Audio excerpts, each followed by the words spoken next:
All the Sad Young Men by F. Scott Fitzgerald. The Rich Boy, Part 1. Begin with an individual, and before you know it, you find that you have created a type. Begin with a type, and you find that you have created nothing.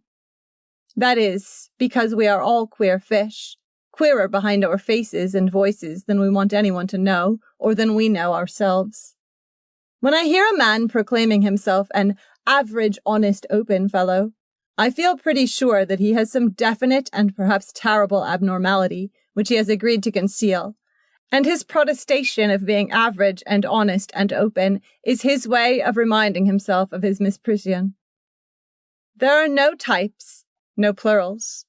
There is a rich boy, and this is his and not his brother's story. All my life I have lived among his brothers, but this one has been my friend. Besides, if I wrote about his brothers, I should have to begin by attacking all the lies that the poor have told about the rich, and the rich have told about themselves. Such a wild structure they have erected that when we pick up a book about the rich, some instinct prepares us for unreality. Even the intelligent and impassioned reporters of life have made the country of the rich as unreal as fairyland. Let me tell you about the very rich. They are different from you and me.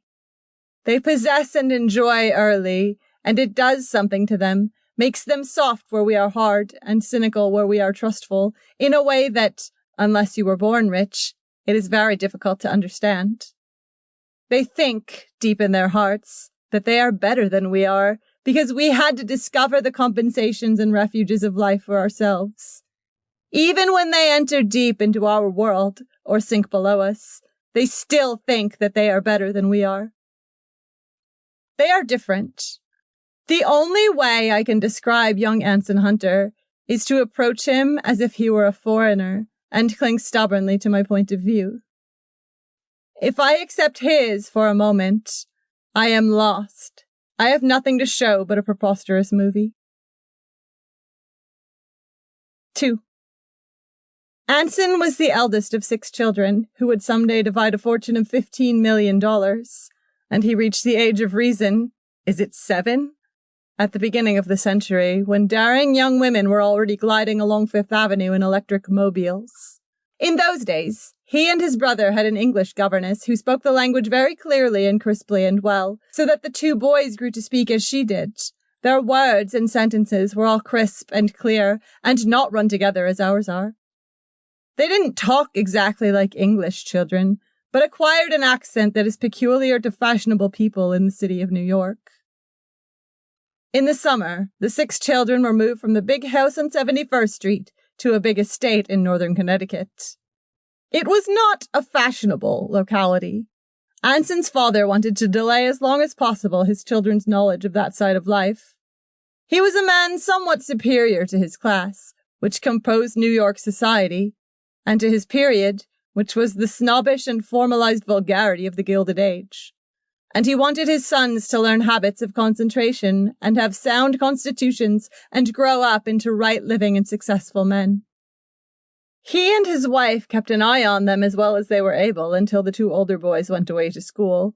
But in huge establishments this is difficult. It was much simpler in the series of small and medium-sized houses in which my own youth was spent. I was never far out of the reach of my mother's voice, of the sense of her presence, her approval or disapproval. Anson's first sense of his superiority came to him when he realized the half-grudging American deference that was paid to him in the Connecticut village. The parents of the boys he played with always inquired after his father and mother, and were vaguely excited when their own children were asked to the Hunter's house. He accepted this as the natural state of things, and a sort of impatience with all groups of which he was not the center, in money, in position, in authority, remained with him for the rest of his life. He disdained to struggle with other boys for precedence. He expected it to be given him freely, and when it wasn't, he withdrew into his family. His family was sufficient, for in the East money is still a somewhat feudal thing, a clan-forming thing. In the snobbish West, money separates families to form sets. At 18, when he went to New Haven, Anson was tall and thick-set, with a clear complexion and a healthy color from the ordered life he had led in school. His hair was yellow and grew in a funny way on his head. His nose was beaked. These two things kept him from being handsome. But he had a confident charm and a certain brusque style, and the upper-class men who passed him on the street knew without being told that he was a rich boy and had gone to one of the best schools. Nevertheless, his very superiority kept him from being a success in college. The independence was mistaken for egotism, and the refusal to accept Yale standards with the proper awe seemed to belittle all those who had. So, long before he graduated, he began to shift the center of his life to New York. He was at home in New York. There was his own house with the kind of servants you can't get anymore, and his own family, of which, because of his good humor and a certain ability to make things go, he was rapidly becoming the center, and the debutante parties, and the correct manly world of the men's clubs, and the occasional wild spree with the gallant girls whom New Haven only knew from the fifth row. His aspirations were conventional enough. They included even the irreproachable shadow he would someday marry. But they differed from the aspirations of the majority of young men, in that there was no mist over them. None of that quality which is variously known as idealism or illusion. Anson accepted without reservation the world of high finance and high extravagance, of divorce and dissipation, of snobbery and of privilege. Most of our lives end as a compromise. It was as a compromise that his life began. He and I first met in the late summer of 1917, when he was just out of Yale and, like the rest of us, was swept up into the systematized hysteria of the war. In the blue-green uniform of the naval aviation, he came down to Pensacola, where the hotel orchestras played "I'm Sorry, Dear," and we young officers danced with the girls. Everyone liked him, and though he ran with the drinkers and wasn't an especially good pilot, even the instructors treated him with a certain respect. He was always having long talks with them in his confident, logical voice, talks which ended by his getting himself, or more frequently another officer, out of some impending trouble. He was convivial, bawdy, robustly avid for pleasure, and we were all surprised when he fell in love with a conservative and rather proper girl. Her name was Paula Legendre, a dark, serious beauty from somewhere in California. Her family kept a winter residence just outside of town, and in spite of her primness, she was enormously popular. There is a large class of men whose egotism can't endure humor in a woman. But Anson wasn't that sort, and I couldn't understand the attraction of her sincerity. That was the thing to say about her, for his keen and somewhat sardonic mind. Nevertheless, they fell in love, and on her terms. He no longer joined the twilight gathering at the DeSoto bar, and whenever they were seen together, they were engaged in a long, serious dialogue, which must have gone on several weeks. Long afterward, he told me that it was not about anything in particular, but was composed on both sides of immature and even meaningless statements. The emotional content that gradually came to fill it grew up not out of the words, but out of its enormous seriousness. It was a sort of hypnosis. Often it was interrupted, giving way to that emasculated humor we call fun. When they were alone, it was resumed again, solemn, low-keyed, and pitched so as to give each other a sense of unity in feeling and thought. They came to resent any interruptions of it, to be unresponsive to facetiousness about life, even to the mild cynicism of their contemporaries. They were only happy when the dialogue was going on, and its seriousness bathed them like the amber glow of an open fire. Toward the end, there came an interruption they did not resent. It began to be interrupted by passion. Oddly enough, Anson was as engrossed in the dialogue as she was, and as profoundly affected by it, yet at the same time aware that on his side much was insincere, and on hers much was merely simple. At first, too, he despised her emotional simplicity as well. But with his love, her nature deepened and blossomed, and he could despise it no longer. He felt that if he could enter into Paula's warm, safe life, he would be happy. The long preparation of the dialogue removed any constraint. He taught her some of what he had learned from more adventurous women, and she responded with a rapt, holy intensity. One evening after a dance, they agreed to marry, and he wrote a long letter about her to his mother. The next day, Paula told him that she was rich, that she had a personal fortune of nearly $1 million. 3. It was exactly as if they could say, neither of us has anything, we shall be poor together. Just as delightful that they should be rich instead. It gave them the same communion of adventure.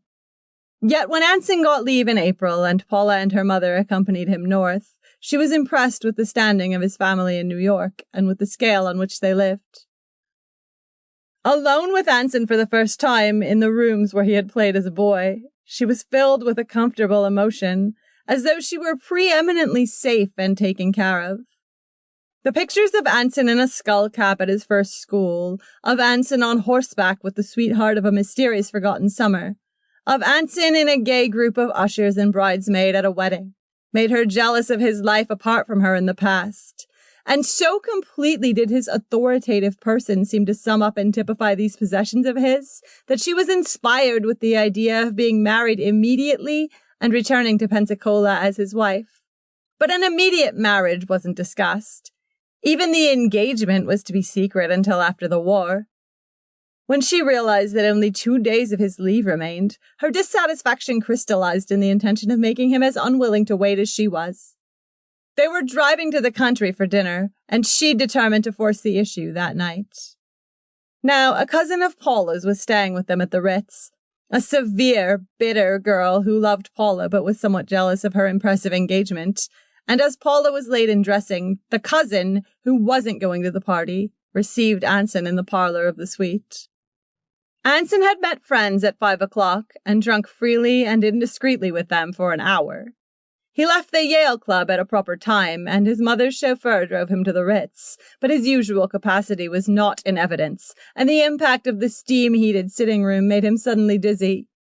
He knew it, and he was both amused and sorry. Paula's cousin was 25, but she was exceptionally naive, and at first failed to realize what was up.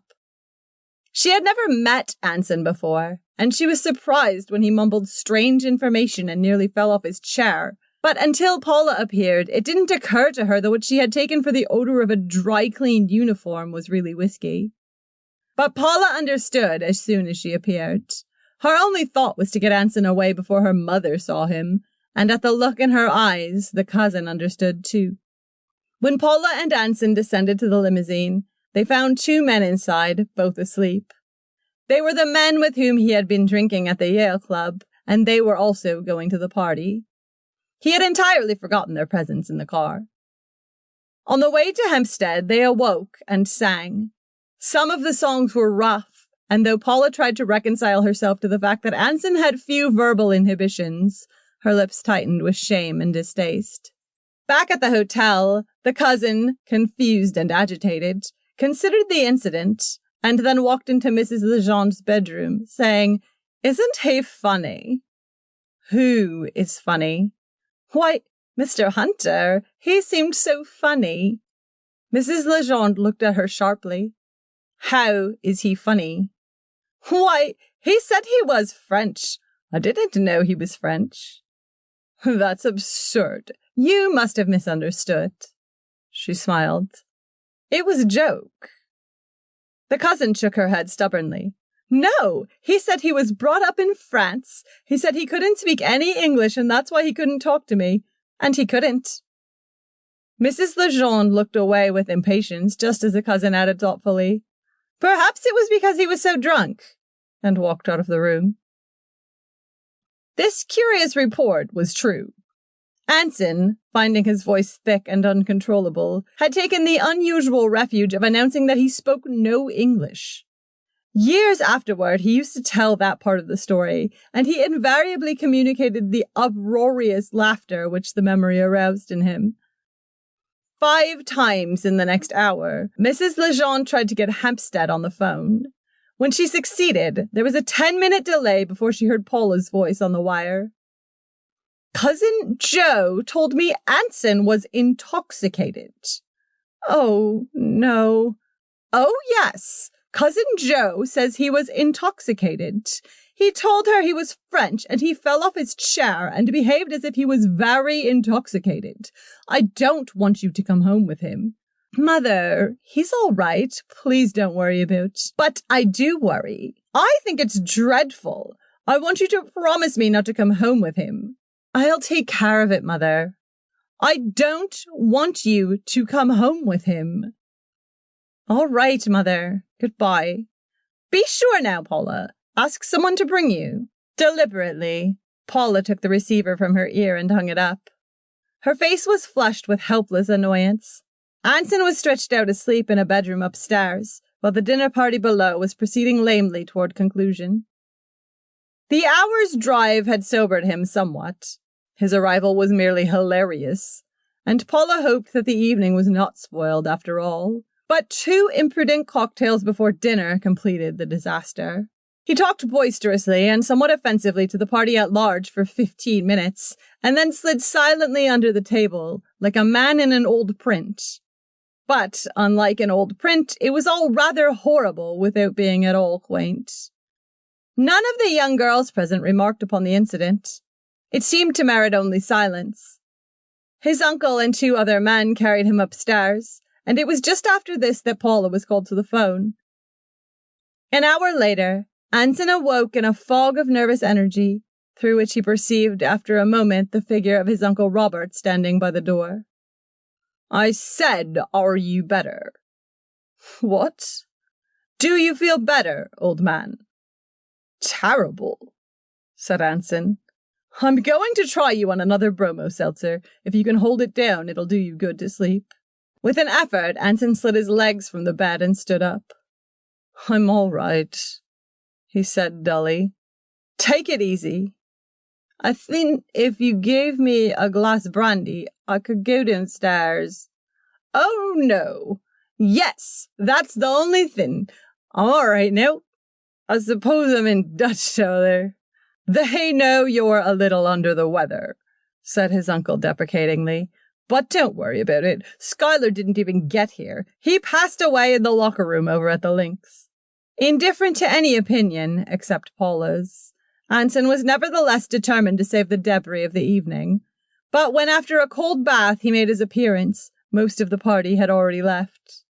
Paula got up immediately to go home. In the limousine, the old serious dialogue began. She had known that he drank, she admitted, but she had never expected anything like this. It seemed to her that perhaps they were not suited to each other after all. Their ideas about life were too different, and so forth. When she finished speaking, Anson spoke in turn, very soberly. Then Paula said she'd have to think it over. She wouldn't decide tonight. She was not angry, but she was terribly sorry. Nor would she let him come into the hotel with her. But just before she got out of the car, she leaned and kissed him unhappily on the cheek. The next afternoon, Anson had a long talk with Mrs. Legendre while Paula sat listening in silence. It was agreed that Paula was to brood over the incident for a proper period, and then, if mother and daughter thought it best, they would follow Anson to Pensacola.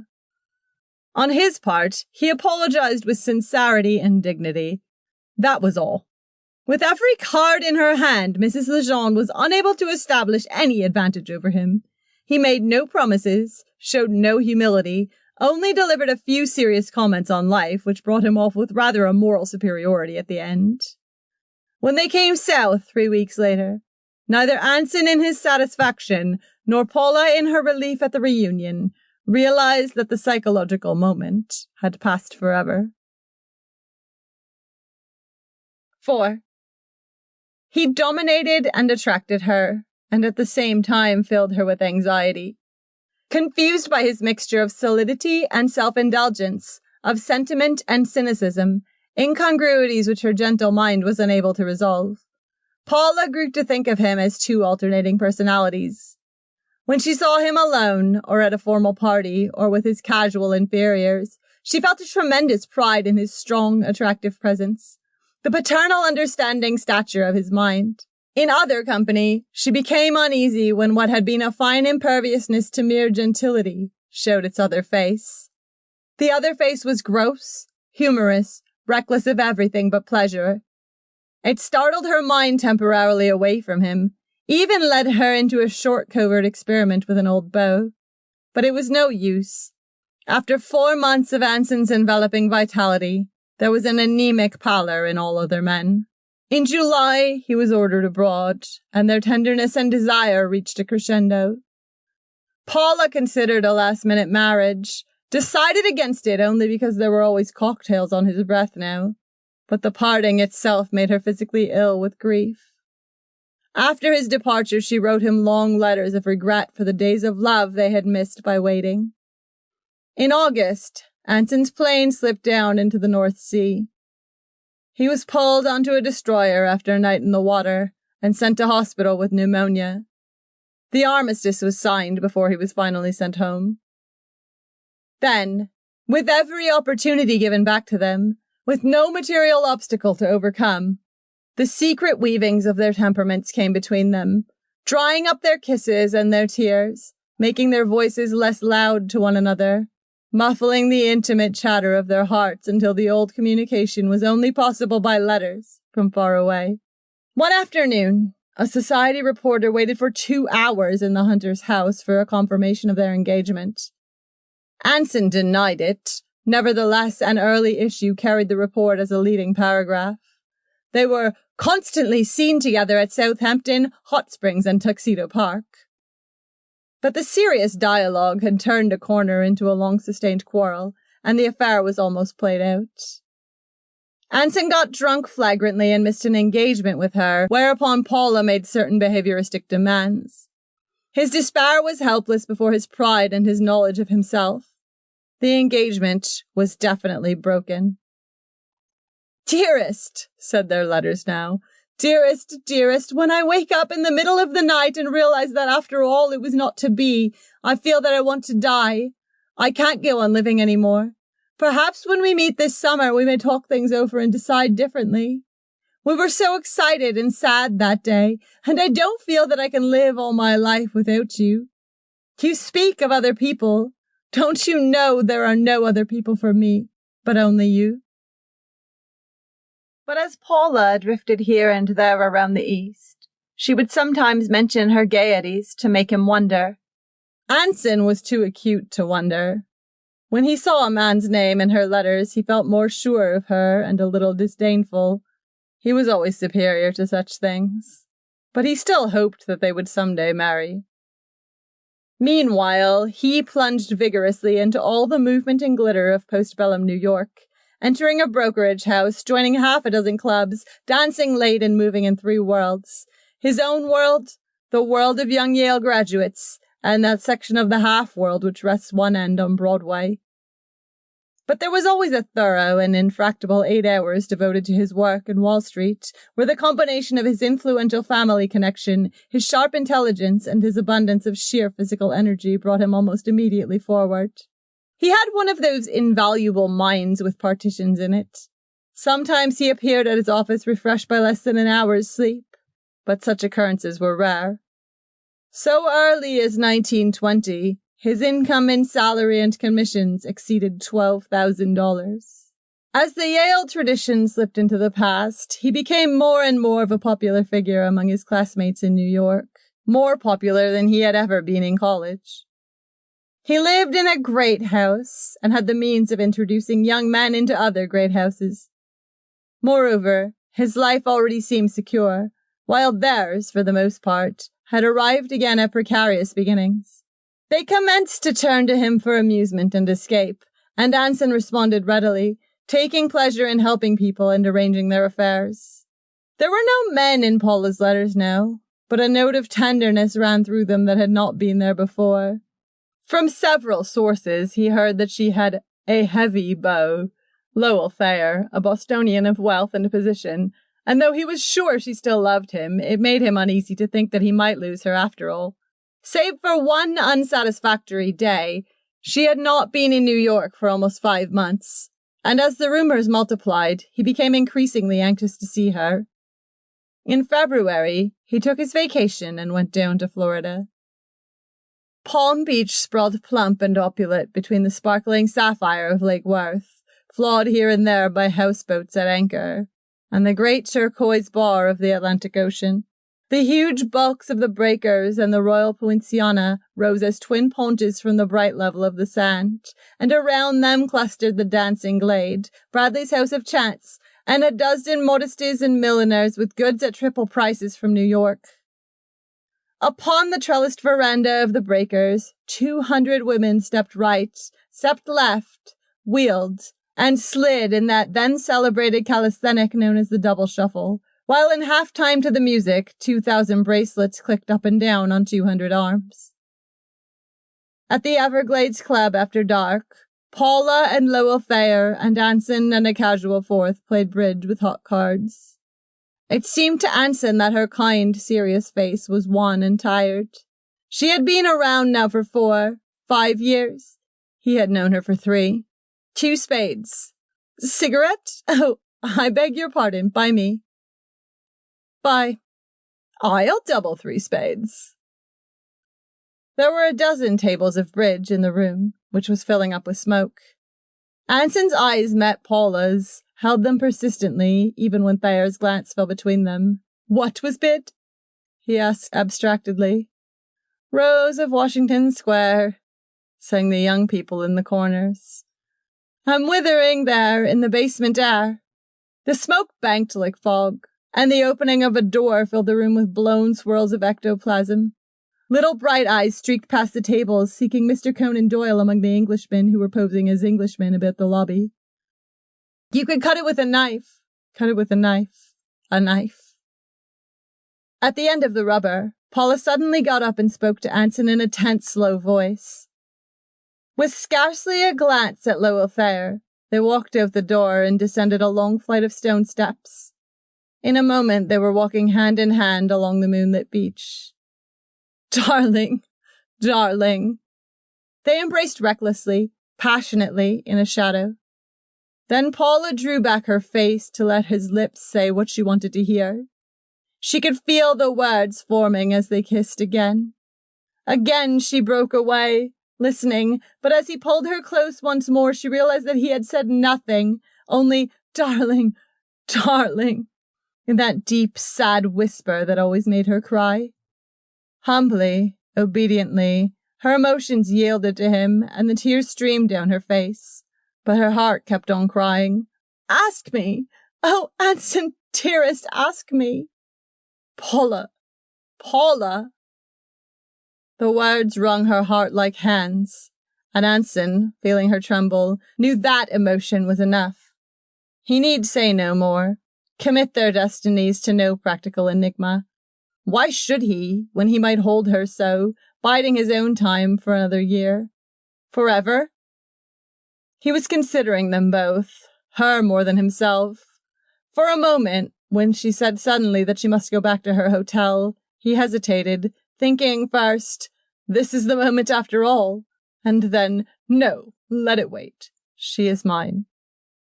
He had forgotten that Paula, too, was worn away inside with the strain of 3 years.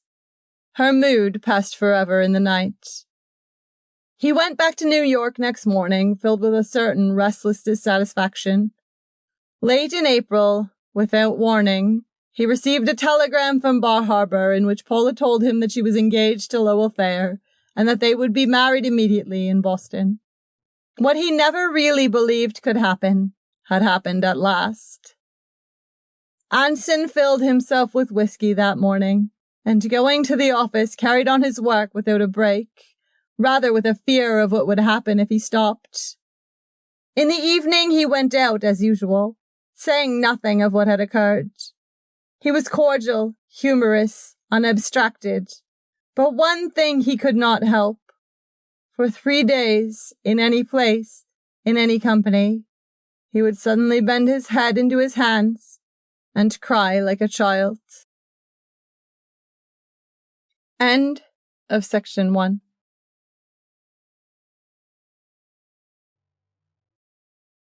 The Rich Boy, continued. 5. In 1922, when Anson went abroad with the junior partner to investigate some London loans, the journey intimated that he was to be taken into the firm. He was 27 now, a little heavy without being definitely stout, and with a manner older than his years. Old people and young people liked him and trusted him, and mothers felt safe when their daughters were in his charge. For he had a way, when he came into a room, of putting himself on a footing with the oldest and most conservative people there. "You and I," he seemed to say, "we're solid. We understand." He had an instinctive and rather charitable knowledge of the weaknesses of men and women, and, like a priest, it made him the more concerned for the maintenance of outward forms. It was typical of him that every Sunday morning he taught in a fashionable Episcopal Sunday school, even though a cold shower and a quick change into a cutaway coat were all that separated him from the wild night before. After his father's death, he was the practical head of his family, and, in effect, guided the destinies of the younger children. Through a complication, his authority did not extend to his father's estate, which was administered by his Uncle Robert, who was the horsey member of the family, a good-natured, hard-drinking member of that set which centres about Wheatley Hills. Uncle Robert and his wife, Edna, had been great friends of Anson's youth, and the former was disappointed when his nephew's superiority failed to take a horsey form. He backed him for a city club which was the most difficult in America to enter. One could only join if one's family had helped to build up New York, or, in other words, were rich before 1880. And when Anson, after his election, neglected it for the Yale Club, Uncle Robert gave him a little talk on the subject. But when on top of that Anson declined to enter Robert Hunter's own conservative and somewhat neglected brokerage house, his manner grew cooler. Like a primary teacher who has taught all he knew, he slipped out of Anson's life. There were so many friends in Anson's life, scarcely one for whom he had not done some unusual kindness, and scarcely one whom he did not occasionally embarrass by his bursts of rough conversation or his habit of getting drunk whenever and however he liked. It annoyed him when anyone else blundered in that regard. About his own lapses, he was always humorous. Odd things happened to him, and he told them with infectious laughter. I was working in New York that spring, and I used to lunch with him at the Yale Club, which my university was sharing until the completion of our own. I had read of Paula's marriage, and one afternoon, when I asked him about her, something moved him to tell me the story. After that, he frequently invited me to family dinners at his house, and behaved as though there was a special relation between us, as though, with his confidence, a little of that consuming memory had passed into me. I found that despite the trusting mothers, his attitude toward girls was not indiscriminately protective. It was up to the girl. If she showed an inclination towards looseness, she must take care of herself, even with him. Life, he would explain sometimes, has made a cynic of me. By life, he meant Paula. Sometimes, especially when he was drinking, it became a little twisted in his mind, and he thought that she had callously thrown him over. This cynicism, or rather his realization that naturally fast girls were not worth sparing, led to his affair with Dolly Carger. It wasn't his only affair in those years, but it came nearest to touching him deeply, and it had a profound effect upon his attitude toward life. Dolly was the daughter of a notorious publicist who had married into society. She herself grew up into the junior league, came out at the plaza, and went to the assembly, and only a few old families like the Hunters could question whether or not she belonged, for her picture was often in the papers, and she had more enviable attention than many girls who undoubtedly did. She was dark-haired, with carmine lips and a high, lovely colour, which she concealed under pinkish-grey powder all through the first year out, because high colour was unfashionable. Victorian pale was the thing to be.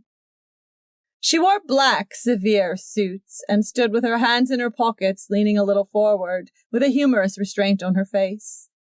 She danced exquisitely, better than anything she liked to dance, better than anything except making love. Since she was 10, she had always been in love, and usually with some boy who didn't respond to her. Those who did, and there were many, bored her after a brief encounter, But for her failures, she reserved the warmest spot in her heart. When she met them, she would always try once more. Sometimes she succeeded, more often she failed. It never occurred to this gypsy of the unattainable that there was a certain resemblance in those who refused to love her.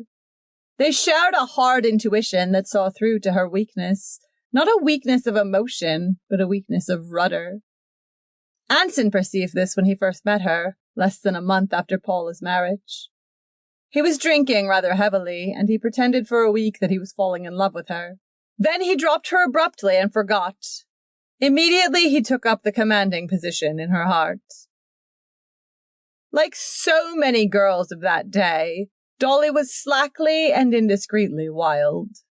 The unconventionality of a slightly older generation had been simply one facet of a post-war movement to discredit obsolete manners. Dolly's was both older and shabbier, and she saw in Anson the two extremes which the emotionally shiftless woman seeks, an abandon to indulgence alternating with a protective strength. In his character, she felt both the sybarite and the solid rock, and these two satisfied every need of her nature. She felt that it was going to be difficult, but she mistook the reason.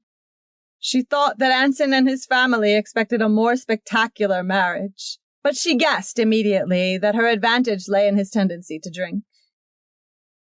They met at the large debutante dances, but as her infatuation increased, they managed to be more and more together. Like most mothers, Mrs. Carger believed that Anson was exceptionally reliable, so she allowed Dolly to go with him to distant country clubs and suburban houses without inquiring closely into their activities or questioning her explanations when they came in late. At first, these explanations might have been accurate, but Dolly's worldly ideas of capturing Anson were soon engulfed in the rising sweep of her emotion. Kisses in the back of taxis and motor cars were no longer enough. They did a curious thing. They dropped out of their world for a while and made another world just beneath it, where Anson's tippling and Dolly's irregular hours would be less noticed and commented on. It was composed, this world, of varying elements. Several of Anson's Yale friends and their wives, 2 or 3 young brokers and bond salesmen, and a handful of unattached men, fresh from college, with money and a propensity to dissipation. What this world lacked in spaciousness and scale, it made up for by allowing them a liberty that scarcely permitted itself. Moreover, it centered around them, and permitted Dolly the pleasure of a faint condescension, a pleasure which Anson, whose whole life was a condescension from the certitudes of his childhood, was unable to share.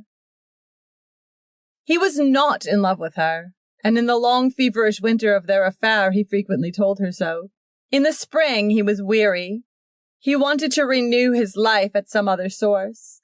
Moreover, he saw that either he must break with her now or accept the responsibility of a definite seduction. Her family's encouraging attitude precipitated his decision.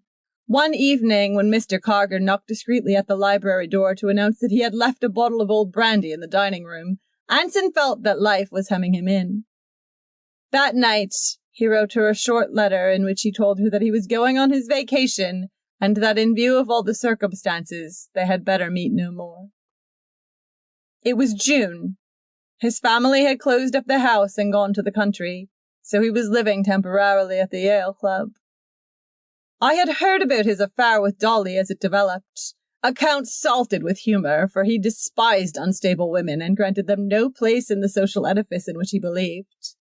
And when he told me that night that he was definitely breaking with her, I was glad. I had seen Dolly here and there, and each time with a feeling of pity at the hopelessness of her struggle, and of shame at knowing so much about her that I had no right to know. She was what is known as a pretty little thing, but there was a certain recklessness which rather fascinated me. Her dedication to the goddess of waste would have been less obvious had she been less spirited. She would most certainly throw herself away, but I was glad when I heard that the sacrifice would not be consummated in my sight. Anson was going to leave the letter of farewell at her house next morning.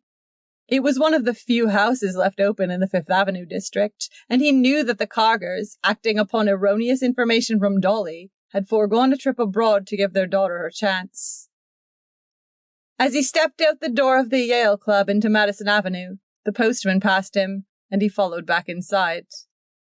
The first letter that caught his eye was in Dolly's hand.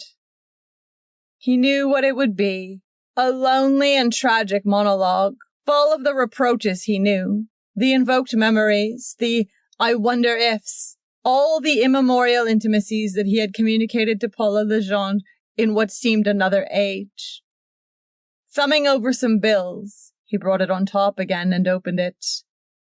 To his surprise, it was a short, somewhat formal note, which said that Dolly would be unable to go to the country with him for the weekend because Perry Hull from Chicago had unexpectedly come to town. It added that Anson had brought this on himself. If I felt that you loved me as I love you, I would go with you at any time, any place. But Perry is so nice, and he so much wants me to marry him. Anson smiled contemptuously. He had had experience with such decoy epistles. Moreover, he knew how Dolly had labored over this plan, probably sent for the faithful Perry and calculated the time of his arrival, even labored over the note so that it would make him jealous without driving him away. Like most compromises, it had neither force nor vitality, but only a timorous despair. Suddenly, he was angry. He sat down in the lobby and read it again. Then he went to the phone, called Dolly, and told her in his clear, compelling voice that he had received her note and would call for her at 5 o'clock as they had previously planned. Scarcely waiting for the pretended uncertainty of her, "Perhaps I can see you for an hour," he hung up the receiver and went down to his office. On the way, he tore his own letter into bits and dropped it in the street. He was not jealous. She meant nothing to him. But at her pathetic ruse, everything stubborn and self-indulgent in him came to the surface. It was a presumption from a mental inferior, and it could not be overlooked. If she wanted to know to whom she belonged, she would see. He was on the doorstep at 5:15. Dolly was dressed for the street, and he listened in silence to the paragraph of, "I can only see you for an hour," which she had begun on the phone. "Put your hat on, Dolly," he said. "We'll take a walk." They strolled up Madison Avenue and over to Fifth, while Anson's shirt dampened upon his portly body in the deep heat. He talked little, scolding her, making no love to her, but before they had walked 6 blocks, she was his again, apologizing for the note, offering not to see Perry at all as an atonement, offering anything. She thought that he had come because he was beginning to love her. "I'm hot," he said when they reached 71st Street. "This is a winter suit. If I stop by the house and change, would you mind waiting for me downstairs? I'll only be a minute." She was happy. The intimacy of his being hot, of any physical fact about him, thrilled her. When they came to the iron-grated door and Anson took out his key, she experienced a sort of delight. Downstairs, it was dark, and after he ascended in the lift, Dolly raised a curtain and looked out through opaque lace at the houses over the way. She heard the lift machinery stop, and with the notion of teasing him, pressed the button that brought it down. Then, on what was more than an impulse, she got into it and sent it up to what she guessed was his floor. "Anson!" she called, laughing a little. "Just a minute," he answered from his bedroom. Then, after a brief delay, "Now you can come in." He had changed and was buttoning his vest. "This is my room," he said lightly. "How do you like it?" She caught sight of Paula's picture on the wall and stared at it in fascination, just as Paula had stared at the pictures of Anson's childish sweethearts 5 years before. She knew something about Paula. Sometimes she tortured herself with fragments of the story. Suddenly she came close to Anson, raising her arms. They embraced. Outside the area window, a soft artificial twilight already hovered, though the sun was still bright on a back roof across the way. In half an hour, the room would be quite dark. The uncalculated opportunity overwhelmed them, made them both breathless, and they clung more closely. It was imminent, inevitable. Still holding one another, they raised their heads. Their eyes fell together upon Polo's picture, staring down at them from the wall. Suddenly, Anson dropped his arms and, sitting down at his desk, tried the drawer with a bunch of keys. "Like a drink?" he asked in a gruff voice. "No, Anson." He poured himself half a tumbler of whiskey, swallowed it, and then opened the door into the hall. "Come on," he said. Dolly hesitated. "Anson, I'm going to the country with you tonight after all. You understand that, don't you?" "Of course," he answered brusquely. In Dolly's car, they rode on to Long Island, closer in their emotions than they had ever been before. They knew what would happen, not with Polo's face to remind them that something was lacking, but when they were alone in the still, hot Long Island night, they did not care. The estate in Port Washington, where they were to spend the weekend, belonged to a cousin of Anson's who had married a Montana copper operator. An interminable drive began at the lodge and twisted under imported poplar saplings toward a huge, pink Spanish house. Anson had often visited there before. After dinner, they danced at the Lynx Club. About midnight, Anson assured himself that his cousins would not leave before 2. Then he explained that Dolly was tired. He would take her home and return to the dance later. Trembling a little with excitement, they got into a borrowed car together and drove to Port Washington. As they reached the lodge, he stopped and spoke to the night watchman. "When are you making a round, Carl?" "Right away." "Then you will be in here till everybody's in?" "Yes, sir." "All right. Listen. If any automobile, no matter whose it is, turns in at this gate, I want you to phone the house immediately." He put a $5 bill into Carl's hand. "Is that clear?" "Yes, Mr. Anson."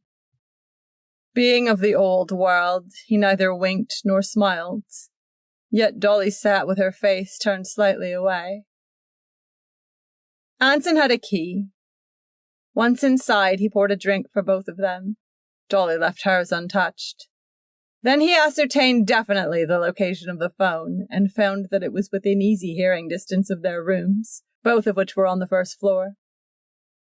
5 minutes later, he knocked at the door of Dolly's room. "Anson?" He went in, closing the door behind him.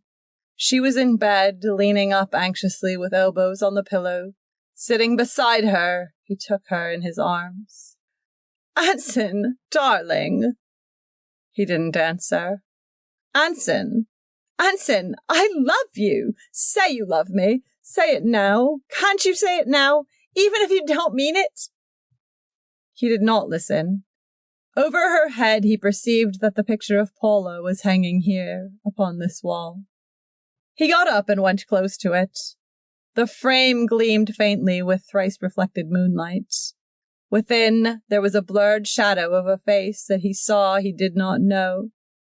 Almost sobbing, he turned around and stared with abomination at the little figure on the bed.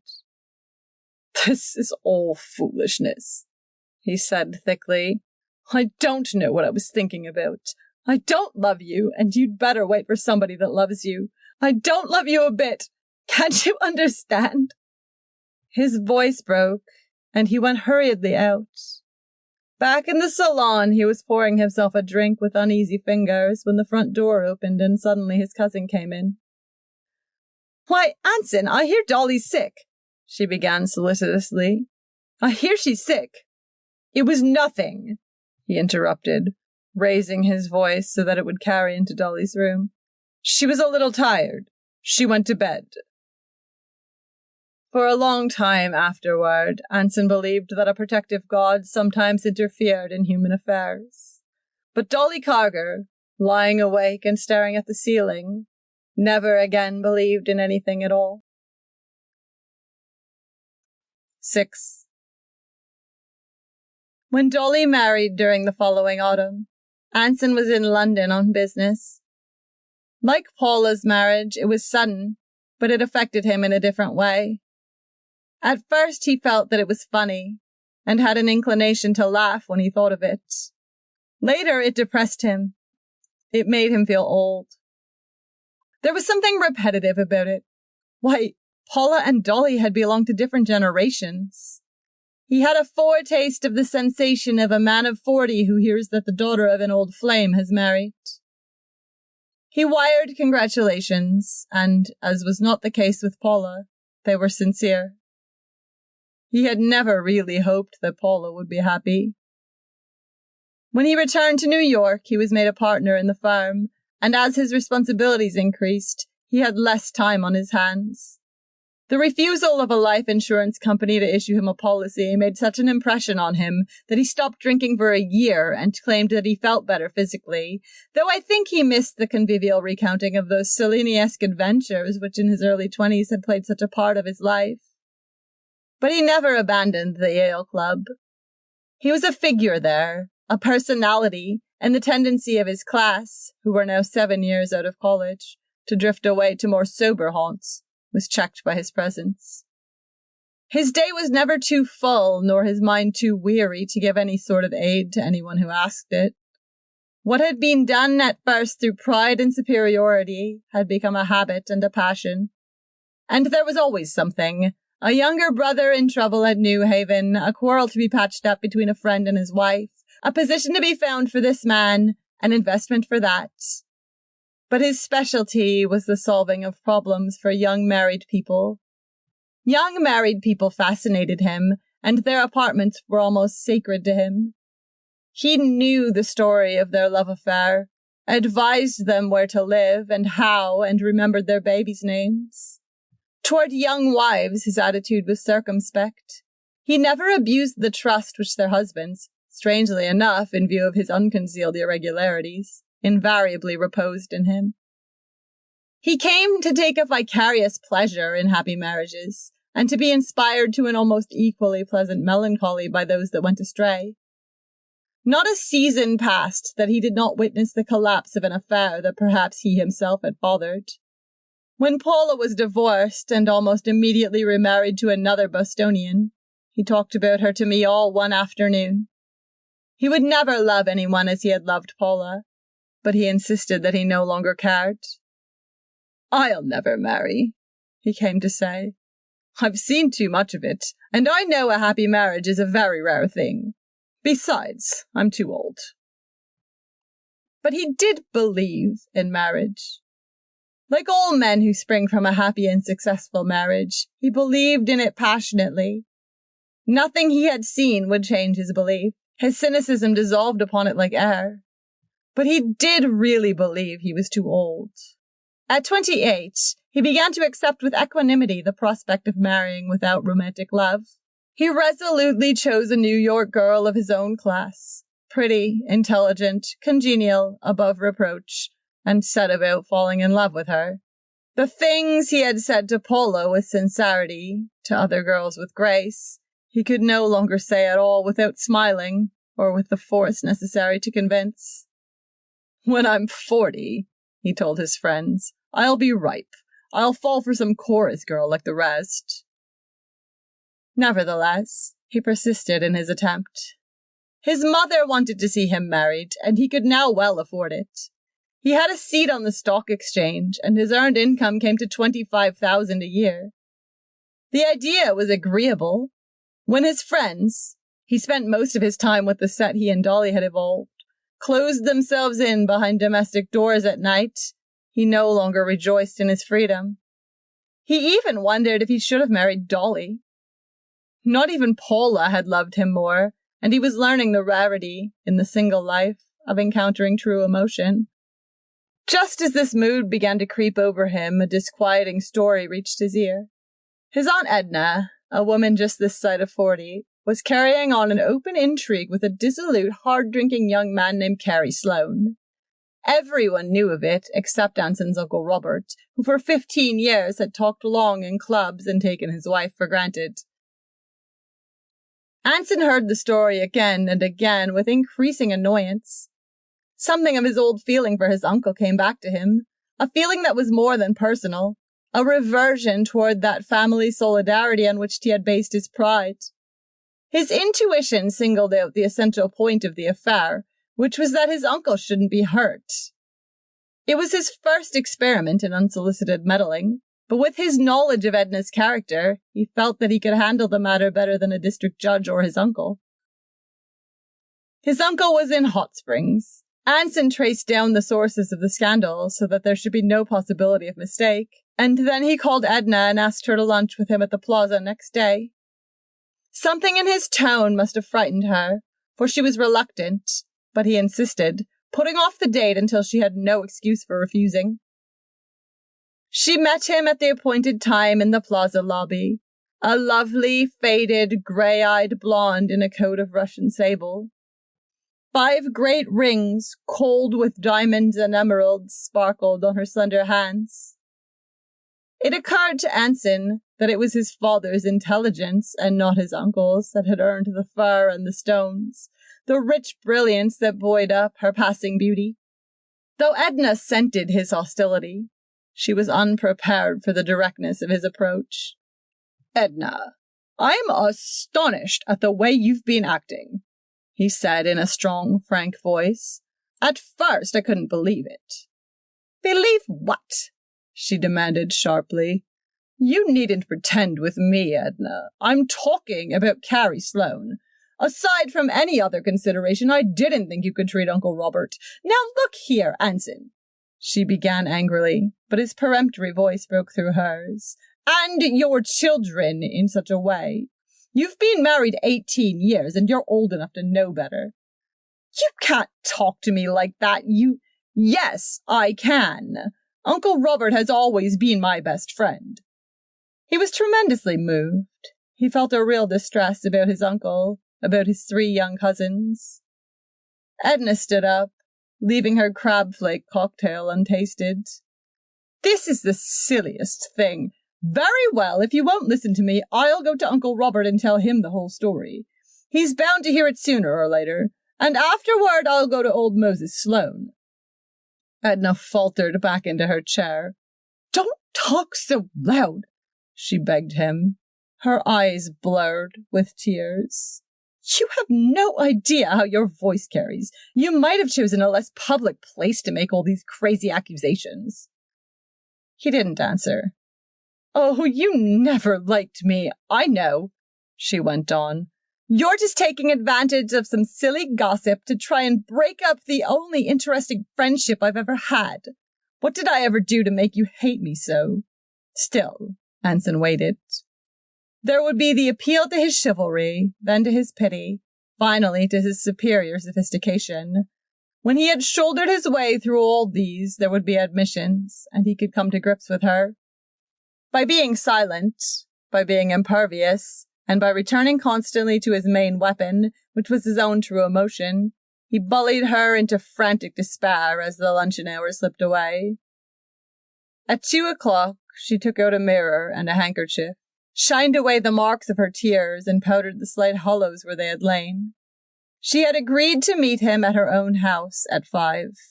When he arrived, she was dressed on a chaise-longue, which was covered with cretonne for the summer, and the tears he had called up at luncheon seemed still to be standing in her eyes. Then he was aware of Carrie Sloane's dark, anxious presence upon the cold hearth. "What's this idea of yours?" broke out Sloane immediately. "I understand you invited Edna to lunch and then threatened her on the basis of some cheap scandal?" Anson sat down. "I have no reason to think it's only scandal. I hear you're going to take it to Robert Hunter, and to my father." Anson nodded. "Either you break it off, or I will," he said. "What goddamned business is it of yours, Hunter?" "Don't lose your temper, Carrie," said Edna nervously. "It's only a question of showing him how absurd. For one thing, it's my name that's being handed around," interrupted Anson. "That's all that concerns you, Carrie. Edna isn't a member of your family." "She most certainly is," His anger mounted. Why, she owes this house and the rings on her fingers to my father's brains. When Uncle Robert married her, she didn't have a penny. They all looked at the rings as if they had a significant bearing on the situation. Edna made a gesture to take them from her hand. I guess they're not the only rings in the world, said Sloane. Oh, this is absurd, cried Edna. Anson, will you listen to me? I found out how the silly story started. It was a maid I discharged who went right to the Chillikeffs. All these Russians pump things out of their servants and then put a false meaning on them. She brought down her fist angrily on the table. And after Tom lent them the limousine for a whole month when we were south last winter. Do you see? Demanded Sloane eagerly. This maid got hold of the wrong end of the thing. She knew that Edna and I were friends, and she carried it to the Chillikeffs. In Russia, they assume that if a man and a woman... He enlarged the theme to a disquisition upon social relations in the Caucasus. If that's the case, it better be explained to Uncle Robert, said Anson dryly, so that when the rumors do reach him, he'll know they're not true. Adopting the method he had followed with Edna at luncheon, he let them explain it all away. He knew that they were guilty, and that presently they would cross the line from explanation into justification and convict themselves more definitely than he could ever do. By 7, they had taken the desperate step of telling him the truth. Robert Hunter's neglect, Edna's empty life, the casual dalliance that had flamed up into passion. But like so many true stories, it had the misfortune of being old, and its enfeebled body beat helplessly against the armor of Anson's will. The threat to go to Sloane's father sealed their helplessness, for the latter, a retired cotton broker out of Alabama, was a notorious fundamentalist who controlled his son by a rigid allowance and the promise that at his next vagary the allowance would stop forever. They dined at a small French restaurant, and the discussion continued. At one time, Sloane resorted to physical threats. A little later, they were both imploring him to give them time. But Anson was obdurate. He saw that Edna was breaking up, and that her spirit must not be refreshed by any renewal of their passion. At 2 o'clock, in a small nightclub on 53rd Street, Edna's nerves suddenly collapsed, and she cried to go home. Sloane had been drinking heavily all evening, and he was faintly maudlin, leaning on the table and weeping a little with his face in his hands. Quickly, Anson gave them his terms. Sloane was to leave town for 6 months, and he must be gone within 48 hours. When he returned, there was to be no resumption of the affair, but at the end of a year, Edna might, if she wished, tell Robert Hunter that she wanted a divorce and go about it in the usual way. He paused, gaining confidence from their faces for his final word. Or, there's another thing you can do, he said slowly. If Edna wants to leave her children, there's nothing I can do to prevent your running off together. I want to go home, cried Edna again. Oh, haven't you done enough to us for one day? Outside it was dark, save for a blurred glow from 6th Avenue down the street. In that light, those two who had been lovers looked for the last time into each other's tragic faces, realizing that between them there was not enough youth and strength to avert their eternal parting. Sloane walked suddenly off down the street, and Anson tapped a dozing taxi driver on the arm. It was almost 4.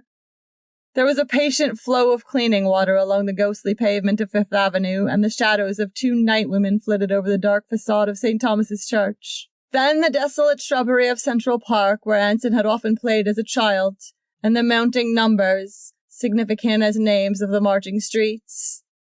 This was his city, he thought, where his name had flourished through 5 generations. No change could alter the permanence of its place here, for change itself was the essential substratum by which he and those of his name identified themselves with the spirit of New York. Resourcefulness and a powerful will, for his threats in weaker hands would have been less than nothing, had beaten the gathering dust from his uncle's name, from the name of his family, from even this shivering figure that sat beside him in the car. Carrie Sloane's body was found next morning on the lower shelf of a pillar of Queensborough Bridge. In the darkness, and in his excitement, he had thought that it was the water flowing black beneath him, but in less than a second it made no possible difference. Unless he had planned to think one last thought of Edna and call out her name as he struggled feebly in the water. 7. Anson never blamed himself for his part in this affair. The situation which brought it about had not been of his making. But the just suffer with the unjust, and he found that his oldest and somehow his most precious friendship was over. He never knew what distorted story Edna told, but he was welcome in his uncle's house no longer. Just before Christmas, Mrs. Hunter retired to a select Episcopal heaven, and Anson became the responsible head of his family. An unmarried aunt who had lived with them for years ran the house, and attempted with helpless inefficiency to chaperone the younger girls. All the children were less self-reliant than Anson, more conventional both in their virtues and in their shortcomings. Mrs. Hunter's death had postponed the debut of one daughter and the wedding of another. Also, it had taken something deeply material from all of them, for with her passing, the quiet, expensive superiority of the Hunters came to an end. For one thing, the estate, considerably diminished by 2 inheritance taxes and soon to be divided among 6 children, was not a notable fortune anymore. Anson saw a tendency in his youngest sisters to speak rather respectfully of families that hadn't existed 20 years ago. His own feeling of precedence was not echoed in them. Sometimes they were conventionally snobbish, that was all. For another thing, this was the last summer they would spend on the Connecticut estate. The clamor against it was too loud. Who wants to waste the best months of the year shut up in that dead old town? Reluctantly, he yielded. The house would go into the market in the fall, and next summer they would rent a smaller place in Westchester County. It was a step down from the expensive simplicity of his father's idea, and while he sympathized with the revolt, it also annoyed him. During his mother's lifetime, he had gone up there at least every other weekend, even in the gayest summers. Yet he himself was part of this change, and his strong instinct for life had turned him in his 20s from the hollow obsequies of that abortive leisure class. He did not see this clearly. He still felt that there was a norm, a standard of society, but there was no norm. It was doubtful if there had ever been a true norm in New York. The few who still paid and fought to enter a particular set succeeded only to find that as a society it scarcely functioned. Or, what was more alarming, that the bohemia from which they fled sat above them at table. At 29, Anson's chief concern was his own growing loneliness. He was sure now that he would never marry. The number of weddings at which he had officiated as best man or usher was past all counting. There was a drawer at home that bulged with the official neckties of this or that wedding party, neckties standing for romances that had not endured a year, for couples who had passed completely from his life. Scarf pins, gold pencils, cuff buttons, presents from a generation of grooms had passed through his jewel box and been lost. And with every ceremony he was less and less able to imagine himself in the groom's place. Under his hearty goodwill toward all those marriages, there was despair about his own. And as he neared 30, he became not a little depressed at the inroads that marriage, especially lately, had made upon his friendships. Groups of people had a disconcerting tendency to dissolve and disappear. The men from his own college, and it was upon them he had expended the most time and affection, were the most elusive of all. Most of them were drawn deep into domesticity. 2 were dead, 1 lived abroad, 1 was in Hollywood writing continuities for pictures that Anson went faithfully to see. Most of them, however, were permanent commuters with an intricate family life centering around some suburban country club, and it was from these that he felt his estrangement most keenly. In the early days of their married life, they had all needed him. He gave them advice about their slim finances. He exercised their doubts about the advisability of bringing a baby into 2 rooms and a bath. Especially, he stood for the great world outside. But now their financial troubles were in the past, and the fearfully expected child had evolved into an absorbing family. They were always glad to see old Anson, but they dressed up for him and tried to impress him with their present importance and keep their troubles to themselves. They needed him no longer. A few weeks before his 30th birthday, the last of his early and intimate friends was married. Anson acted in his usual role of best man, gave his usual silver tea service, and went down to the usual Homeric to say goodbye. It was a hot Friday afternoon in May, and as he walked from the pier, he realized that Saturday closing had begun, and he was free until Monday morning. Go where? He asked himself. The Yale Club, of course. Bridge until dinner, then 4 or 5 raw cocktails in somebody's room, and a pleasant confused evening. He regretted that this afternoon's room wouldn't be along. They had always been able to cram so much into such nights. They knew how to attach women and how to get rid of them, how much consideration any girl deserved from their intelligent hedonism. A party was an adjusted thing. You took certain girls to certain places and spent just so much on their amusement. You drank a little, not much, more than you ought to drink, and at a certain time in the morning you stood up and said you were going home. You avoided college boys, sponges, future engagements, fights, sentiment, and indiscretions. This was the way it was done. All the rest was dissipation. In the morning, you were never violently sorry. You made no resolutions. But if you had overdone it and your heart was slightly out of order, you went on the wagon for a few days without saying anything about it, and waited until an accumulation of nervous boredom projected you into another party. The lobby of the Yale Club was unpopulated. In the bar, 3 very young alumni looked up at him, momentarily and without curiosity. "Hello there, Oscar," he said to the bartender. "Mr. Cahill been around this afternoon?" "Mr. Cahill's gone to New Haven." "Oh, that's so. Gone to the ball game. Lot of men gone up." Anson looked once again into the lobby, considered for a moment, and then walked out and over to Fifth Avenue. From the broad window of one of his clubs, one that he had scarcely visited in 5 years, a grey man with watery eyes stared down at him. Anson looked quickly away. That figure sitting in vacant resignation, in supercilious solitude, depressed him. He stopped and, retracing his steps, started over 47th Street toward Teak Warden's apartment. Teak and his wife had once been his most familiar friends. It was a household where he and Dolly Cogger had been used to go in the days of their affair. But Teak had taken to drink, and his wife had remarked publicly that Anson was a bad influence on him. The remark reached Anson in an exaggerated form.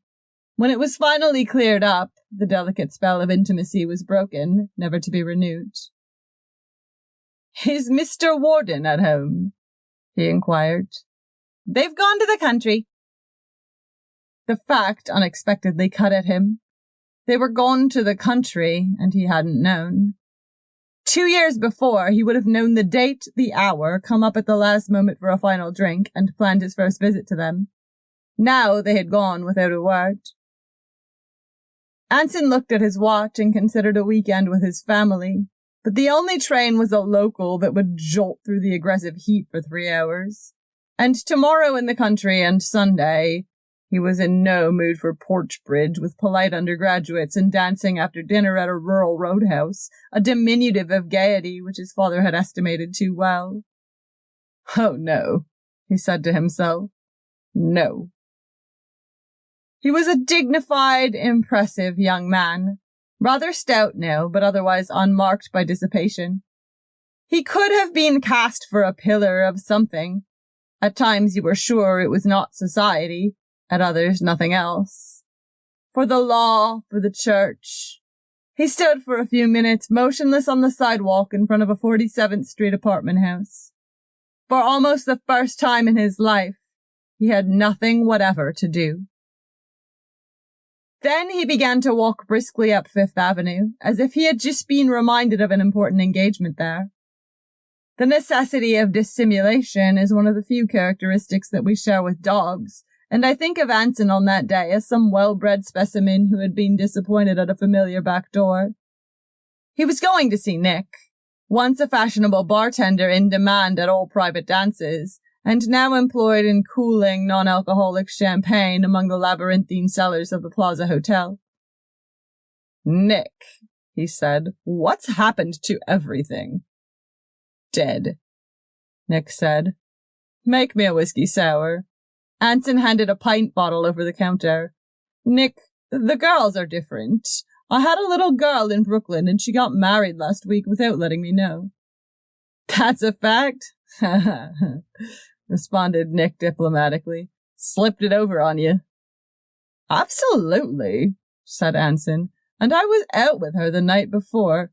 "Ha ha ha," said Nick. "Ha ha ha." "Do you remember the wedding, Nick, in Hot Springs, where I had the waiters and the musicians singing God Save the King?" "Now where was that, Mr. Hunter?" Nick concentrated doubtfully. "Seems to me that was next time they were back for more, and I began to wonder how much I'd paid them," continued Anson. "Seems to me that was at Mr. Trenholm's wedding." "Don't know him," said Anson decisively. He was offended that a strange name should intrude upon his reminiscences. Nick perceived this. "Nah, he admitted. "I ought to know that. It was one of your crowd. Braken's Bicker, said Anson responsively. "They put me in a hearse after it was over and covered me up with flowers and drove me away." "Ha ha ha," said Nick. "Ha ha ha." Nick's simulation of the old family servant paled presently, and Anson went upstairs to the lobby. He looked around. His eyes met the glance of an unfamiliar clerk at the desk, then fell upon a flower from the morning's marriage hesitating in the mouth of a brass cuspidor. He went out and walked slowly toward the blood-red sun over Columbus Circle. Suddenly he turned around and, retracing his steps to the plaza, immured himself in a telephone booth. Later, he said that he tried to get me 3 times that afternoon, that he tried everyone who might be in New York, men and girls he had not seen for years, an artist's model of his college days whose faded number was still in his address book. Central told him that even the Exchange existed no longer. At length his quest roved into the country, and he held brief, disappointing conversations with emphatic butlers and maids. "So-and-so was out, riding, swimming, playing golf, sailed to Europe last week. Who shall I say phoned?" It was intolerable that he should pass the evening alone. The private reckonings which one plans for a moment of leisure lose every charm when the solitude is enforced. There were always women of a sort, but the ones he knew had temporarily vanished, and to pass a New York evening in the hired company of a stranger never occurred to him. He would have considered that that was something shameful and secret, the diversion of a traveling salesman in a strange town. Anson paid the telephone bill. The girl tried unsuccessfully to joke with him about its size, and for the second time that afternoon started to leave the plaza and go he knew not where.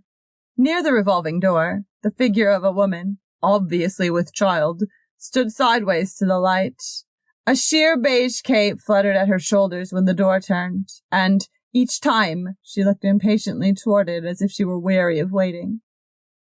At the first sight of her, a strong, nervous thrill of familiarity went over him, but not until he was within 5 feet of her did he realize that it was Paula. "Why, Anson Hunter!" His heart turned over. "Why, Paula! Why, this is wonderful! I can't believe it! Anson!" She took both his hands, and he saw in the freedom of the gesture that the memory of him had lost poignancy to her. But not to him. He felt that old mood that she evoked in him stealing over his brain, that gentleness with which he had always met her optimism, as if afraid to mar its surface. "We're at Rye for the summer. Pete had to come east on business. You know, of course, I'm Mrs. Peter Haggerty now. So we brought the children and took a house. You've got to come out and see us. Can I? He asked directly. When? When you like. Here's Pete. The revolving door functioned, giving up a fine tall man of 30 with a tanned face and a trim mustache. His immaculate fitness made a sharp contrast with Anson's increasing bulk, which was obvious under the faintly tight cutaway coat. You oughtn't to be standing, said Haggerty to his wife. Let's sit down here.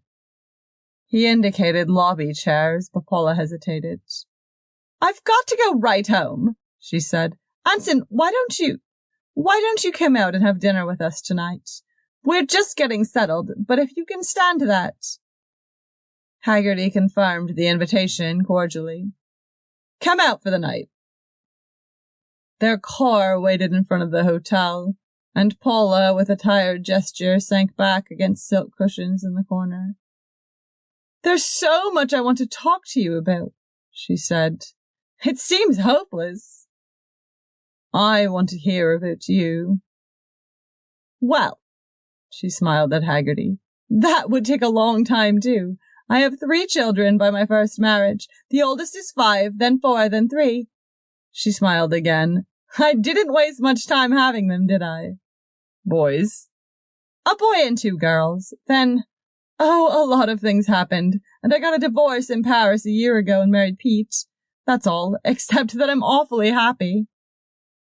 In Rye, they drove up to a large house near the beach club, from which there issued presently 3 dark, slim children who broke from an English governess and approached them with an esoteric cry. Abstractedly, and with difficulty, Paula took each one into her arms, a caress which they accepted stiffly, as they had evidently been told not to bump into Mummy. Even against their fresh faces, Paula's skin showed scarcely any weariness. For all her physical languor, she seemed younger than when he had last seen her at Palm Beach 7 years ago. At dinner, she was preoccupied, and afterward, during the homage to the radio, she lay with closed eyes on the sofa, until Anson wondered if his presence at this time were not an intrusion. But at 9 o'clock, when Haggerty rose and said pleasantly that he was going to leave them by themselves for a while, she began to talk slowly about herself and the past. My first baby, she said, the one we called Darling, the biggest little girl. I wanted to die when I knew I was going to have her, because Lowell was like a stranger to me. It didn't seem as though she could be my own. I wrote you a letter and tore it up. Oh, you were so bad to me, Anson. It was the dialogue again, rising and falling. Anson felt a sudden quickening of memory. Weren't you engaged once? She asked. A girl named Dolly something. I wasn't ever engaged. I tried to be engaged, but I never loved anybody but you, Paula. Oh, she said. Then, after a moment, this baby is the first one I ever really wanted. You see, I'm in love now, at last. He didn't answer, shocked at the treachery of her remembrance.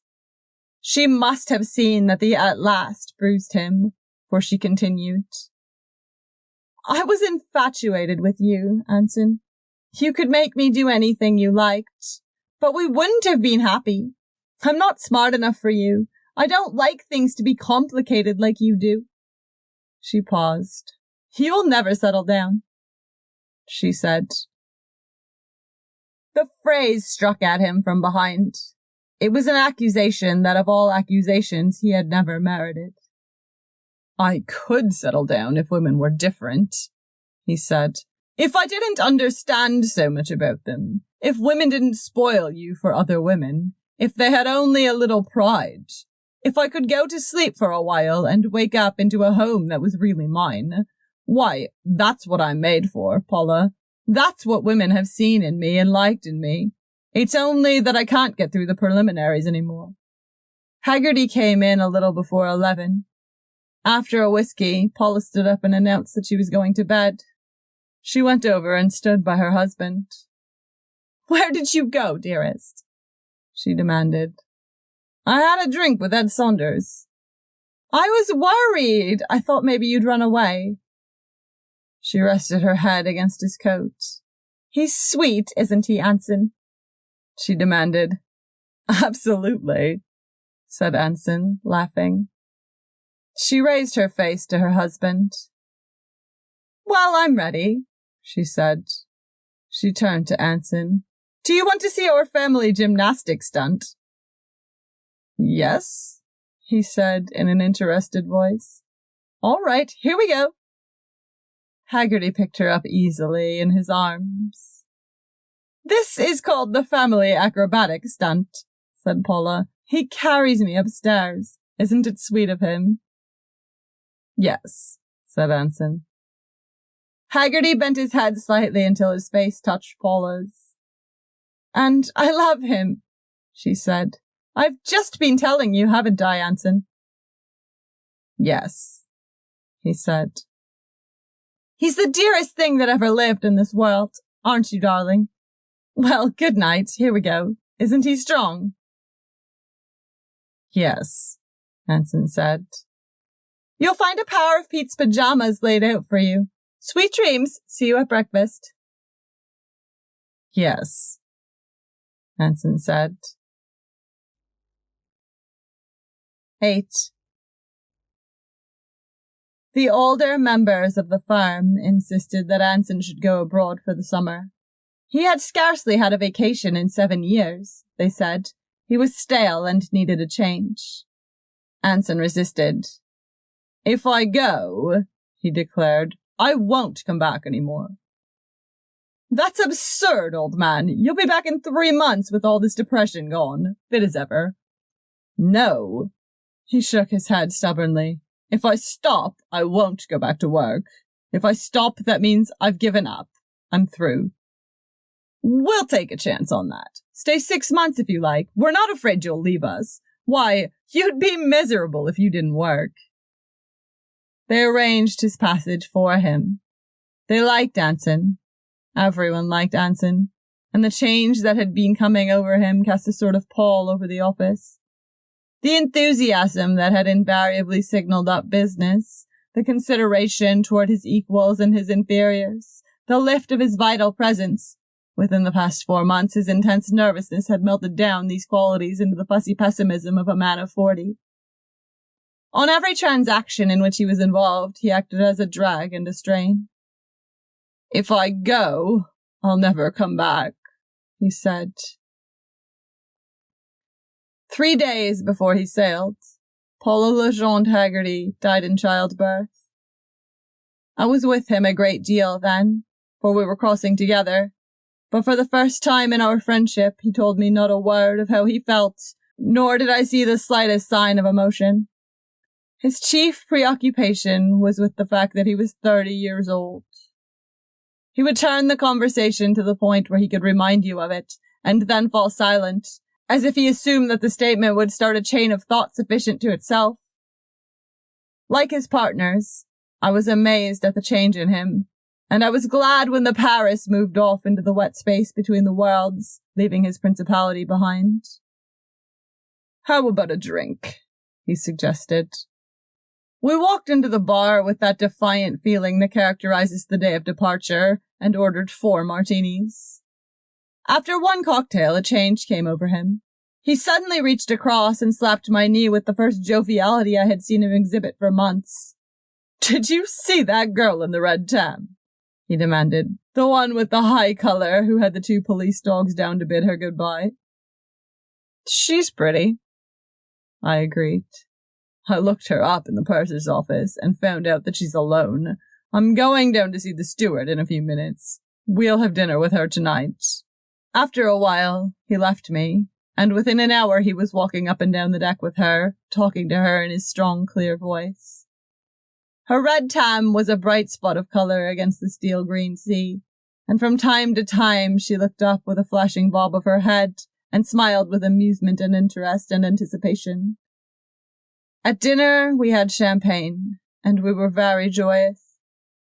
Afterward, Anson ran the pool with infectious gusto, and several people who had seen me with him asked me his name.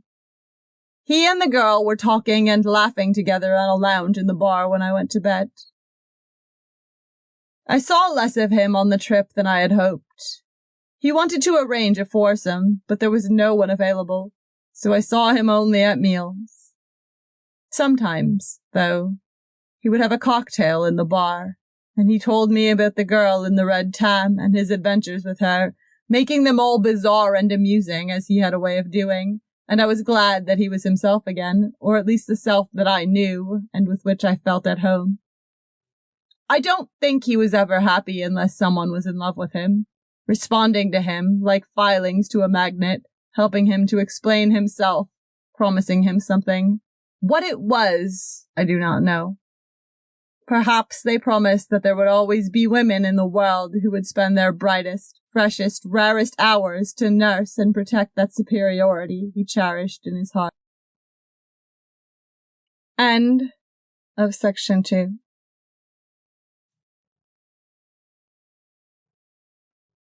Winterdreams.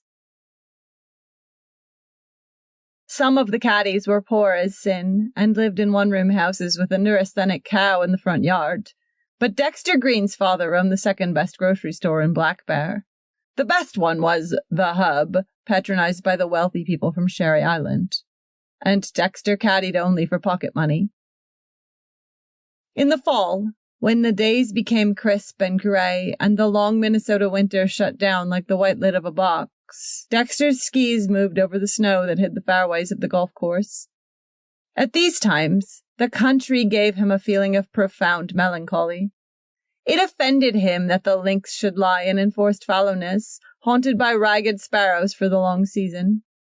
It was dreary, too, that on the tees where the gay colors fluttered in summer, there were now only the desolate sandboxes knee-deep in crusted ice. When he crossed the hills, the wind blew, cold as misery, and if the sun was out, he tramped with his eyes squinted up against the hard, dimensionless glare. In April, the winter ceased abruptly. The snow ran down into Black Bear Lake, scarcely tarrying for the early golfers to brave the season with red and black balls. Without elation, without an interval of moist glory, the cold was gone. Dexter knew that there was something dismal about this northern spring, just as he knew there was something gorgeous about the fall. Fall made him clench his hands and tremble and repeat idiotic sentences to himself, and make brisk, abrupt gestures of command to imaginary audiences and armies. October filled him with hope, which November raised to a sort of ecstatic triumph, and in this mood, the fleeting brilliant impressions of the summer at Sherry Island were ready grist to his mill. He became a golf champion and defeated Mr. T.A. Hedrick in a marvelous match played 100 times over the fairways of his imagination, a match each detail of which he changed about untiringly. Sometimes he won with almost laughable ease. Sometimes he came up magnificently from behind. Again, stepping from a Pierce Arrow automobile, like Mr. Mortimer Jones, he strolled frigidly into the lounge of the Sherry Island Golf Club. Or perhaps, surrounded by an admiring crowd, he gave an exhibition of fancy diving from the springboard of the club raft. Among those who watched him in open-mouthed wonder was Mr. Mortimer Jones. And one day it came to pass that Mr. Jones, himself and not his ghost, came up to Dexter with tears in his eyes and said that Dexter was the blankin' best caddy in the club, and wouldn't he decide not to quit if Mr. Jones made it worth his while, because every other blankin' caddy in the club lost one ball a hole for him regularly. Blank. No, sir, said Dexter decisively. I don't want to caddy any more. Then after a pause, I'm too old. You're not more than 14. Why the devil did you decide just this morning that you wanted to quit? You promised that next week you'd go over to the state tournament with me. I decided I was too old. Dexter handed in his A-class badge, collected what money was due him from the caddy master, and walked home to Black Bear Village.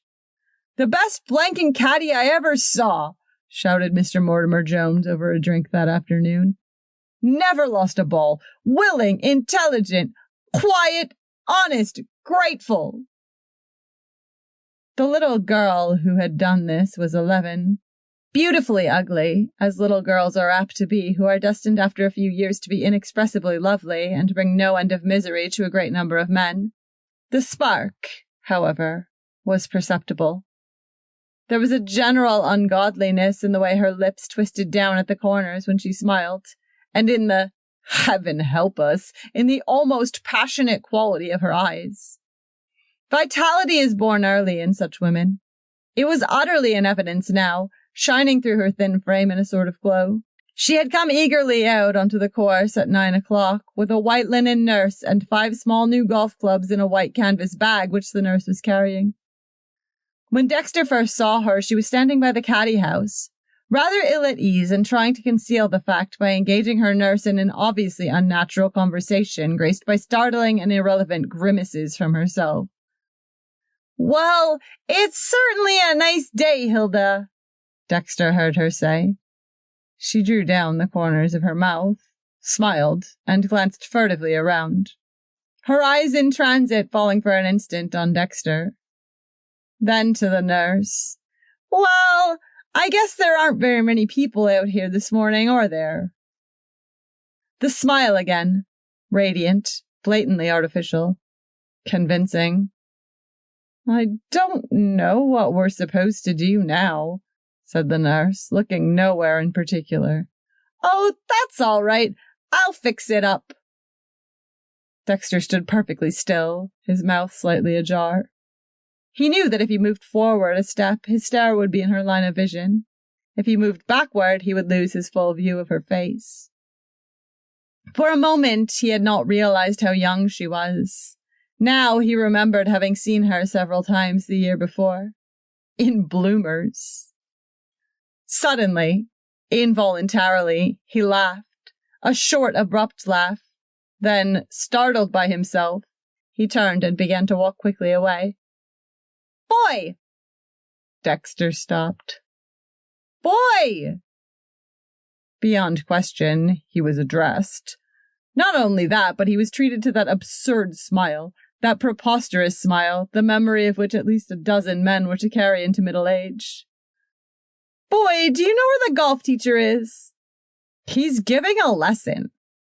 "Well, do you know where the caddy master is?" "He isn't here yet this morning." "Oh." For a moment, this baffled her. She stood alternately on her right and left foot. "We'd like to get a caddy," said the nurse. "Mrs. Mortimer Jones sent us out to play golf, and we don't know how without we get a caddy." Here she was stopped by an ominous glance from Miss Jones, followed immediately by the smile. "There aren't any caddies here except me," said Dexter to the nurse, "and I got to stay here in charge until the caddy master gets here." "Oh." Miss Jones and her retinue now withdrew, and at a proper distance from Dexter became involved in a heated conversation, which was concluded by Miss Jones taking one of the clubs and hitting it on the ground with violence. For further emphasis, she raised it again and was about to bring it down smartly upon the nurse's bosom, when the nurse seized the club and twisted it from her hands. "You damn little mean old thing!" cried Miss Jones wildly. Another argument ensued. Realizing that the elements of the comedy were implied in the scene, Dexter several times began to laugh, but each time restrained the laugh before it reached audibility. He could not resist the monstrous conviction that the little girl was justified in beating the nurse. The situation was resolved by the fortuitous appearance of the caddy master, who was appealed to immediately by the nurse. "Miss Jones is to have a little caddy, and this one says he can't go." "Mr. McKenna said I was to wait here till you came," said Dexter quickly. "Well, he's here now." Miss Jones smiled cheerfully at the caddy master. Then she dropped her bag and set off at a haughty mince toward the first tee. "Well?" The caddy master turned to Dexter. "What you standing there like a dummy for? Go pick up the young ladies' clubs." "I don't think I'll go out today," said Dexter. "You don't? I think I'll quit." The enormity of his decision frightened him. He was a favorite caddy, and the $30 a month he earned through the summer were not to be made elsewhere around the lake. But he had received a strong emotional shock, and his perturbation required a violent and immediate outlet. It is not so simple as that, either. As so frequently would be the case in the future, Dexter was unconsciously dictated to by his winter dreams. Now, of course, the quality and the seasonability of these winter dreams varied, but the stuff of them remained. They persuaded Dexter several years later to pass up a business course at the State University. His father, prospering now, would have paid his way, for the precarious advantage of attending an older and more famous university in the East, where he was bothered by his scanty funds. But do not get the impression, because his winter dreams happened to be concerned at first with musings on the rich, that there was anything merely snobbish in the boy. He wanted not association with glittering things and glittering people. He wanted the glittering things themselves. Often he reached out for the best without knowing why he wanted it, and sometimes he ran up against the mysterious denials and prohibitions in which life indulges. It is with one of those denials, and not with his career as a whole, that this story deals. He made money. It was rather amazing. After college, he went to the city from which Black Bear Lake draws its wealthy patrons. When he was only 23 and had been there not quite 2 years, there were already people who liked to say, "Now there's a boy." All about him, rich men's sons were peddling bonds precariously, or investing patrimonies precariously, or plodding through the 24 volumes of the George Washington commercial course. But Dexter borrowed $1,000 on his college degree and his confident mouth, and bought a partnership in a laundry. It was a small laundry when he went into it, but Dexter made a specialty of learning how the English washed fine woolen golf stockings without shrinking them, and within a year he was catering to the trade that wore knickerbockers. Men were insisting that their Shetland hose and sweaters go to his laundry, just as they had insisted on a caddy who could find golf balls. A little later he was doing their wives' lingerie as well, and running 5 branches in different parts of the city. Before he was 27, he owned the largest string of laundries in his section of the country. It was then that he sold out and went to New York. But the part of his story that concerns us goes back to the days when he was making his first big success. When he was 23, Mr. Hart, one of the grey-haired men who liked to say, "Now there's a boy," gave him a guest card to the Sherry Island Golf Club for a weekend. So he signed his name one day on the register, and that afternoon played golf in a foursome with Mr. Hart and Mr. Sandwood and Mr. T.A. Hedrick. He did not consider it necessary to remark that he had once carried Mr. Hart's bag over this same links, and that he knew every trap and gully with his eyes shut. But he found himself glancing at the 4 caddies who trailed them, trying to catch a gleam or gesture that would remind him of himself, that would lessen the gap which lay between his present and his past. It was a curious day, slashed abruptly with fleeting familiar impressions. One minute he had the sense of being a trespasser. In the next he was impressed by the tremendous superiority he felt toward Mr. T.A. Hedrick, who was a bore and not even a good golfer anymore. Then, because of a ball Mr. Hart lost near the 15th green, an enormous thing happened.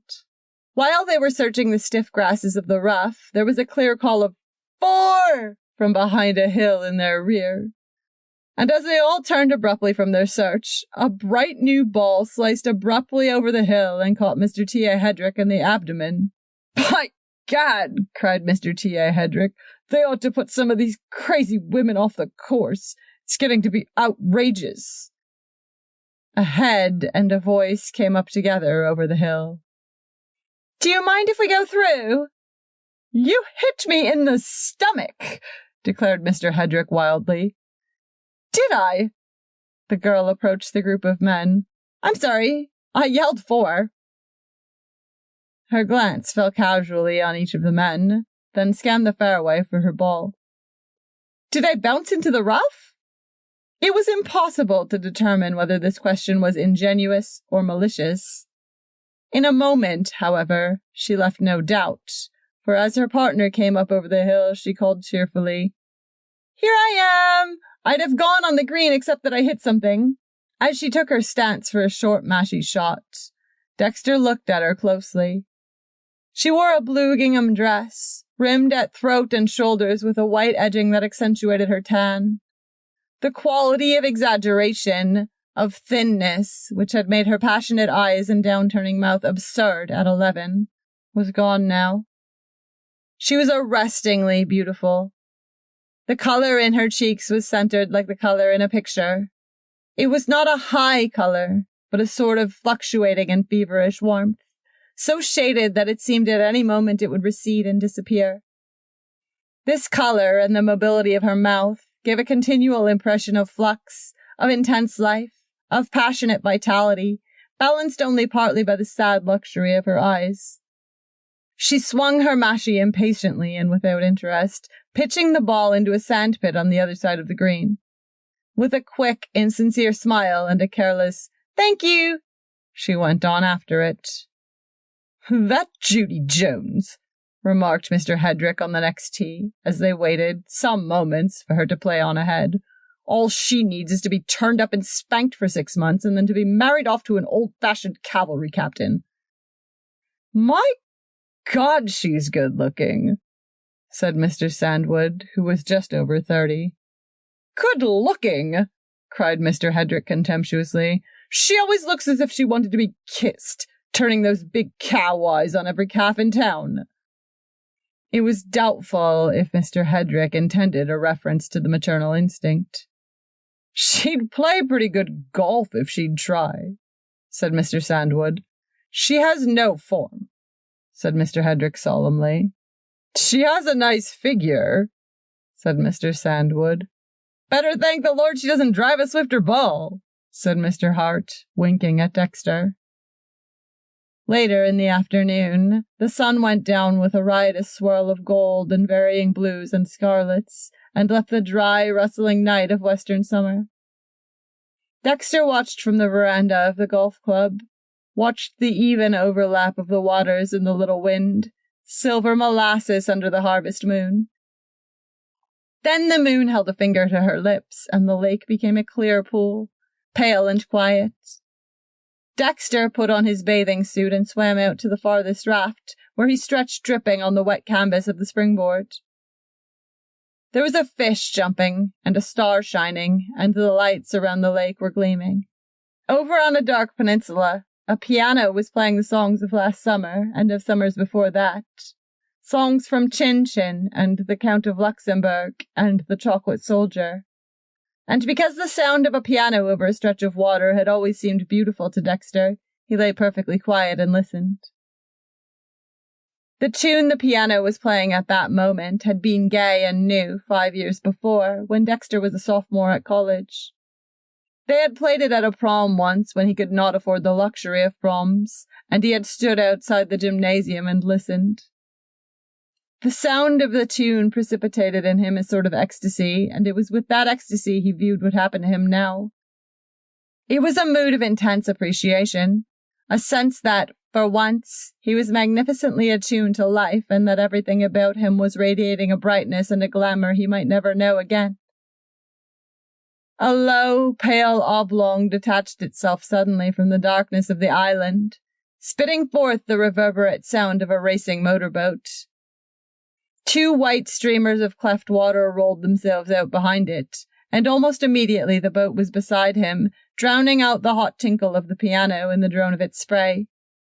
Dexter, raising himself on arms, was aware of a figure standing at the wheel, of 2 dark eyes regarding him over the lengthening space of water. Then the boat had gone by and was sweeping in an immense and purposeless circle of spray round and round in the middle of the lake. With equal eccentricity, one of the circles flattened out and headed back toward the raft. "Who's that?" she called, shutting off her motor. She was so near now that Dexter could see her bathing suit, which consisted, apparently, of pink rompers. The nose of the boat bumped the raft, and as the latter tilted rakishly, he was precipitated toward her. With different degrees of interest, they recognized each other. "Aren't you one of those men we played through this afternoon?" she demanded. He was. Well, do you know how to drive a motorboat? Because if you do, I wish you'd drive this one so I can ride on the surfboard behind. My name is Judy Jones. She favored him with an absurd smirk. Rather, what tried to be a smirk. For twist her mouth as she might, it was not grotesque. It was merely beautiful. And I live in a house over there on the island, and in that house there is a man waiting for me. When he drove up at the door, I drove out of the dock, because he says I'm his ideal. There was a fish jumping and a star shining, and the lights around the lake were gleaming. Dexter sat beside Judy Jones, and she explained how her boat was driven.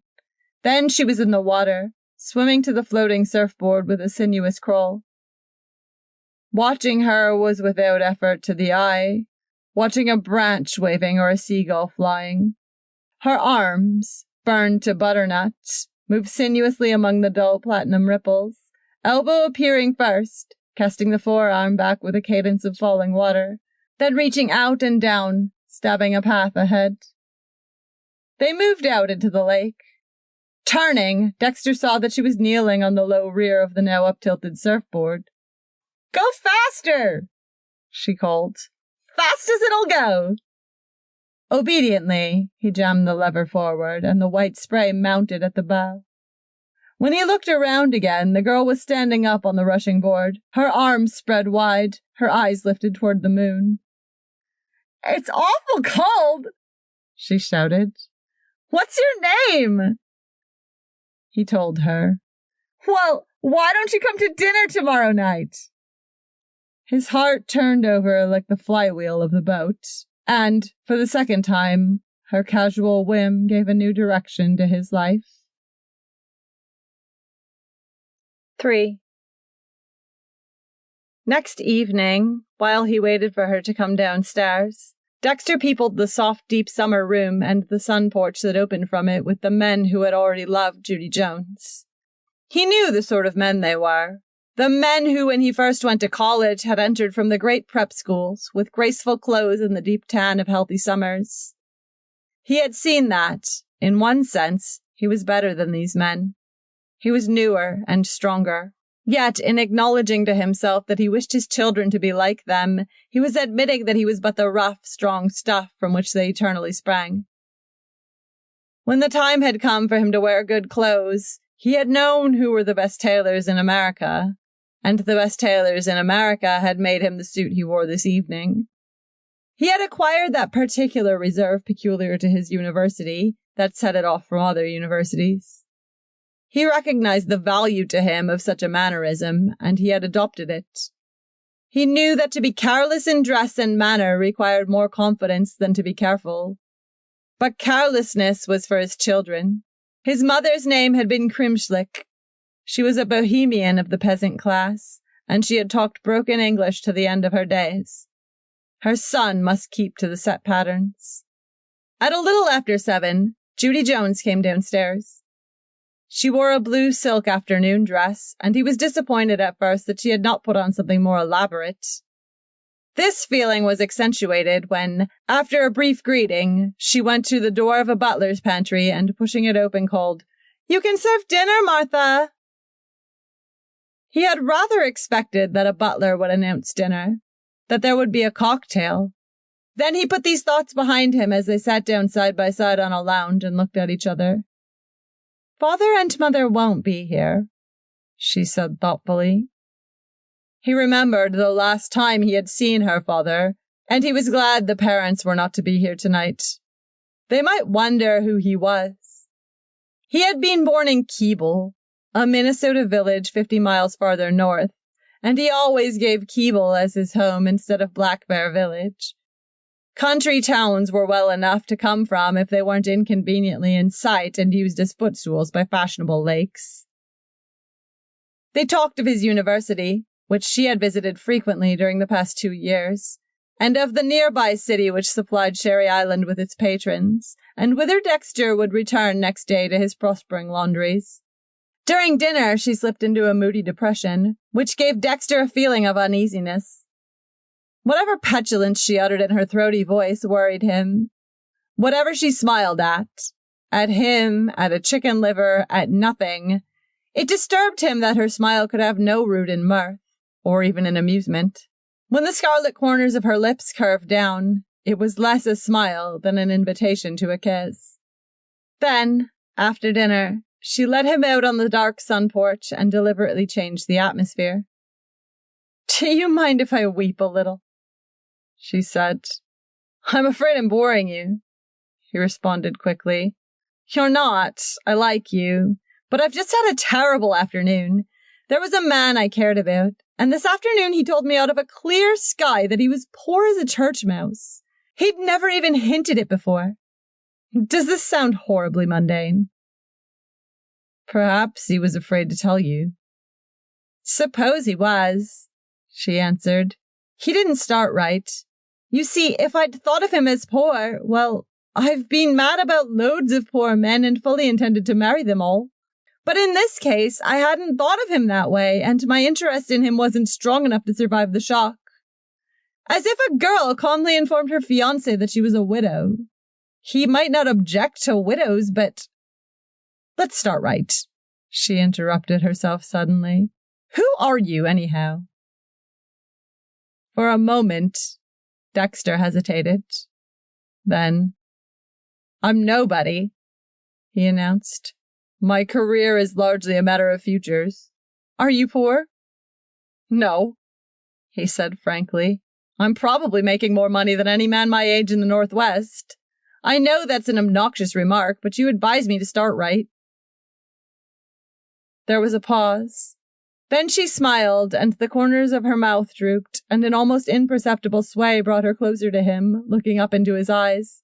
A lump rose in Dexter's throat, and he waited breathless for the experiment, facing the unpredictable compound that would form mysteriously from the elements of their lips. Then he saw. She communicated her excitement to him, lavishly, deeply, with kisses that were not a promise, but a fulfillment. They aroused in him not hunger demanding renewal, but surfeit that would demand more surfeit. Kisses that were like charity, creating want by holding back nothing at all. It did not take him many hours to decide that he had wanted Judy Jones ever since he was a proud, desirous little boy. 4. It began like that, and continued with varying shades of intensity, on such a note right up to the denouement. Dexter surrendered a part of himself to the most direct and unprincipled personality with which he had ever come in contact. Whatever Judy wanted, she went after with the full pressure of her charm. There was no divergence of method, no jockeying for position or premeditation of effects. There was a very little mental side to any of her affairs. She simply made men conscious to the highest degree of her physical loveliness. Dexter had no desire to change her. Her deficiencies were knit up with a passionate energy that transcended and justified them. When, as Judy's head lay against his shoulder that first night, she whispered, "I don't know what's the matter with me. Last night I thought I was in love with a man, and tonight I think I'm in love with you." It seemed to him a beautiful and romantic thing to say.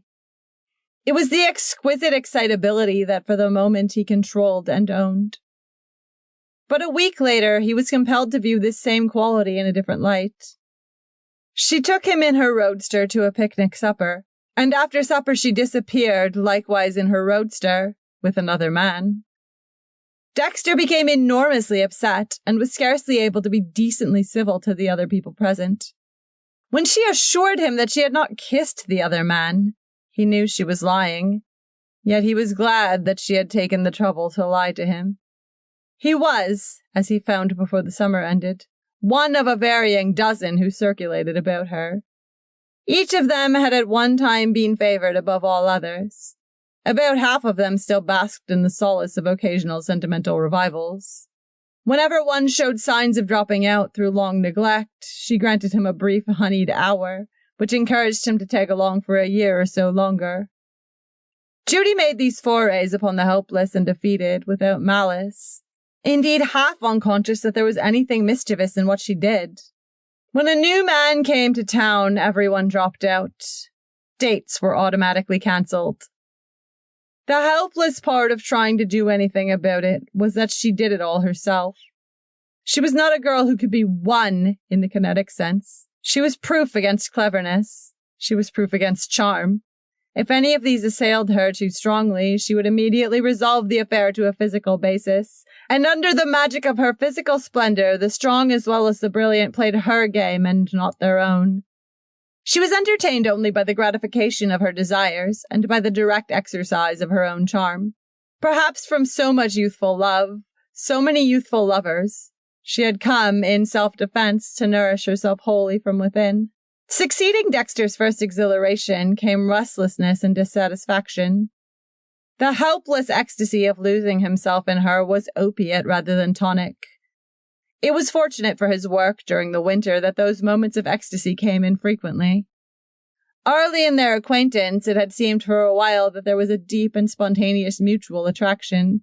That first August, for example. 3 days of long evenings on her dusky veranda, of strange wan kisses through the late afternoon, in shadowy alcoves or behind the protecting trellises of the garden arbors, of mornings when she was fresh as a dream and almost shy at meeting him in the clarity of the rising day. There was all the ecstasy of an engagement about it, sharpened by his realization that there was no engagement. It was during those 3 days that, for the first time, he had asked her to marry him. She said, "Maybe someday."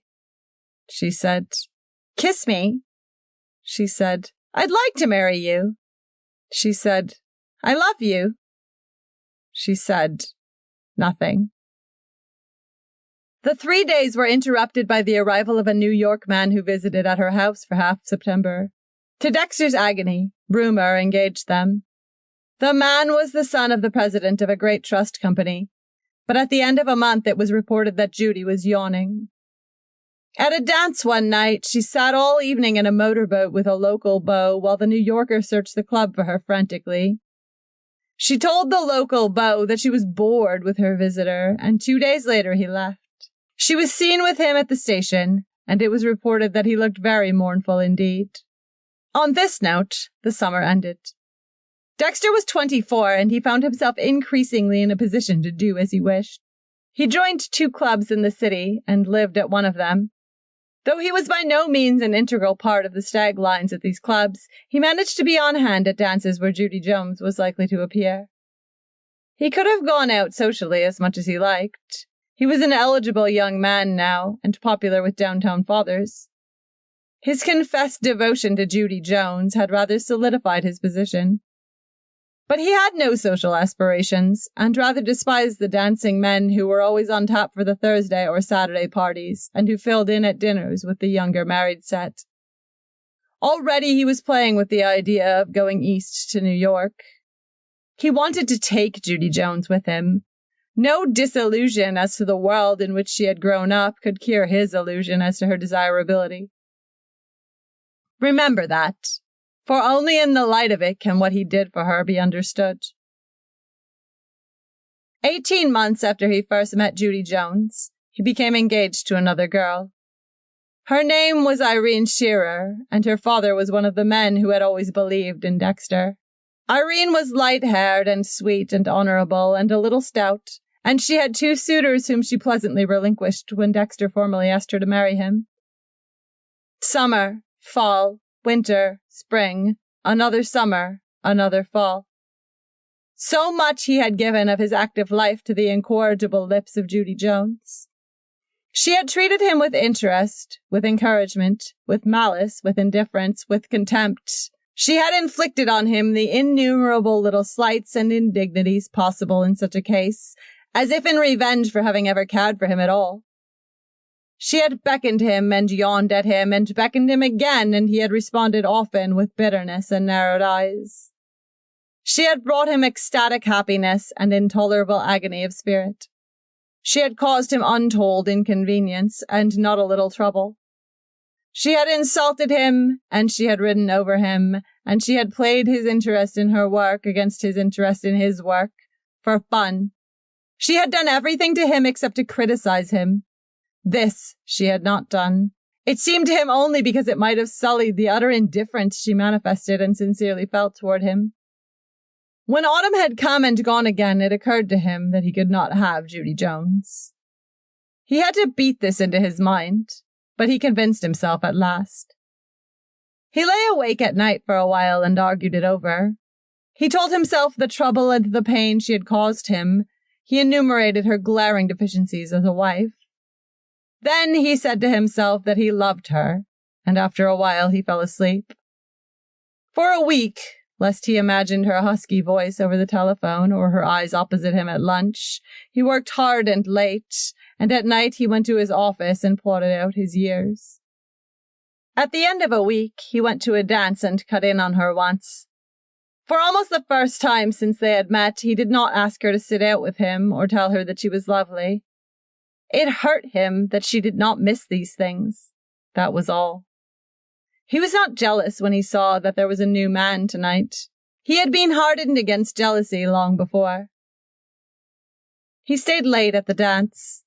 He sat for an hour with Irene Shearer and talked about books and about music. He knew very little about either, but he was beginning to be master of his own time now, and he had a rather priggish notion that he, the young and already fabulously successful Dexter Green, should know more about such things. That was in October, when he was 25. In January, Dexter and Irene became engaged. It was to be announced in June, and they were to be married 3 months later. The Minnesota winter prolonged itself interminably, and it was almost May when the winds came soft and the snow ran down into Black Bear Lake at last. For the first time in over a year, Dexter was enjoying a certain tranquility of spirit. Judy Jones had been in Florida, and afterward in Hot Springs, and somewhere she had been engaged, and somewhere she had broken it off.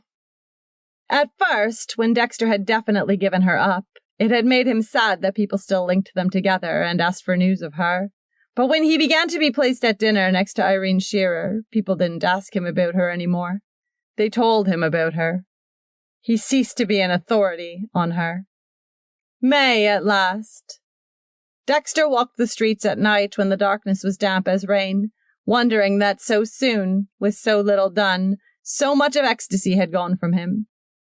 May 1 year back had been marked by Judy's poignant, unforgivable, yet forgiven turbulence. It had been one of those rare times when he fancied she had grown to care for him. That old penny's worth of happiness he had spent for this bushel of content. He knew that Irene would be no more than a curtain spread behind him, a hand moving among gleaming teacups, a voice calling to children. Fire and loveliness were gone. The magic of nights and the wonder of the varying hours and seasons. Slender lips, down-turning, dropping to his lips and bearing him up into a heaven of eyes. The thing was deep in him. He was too strong and alive for it to die lightly. In the middle of May, when the weather balanced for a few days on the thin bridge that led to deep summer, he turned in one night at Irene's house. Their engagement was to be announced in a week now. No one would be surprised at it. And tonight they would sit together on the lounge at the University Club and look on for an hour at the dancers. It gave him a sense of solidity to go with her. She was so sturdily popular, so intensely great. He mounted the steps of the brownstone house and stepped inside. "Irene," he called. Mrs. Shearer came out of the living room to meet him.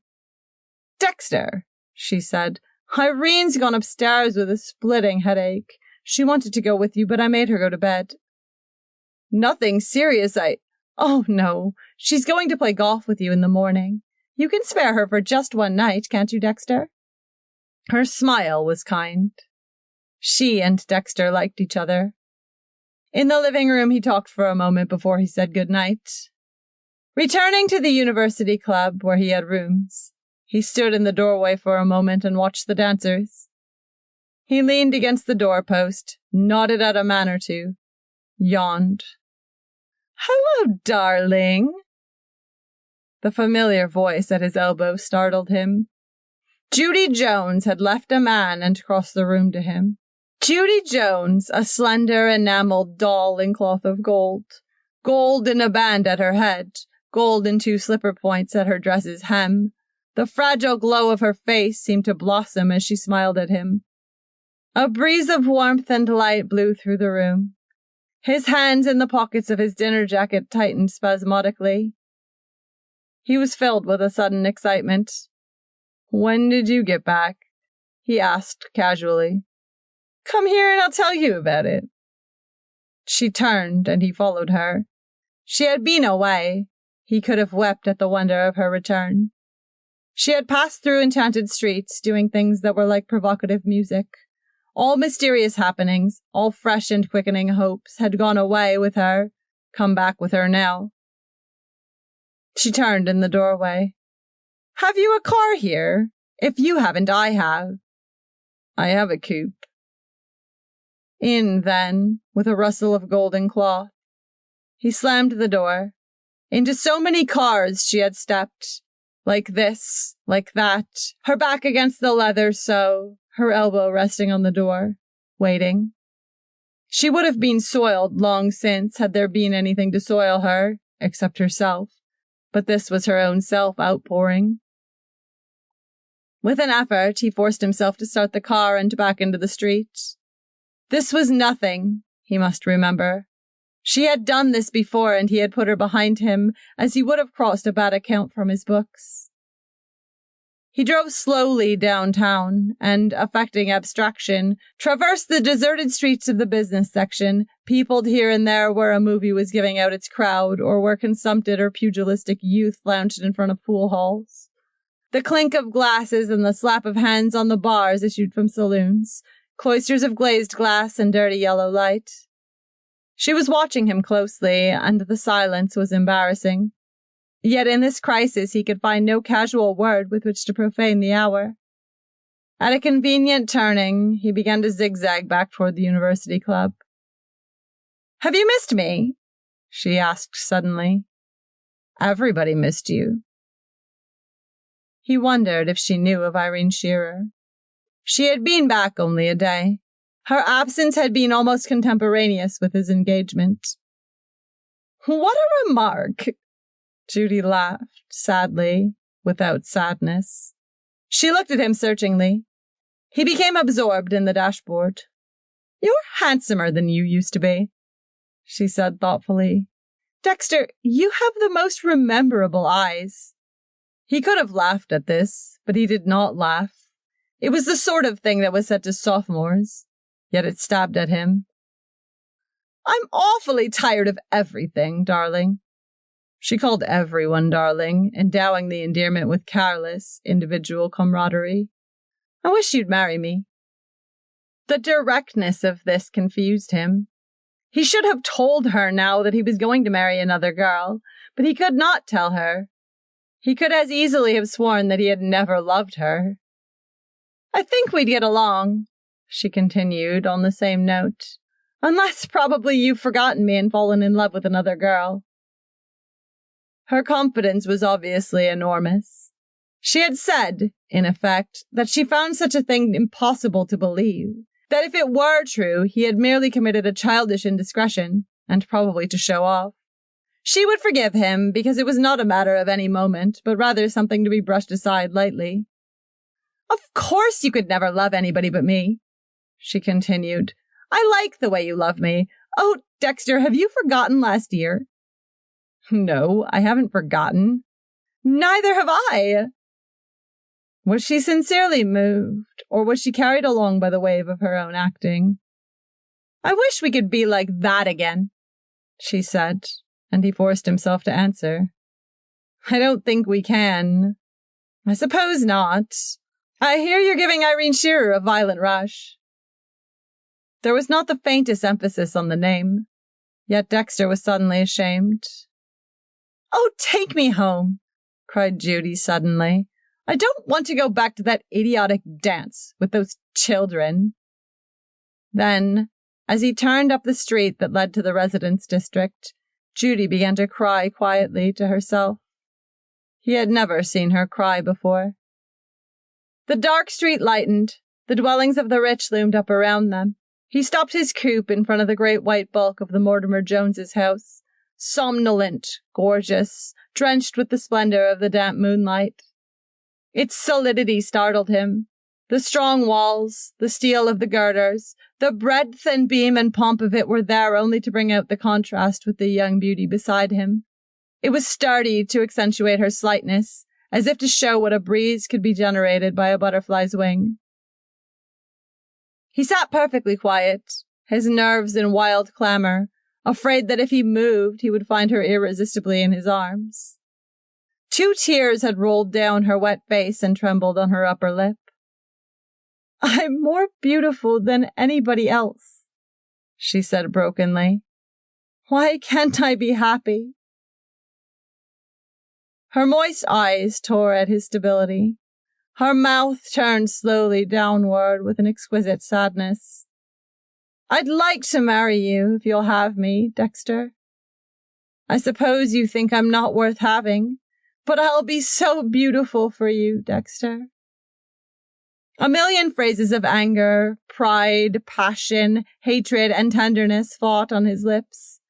Then a perfect wave of emotion washed over him, carrying off with it a sediment of wisdom, of convention, of doubt, of honor. This was his girl who was speaking, his own, his beautiful, his pride. "Won't you come in?"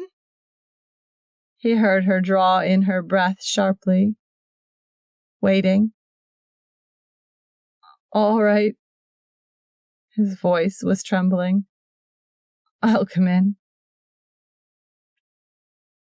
5. It was strange that neither when it was over nor a long time afterward did he regret that night. Looking at it from the perspective of 10 years, the fact that Judy's flair for him endured just 1 month seemed of little importance. Nor did it matter that by his yielding he subjected himself to a deeper agony in the end, and gave serious hurt to Irene Shearer and to Irene's parents, who had befriended him. There was nothing sufficiently pictorial about Irene's grief to stamp itself on his mind. Dexter was at bottom hard-minded. The attitude of the city on his action was of no importance to him, not because he was going to leave the city, but because any outside attitude on the situation seemed superficial. He was completely indifferent to popular opinion. Nor, when he had seen that it was no use, that he did not possess in himself the power to move fundamentally or to hold Judy Jones, did he bear any malice toward her. He loved her, and he would love her until the day he was too old for loving. But he could not have her. So he tasted the deep pain that is reserved only for the strong, just as he had tasted for a little while the deep happiness. Even the ultimate falsity of the grounds upon which Judy terminated the engagement, that she did not want to take him away from Irene, Judy, who had wanted nothing else, did not revolt him. He was beyond any revulsion or any amusement. He went east in February with the intention of selling out his laundries and settling in New York. But the war came to America in March and changed his plans. He returned to the West, handed over the management of the business to his partner, and went into the first officers' training camp in late April. He was one of those young thousands who greeted the war with a certain amount of relief, welcoming the liberation from webs of tangled emotion. 6. This story is not his biography, remember, although things creep into it which have nothing to do with those dreams he had when he was young. We are almost done with them, and with him now. There is only one more incident to be related here, and it happened 7 years farther on. It took place in New York, where he had done well, so well that there were no barriers too high for him. He was 32 years old, and, except for one flying trip immediately after the war, he had not been west in 7 years. A man named Devlin from Detroit came into his office to see him in a business way, and then and there this incident occurred and closed out, so to speak, this particular side of his life. "So, you're from the Middle West," said the man Devlin with careless curiosity. "That's funny. I thought men like you were probably born and raised on Wall Street. You know, wife of one of my best friends in Detroit came from your city. I was an usher at the wedding." Dexter waited with no apprehension of what was coming. Judy Sims, said Devlin with no particular interest. Judy Jones she was once. Yes, I knew her. A dull impatience spread over him. He had heard, of course, that she was married. Perhaps deliberately he had heard no more. Awfully nice girl, brooded Devlin meaninglessly. I'm sort of sorry for her. Why? Something in Dexter was alert, receptive at once. Oh, Lud Sims has gone to pieces in a way. I don't mean he ill-uses her, but he drinks and runs around. Doesn't she run around? No, stays at home with her kids. Oh, she's a little too old for him, said Devlin. Too old? Cried Dexter. Why, man, she's only 27. He was possessed with a wild notion of rushing out into the streets and taking a train to Detroit. He rose to his feet spasmodically. I guess you're busy, Devlin apologized quickly. I didn't realize. No, I'm not busy, said Dexter, steadying his voice. I'm not busy at all. Not busy at all. Did you say she was 27? No, I said she was 27. Yes, you did, agreed Devlin dryly. Go on, then. Go on. What do you mean? About Judy Jones. Devlin looked at him helplessly. Well, I told you all there is to it. He treats her like the devil. Oh, they're not going to get divorced or anything. When he's particularly outrageous, she forgives him. In fact, I'm inclined to think she loves him. She was a pretty girl when she first came to Detroit. A pretty girl? The phrase struck Dexter as ludicrous. Isn't she a pretty girl anymore? Oh, she's all right. Look here, said Dexter, sitting down suddenly. I don't understand. You say she was a pretty girl, and now you say she's all right. I don't understand what you mean. Judy Jones wasn't a pretty girl at all. She was a great beauty. Why, I knew her. She was... Devlin laughed pleasantly. I'm not trying to start a row, he said. I think Judy's a nice girl, and I like her. I can't understand how a man like Lud Sims could fall madly in love with her, but he did. Then he added, most of the women like her. Dexter looked closely at Devlin, thinking wildly that there must be a reason for this, some insensitivity in the man or some private malice. Lots of women fade just like that. Devlin snapped his fingers. You must have seen it happen. Perhaps I've forgotten how pretty she was at her wedding. I've seen her so much since then, you see. She has nice eyes. A sort of dullness settled down upon Dexter. For the first time in his life, he felt like getting very drunk. He knew that he was laughing loudly at something Devlin had said, but he did not know what it was or why it was funny. When, in a few minutes, Devlin went, he lay down on his lounge and looked out the window at the New York skyline, into which the sun was sinking in dull, lovely shades of pink and gold. He had thought that having nothing else to lose, he was invulnerable at last. But he knew that he had just lost something more, as surely as if he had married Judy Jones and seen her fade away before his eyes. The dream was gone. Something had been taken from him. In a sort of panic, he pushed the palms of his hands into his eyes and tried to bring up a picture of the waters lapping on Sherry Island and the moonlit veranda and gingham on the golf links and the dry sun and the gold color of her neck's soft down. And her mouth damp to his kisses, and her eyes plaintive with melancholy, and her freshness like new fine linen in the morning. Why, these things were no longer in the world. They had existed, and they existed no longer. For the first time in years, the tears were streaming down his face. But they were for himself now. He did not care about mouth and eyes and moving hands. He wanted to care, and he could not care. For he had gone away, and he could never go back any more. The gates were closed, the sun was gone down, and there was no beauty but the grey beauty of steel that withstands all time. Even the grief he could have borne was left behind in the country of illusion, of youth, of the richness of life where his winter dreams had flourished. Long ago, he said, long ago there was something in me, but now that thing is gone. Now that thing is gone. That thing is gone. I cannot cry. I cannot care. That thing will come back no more. End of part 3.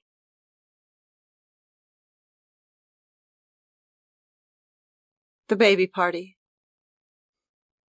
When John Andros felt old, he found solace in the thought of life continuing through his child's. The dark trumpets of oblivion were less loud at the patter of his child's feet, or at the sound of his child's voice babbling mad non sequiturs to him over the telephone. The latter incident occurred every afternoon at 3, when his wife called the office from the country, and he came to look forward to it as one of the vivid minutes of his day.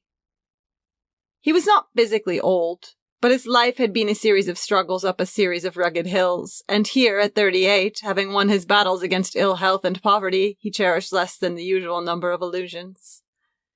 Even his feeling about his little girl was qualified. She had interrupted his rather intense love affair with his wife, and she was the reason for their living in a suburban town, where they paid for country air with endless servant troubles and the weary merry-go-round of the commuting train. It was little Edie as a definite piece of youth that cheerfully interested him. He liked to take her on his lap and examine minutely her fragrant, downy scalp and her eyes with their irises of morning blue. Having paid this homage, John was content that the nurse should take her away. After 10 minutes, the very vitality of the child irritated him. He was inclined to lose his temper when things were broken, and one Sunday afternoon, when she had disrupted a bridge game by permanently hiding up the ace of spades, he had made a scene that had reduced his wife to tears. This was absurd, and John was ashamed of himself. It was inevitable that such things would happen, and it was impossible that little Edie should spend all her indoor hours in the nursery upstairs when she was becoming, as her mother said, more nearly a real person every day. She was 2.5, and this afternoon, for instance, she was going to a baby party. Grown-up Edith, her mother, had telephoned the information to the office, and little Edie had confirmed the business by shouting, "I am going to a pantry!" into John's unsuspecting left ear. "Drop in at the Marquis when you get home, won't you, dear?" resumed her mother. "It'll be funny. Edie's going to be all dressed up in her new pink dress." The conversation terminated abruptly with a squawk, which indicated that the telephone had been pulled violently to the floor. John laughed and decided to get an early train out. The prospect of a baby party in someone else's house amused him. What a peach of a mess, he thought humorously. 12 mothers, and each one looking at nothing but her own child. All the babies breaking things and grabbing at the cake, and each mama going home thinking about the subtle superiority of her own child to every other child there. He was in a good humor today. All the things in his life were going better than they had ever gone before. When he got off the train at his station, he shook his head at an importunate taximan and began to walk up the long hill toward his house through the crisp December twilight. It was only 6 o'clock, but the moon was out, shining with proud brilliance on the thin, sugary snow that lay over the lawns. As he walked along, drawing his lungs full of cold air, his happiness increased, and the idea of a baby party appealed to him more and more. He began to wonder how Edie compared to other children of her own age, and if the pink dress she was to wear was something radical and mature. Increasing his gait, he came in sight of his own house, where the lights of a defunct Christmas tree still blossomed in the window, but he continued on past the walk. The party was at the Marquis next door. As he mounted the brick step and rang the bell, he became aware of voices inside, and he was glad he was not too late. Then he raised his head and listened. The voices were not children's voices, but they were loud and pitched high with anger. There were at least 3 of them, and one, which rose as he listened to a hysterical sob, he recognized immediately as his wife's. "There's been some trouble," he thought quickly. Trying the door, he found it unlocked and pushed it open. The baby party began at 4:30, but Edith Andros, calculating shrewdly that the new dress would stand out more sensationally against vestments already rumpled, planned the arrival of herself and little Edie for 5. When they appeared, it was already a flourishing affair. 4 baby girls and 9 baby boys, each one curled and washed and dressed with all the care of a proud and jealous heart, were dancing to the music of a phonograph. Never more than 2 or 3 were dancing at once, but as all were continually in motion, running to and from their mothers for encouragement, the general effect was the same. As Edith and her daughter entered, the music was temporarily drowned out by a sustained chorus, consisting largely of the word cute and directed toward little Edie, who stood looking timidly about and fingering the edges of her pink dress. She was not kissed, this is the sanitary age, but she was passed along a row of mammas, each one of whom said cute to her and held her pink little hand before passing her on to the next. After some encouragement and a few mild pushes, she was absorbed into the dance and became an active member of the party. Edith stood near the door, talking to Mrs. Markey and keeping one eye on the tiny figure in the pink dress. She did not care for Mrs. Markey. She considered her both snippy and common, but John and Joe Markey were congenial and went in together on the commuting train every morning, so the 2 women kept up an elaborate pretense of warm amity. They were always reproaching each other for not coming to see me, and they were always planning the kind of parties that began with, "You'll have to come to dinner with us soon, and we'll go into the theater," but never matured further. "Little Edie looks perfectly darling," said Mrs. Markey, smiling and moistening her lips in a way that Edith found particularly repulsive. "So grown up. I can't believe it." Edith wondered if little Edie referred to the fact that Billy Markey, though several months younger, weighed almost 5 pounds more. Accepting a cup of tea, she took a seat with 2 other ladies on a divan and launched into the real business of the afternoon, which of course lay in relating the recent accomplishments and insouciances of her child.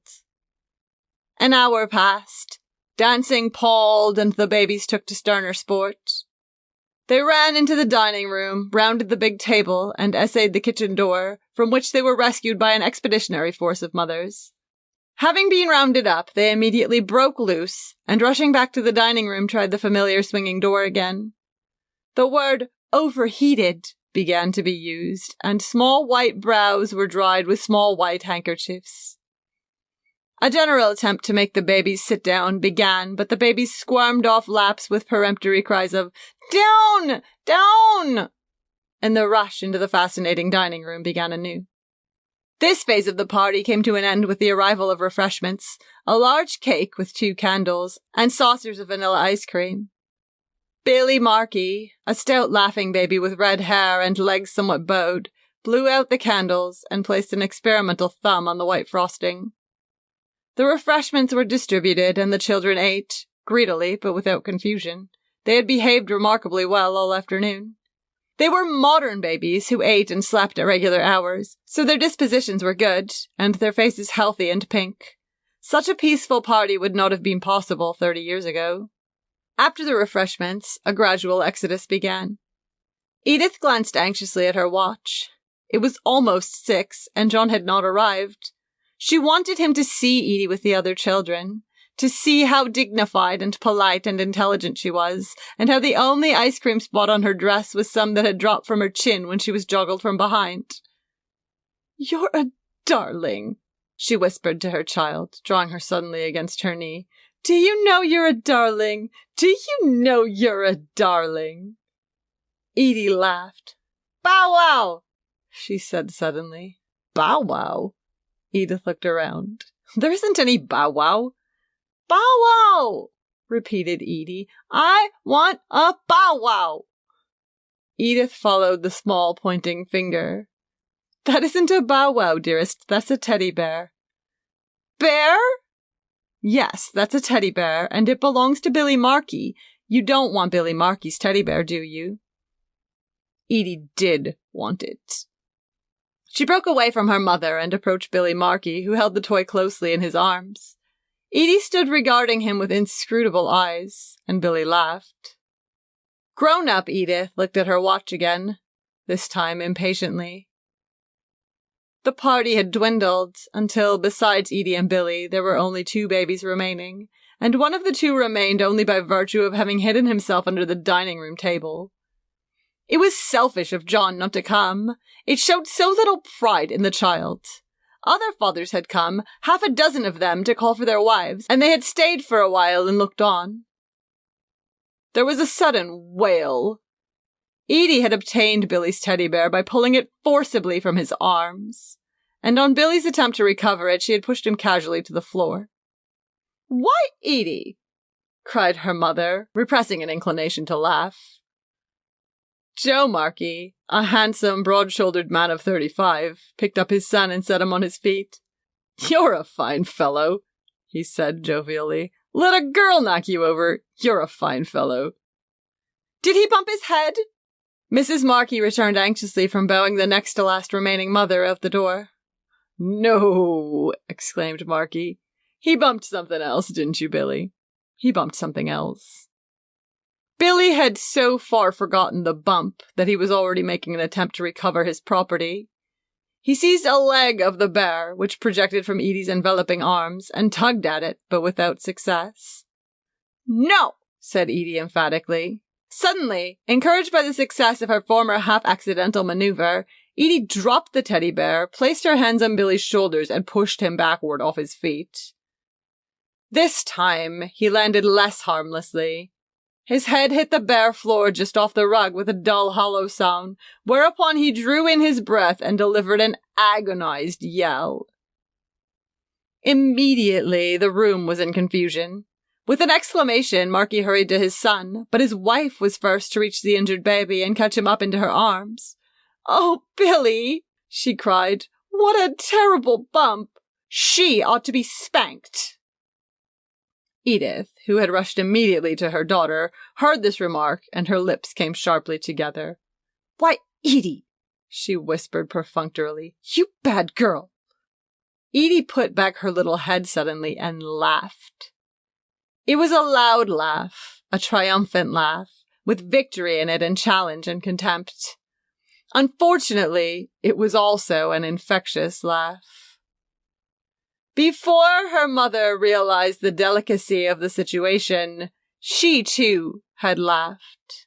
An audible, distinct laugh, not unlike the baby's, and partaking of the same overtones. Then, as suddenly, she stopped. Mrs. Markey's face had grown red with anger, and Markey, who had been feeling the back of the baby's head with one finger, looked at her, frowning. "It's swollen already," he said, with a note of reproof in his voice. "I'll get some witch hazel." But Mrs. Markey had lost her temper. "I don't see anything funny about a child being hurt," she said in a trembling voice. Little Edie, meanwhile, had been looking at her mother curiously. She noted that her own laugh had produced her mother's, and she wondered if the same cause would always produce the same effect. So she chose this moment to throw back her head and laugh again. To her mother, the additional mirth added the final touch of hysteria to the situation. Pressing her handkerchief to her mouth, she giggled irrepressibly. It was more than nervousness. She felt that in a peculiar way she was laughing with her child. They were laughing together. It was, in a way, defiance, those two against the world. While Markey rushed upstairs to the bathroom for ointment, his wife was walking up and down, rocking the yelling boy in her arms. "Please go home," she broke out suddenly. "The child's badly hurt, and if you haven't the decency to be quiet, you'd better go home." "Very well," said Edith, her own temper rising. "I've never seen anyone make such a mountain out of—" "Get out!" cried Mrs. Markey frantically. "There's the door! Get out! I never want to see you in our house again, you or your brat either." Edith had taken her daughter's hand and was moving quickly toward the door. But at this remark she stopped and turned around, her face contracting with indignation. "Don't you dare call her that!" Mrs. Markey did not answer, but continued walking up and down, muttering to herself and to Billy in an inaudible voice. Edith began to cry. "I will get out," she sobbed. "I've never heard anybody so rude and common in my life. I'm glad your baby did get pushed down. He's nothing but a fat little fool anyhow."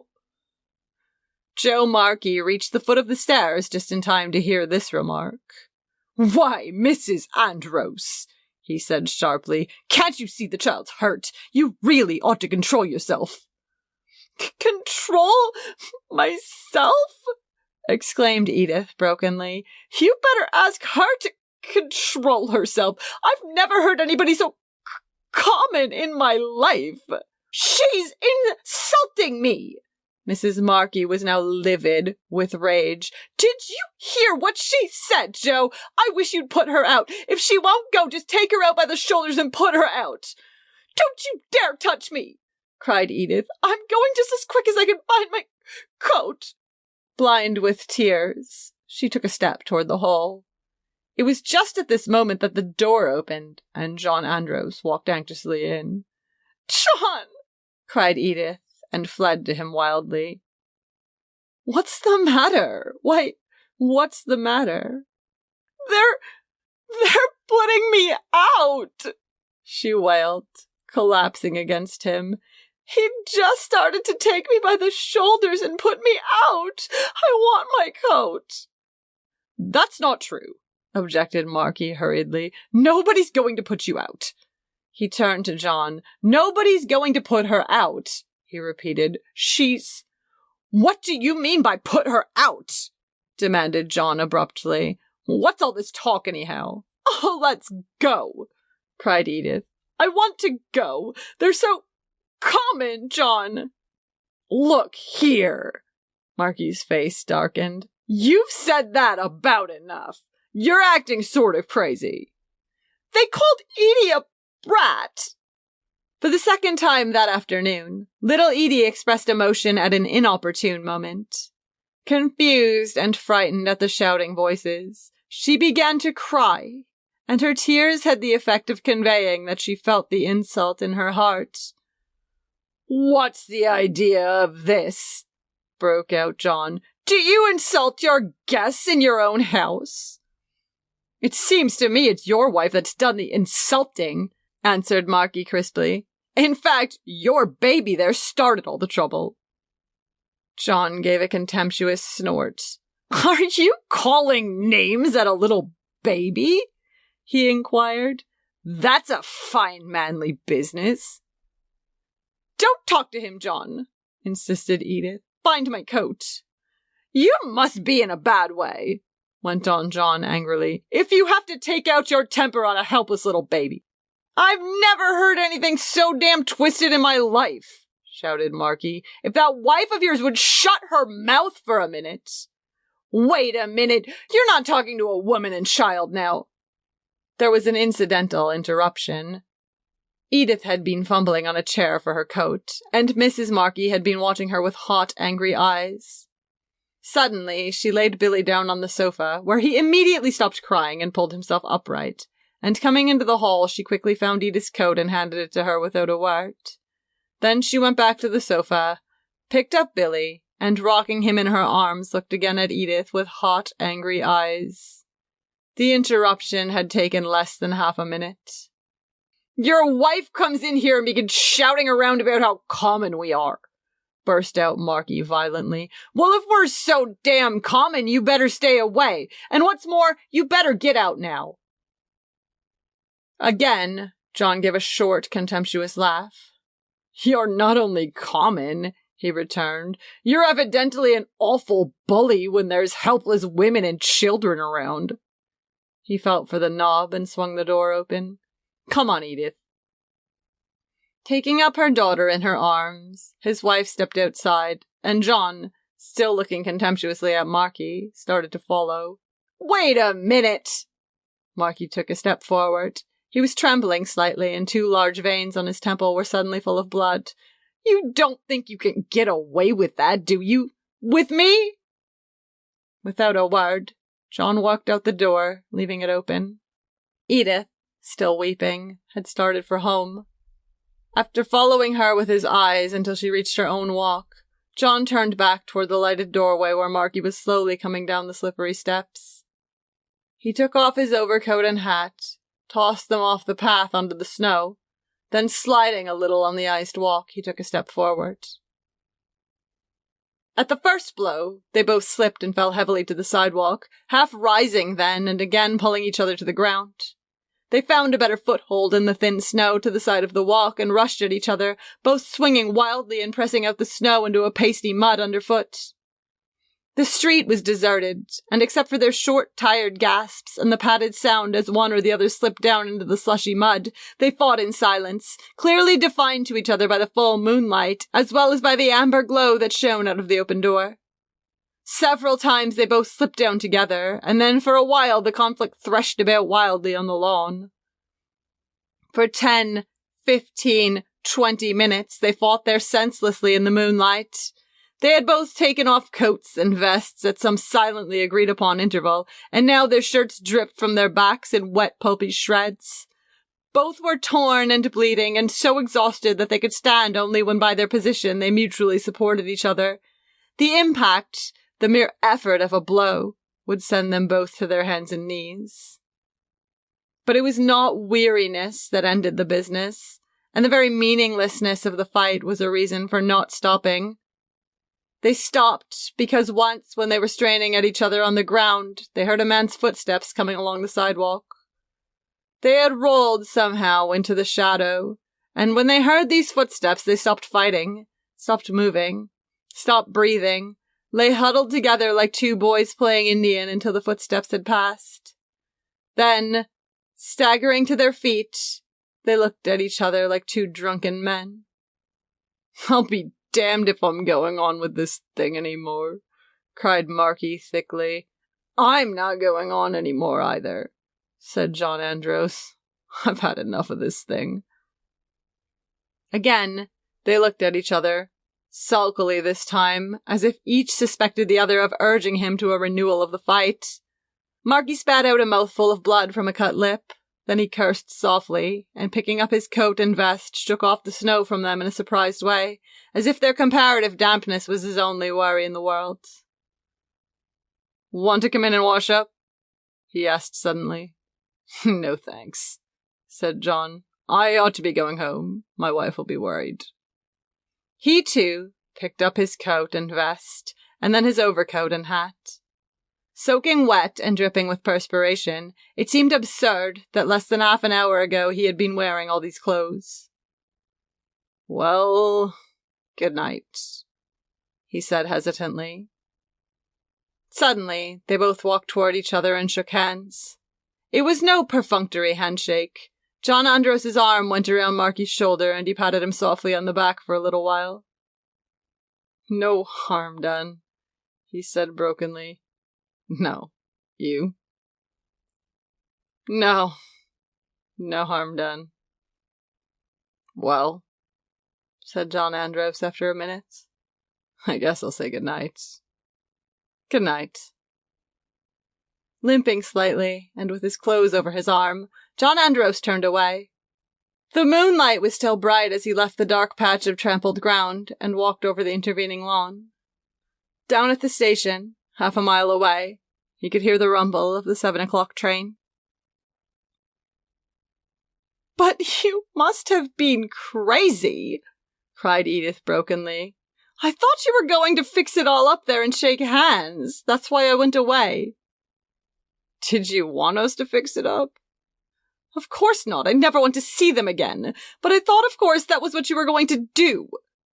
She was touching the bruises on his neck and back with iodine as he sat placidly in a hot bath. "I'm going to get the doctor," she said insistently. "You may be hurt internally." He shook his head. "Not a chance," he answered. "I don't want this to get all over town." "I don't understand yet how it all happened." "Neither do I." He smiled grimly. "I guess these baby parties are pretty rough affairs." "Well, one thing," suggested Edith hopefully. I'm certainly glad we have beefsteak in the house for tomorrow's dinner. Why? For your eye, of course. Do you know I came within an ace of ordering veal? Wasn't that the luckiest thing? Half an hour later, dressed except that his neck would accommodate no collar, John moved his limbs experimentally before the glass. I believe I'll get myself in better shape, he said thoughtfully. I must be getting old. You mean so that next time you can beat him? I did beat him, he announced. At least, I beat him as much as he beat me, and there isn't going to be any next time. Don't you go calling people common anymore. If you get in trouble, you just take your coat and go home. Understand? Yes, dear, she said meekly. I was very foolish, and now I understand. Out in the hall, he paused abruptly by the baby's door. Is she asleep? Sound asleep, but you can go in and peek at her, just to say good night. They tiptoed in and bed together over the bed. Little Edie, her cheeks flushed with health, her pink hands clasped tight together, was sleeping soundly in the cool, dark room. John reached over the railing of the bed and passed his hand lightly over the silken hair. She's asleep, he murmured in a puzzled way. Naturally, after such an afternoon. Miss Andros! The collared maid's stage whisper floated in from the hall. Mr. and Miss Markey downstairs and want to see you. Mr. Markey, he's all cut up in pieces, ma'am. His face looked like a roast beef. And Miss Markey, she 'pear mighty mad. Why, what an incomparable nerve! Exclaimed Edith. Just tell them we're not home. I wouldn't go down for anything in the world. You most certainly will. John's voice was hard and set. What? You'll go down right now, and what's more, whatever that other woman does, you'll apologize for what you said this afternoon. After that, you don't ever have to see her again. Why, John, I can't.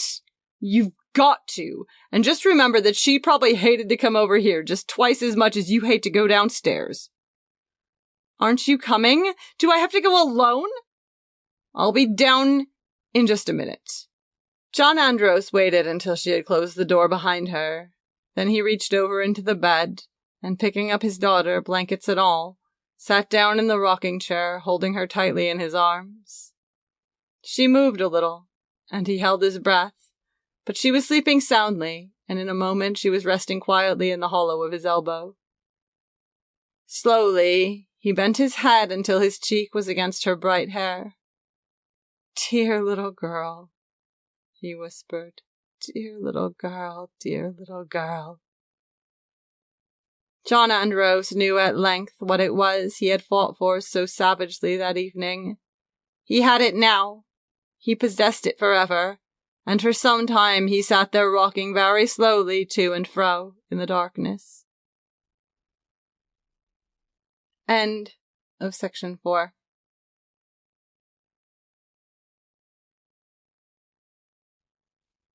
There was once a priest with cold, watery eyes, who in the still of the night wept cold tears. He wept because the afternoons were warm and long, and he was unable to attain a complete mystical union with our Lord. Sometimes, near 4 o'clock, there was a rustle of Swede girls along the path by his window, and in their shrill laughter he found a terrible dissonance that made him pray aloud for twilight to come.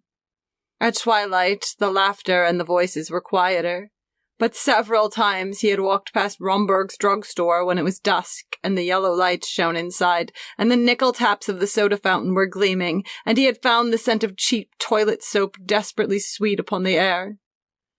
He passed that way when he returned from hearing confessions on Saturday nights, and he grew careful to walk on the other side of the street so that the smell of the soap would float upward before it reached his nostrils as it drifted, rather like incense, toward the summer moon.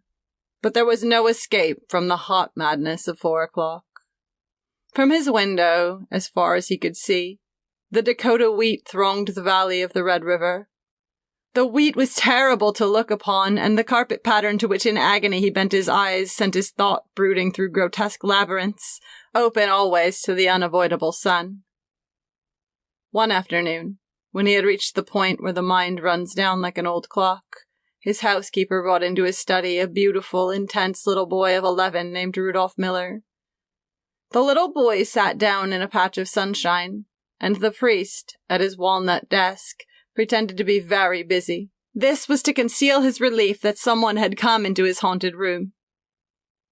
Presently, he turned around and found himself staring into 2 enormous staccato eyes, lit with gleaming points of cobalt light. For a moment, their expression startled him. Then he saw that his visitor was in a state of abject fear. "Your mouth is trembling," said Father Schwartz in a haggard voice. The little boy covered his quivering mouth with his hand. "Are you in trouble?" asked Father Schwartz sharply. "Take your hand away from your mouth and tell me what's the matter." The boy, Father Schwartz recognized him now as the son of a parishioner, Mr. Miller, the freight agent, moved his hand reluctantly off his mouth and became articulate in a despairing whisper. "Father Schwartz, I've committed a terrible sin." "A sin against purity?" "No, Father. Worse." Father Schwartz's body jerked sharply. "Have you killed somebody?" "No, but I'm afraid." The voice rose to a shrill whimper. "Do you want to go to confession?" The little boy shook his head miserably. Father Schwartz cleared his throat so that he could make his voice soft and say some quiet, kind thing. In this moment, he should forget his own agony and try to act like God. He repeated to himself a devotional phrase, hoping that in return God would help him to act correctly. "Tell me what you've done," said his new, soft voice.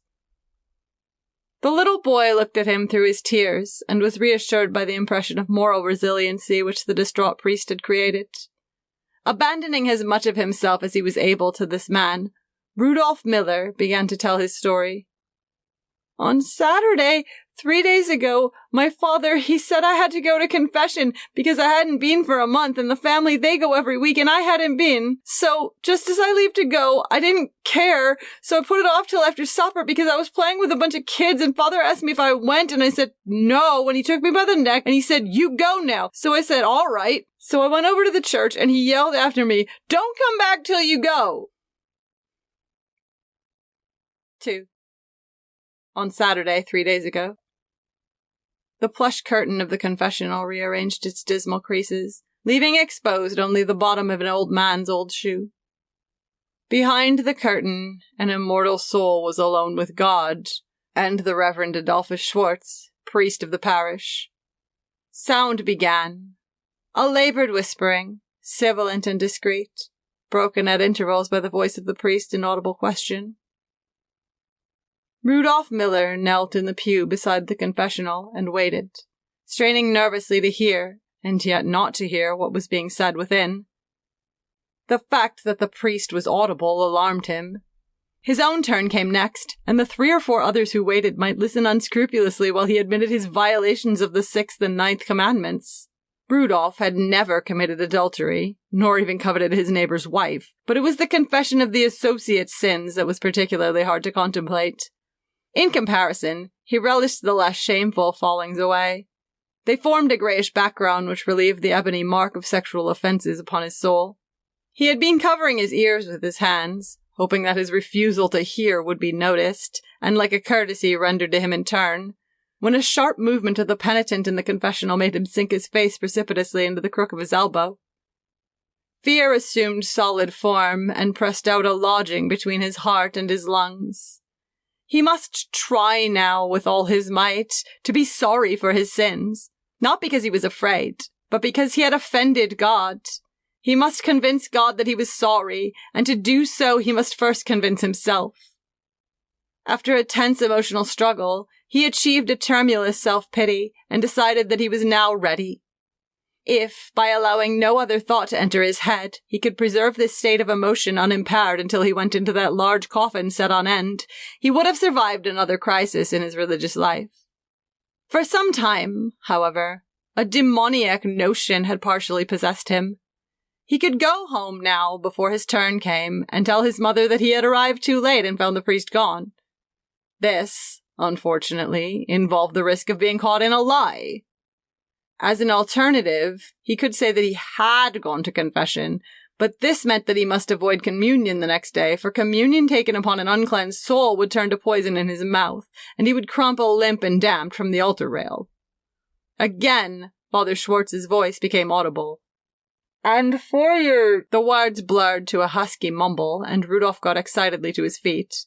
He felt that it was impossible for him to go to confession this afternoon. He hesitated tensely. Then, from the confessional, came a tap, a creak, and a sustained rustle. The slide had fallen, and the plush curtain trembled. Temptation had come to him too late. "Bless me, Father, for I have sinned. I confess to the Almighty God and to you, Father, that I have sinned. Since my last confession it has been 1 month and 3 days. I accuse myself of taking the name of the Lord in vain." This was an easy sin.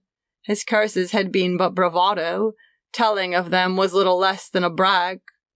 Of being mean to an old lady. The wan shadow moved a little on the latticed slat. "How, my child?"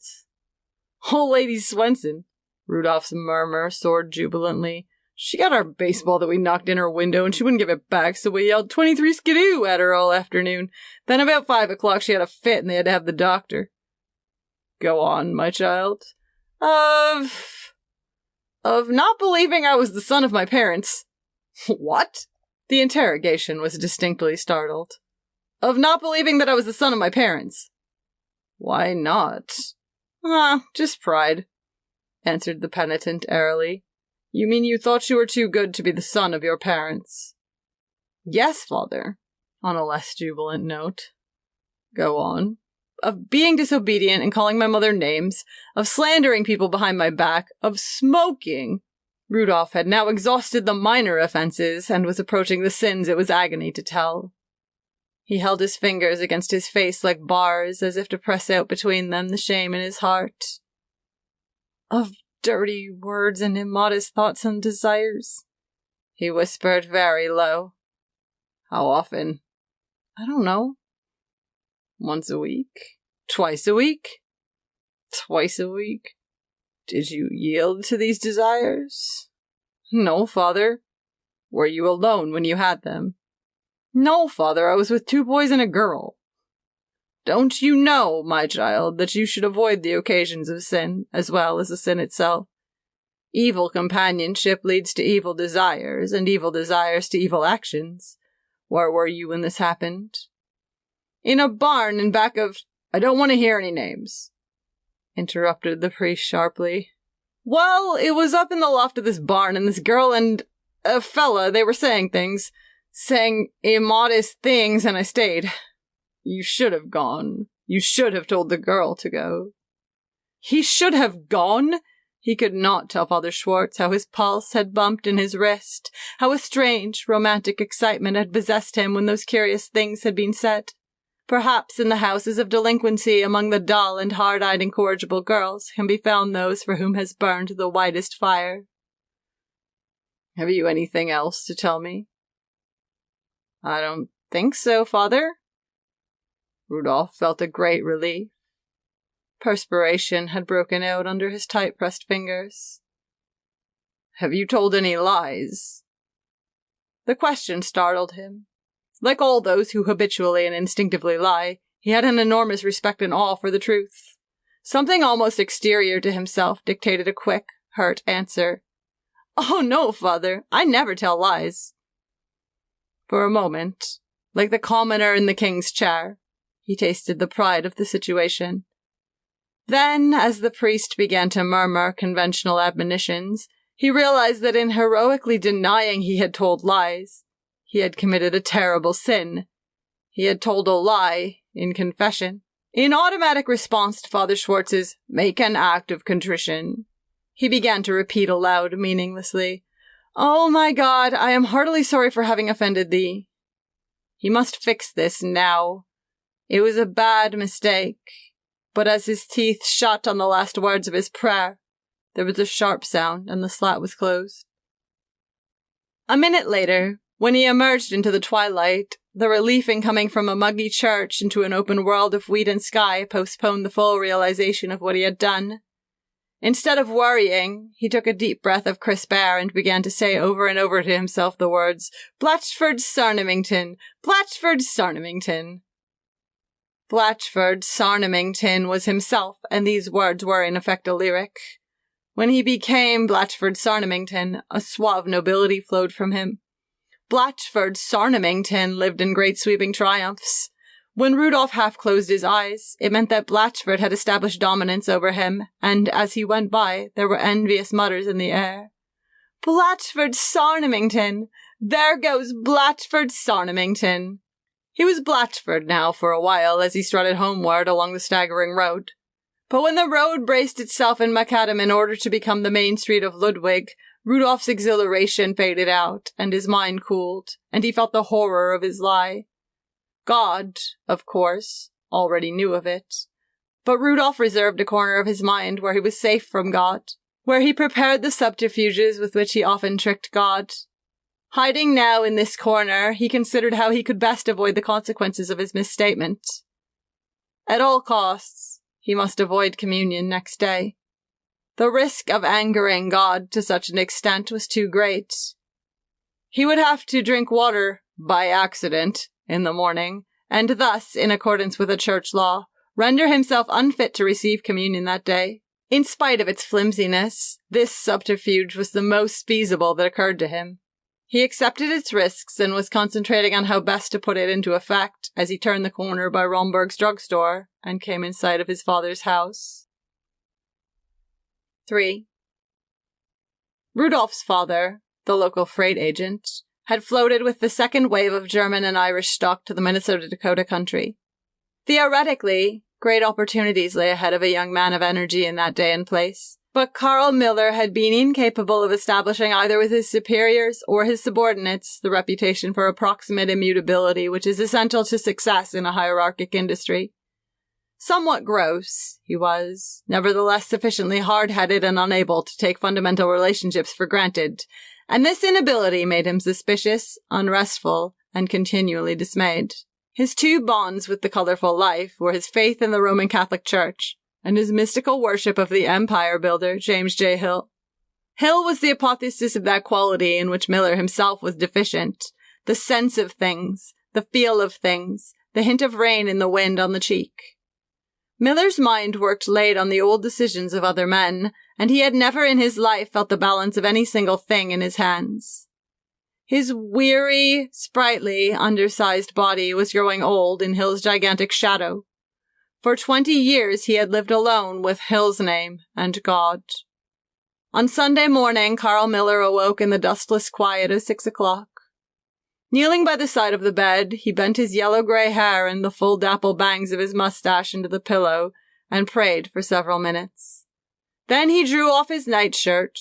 Like the rest of his generation, he had never been able to endure pajamas, and clothed his thin, white, hairless body in woolen underwear. He shaved. Silence in the other bedroom where his wife lay nervously asleep. Silence from the screened-off corner of the hall where his son's cot stood, and his son slept among his algebra books, his collection of cigar bands, his mothy pennants, Cornell, Hamlin, and Greetings from Pueblo, New Mexico, and the other possessions of his private life. From outside, Miller could hear the shrill birds and the whirring movement of the poultry, and as an undertone, the low, swelling click-a-tick of the 6:15 through train for Montana and the Green Coast beyond. Then, as the cold water dripped from the wash rag in his hand, he raised his head suddenly. He had heard a furtive sound from the kitchen below. He dried his razor hastily, slipped his dangling suspenders to his shoulder, and listened. Someone was walking in the kitchen, and he knew by the light footfall that it was not his wife. With his mouth faintly ajar, he ran quickly down the stairs and opened the kitchen door. Standing by the sink, with one hand on the still-dripping faucet and the other clutching a full glass of water, stood his son. The boy's eyes, still heavy with sleep, met his father's with a frightened, reproachful beauty. He was barefooted, and his pajamas were rolled up at the knees and sleeves. For a moment, They both remained motionless. Carl Miller's brow went down, and his son's went up, as though they were striking a balance between the extremes of emotion which filled them. Then the bangs of the parent's moustache descended portentously until they obscured his mouth, and he gave a short glance around to see if anything had been disturbed. The kitchen was garnished with sunlight, which beat on the pans and made the smooth boards of the floor and table yellow and clean as wheat. It was the center of the house where the fire burned and the tins fitted into tins like toys, and the steam whistled all day on a thin pastel note.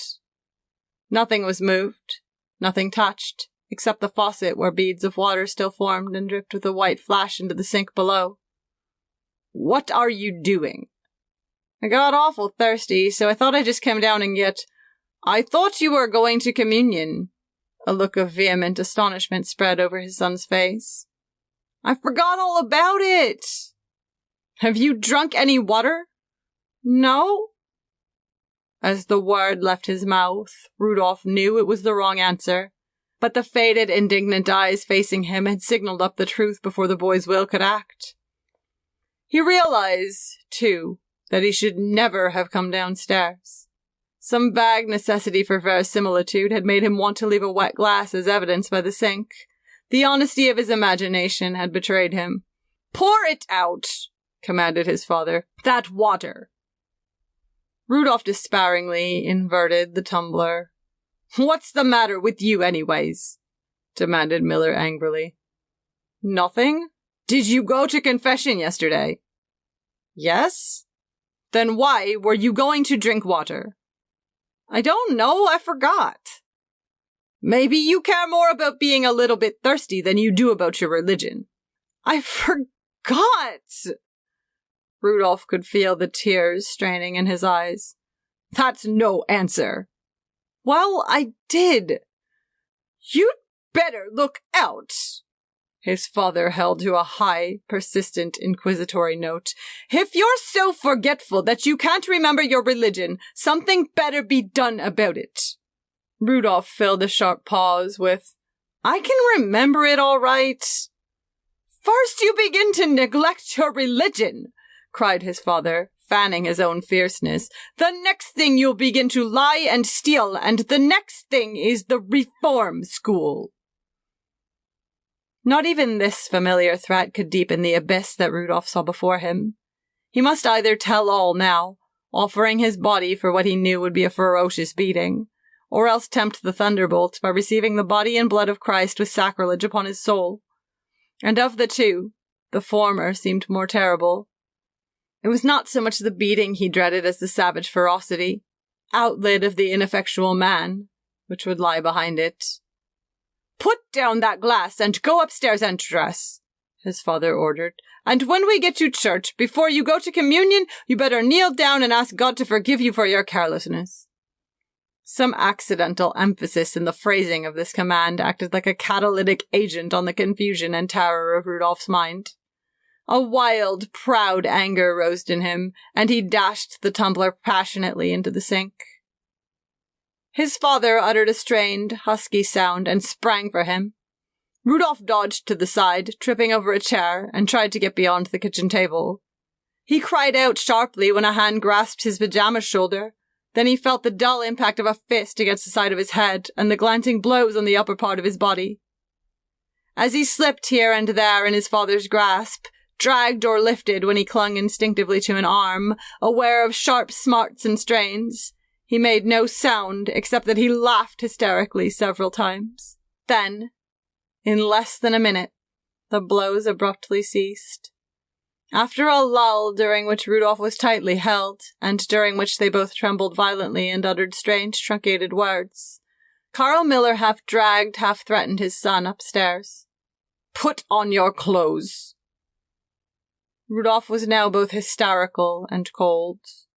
His head hurt him, and there was a long, shallow scratch on his neck from his father's fingernail, and he sobbed and trembled as he dressed. He was aware of his mother standing at the doorway in a wrapper, her wrinkled face compressing and squeezing and opening out into a new series of wrinkles, which floated and eddied from neck to brow. Despising her nervous ineffectuality and avoiding her rudely when she tried to touch his neck with witch hazel, he made a hasty, choking toilet. Then he followed his father out of the house and along the road toward the Catholic Church. 4. They walked without speaking, except when Carl Miller acknowledged automatically the existence of passers-by.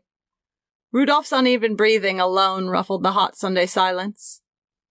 His father stopped decisively at the door of the church. "I've decided you'd better go to confession again. Go in and tell Father Schwartz what you did, and ask God's pardon." "You lost your temper too," said Rudolph quickly.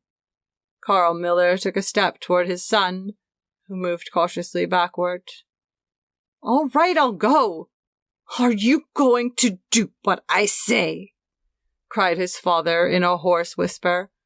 "All right." Rudolph walked into the church, and for the second time in 2 days entered the confessional and knelt down. The slat went up almost at once. "I accuse myself of missing my morning prayers." "Is that all?" "That's all." A maudlin exultation filled him.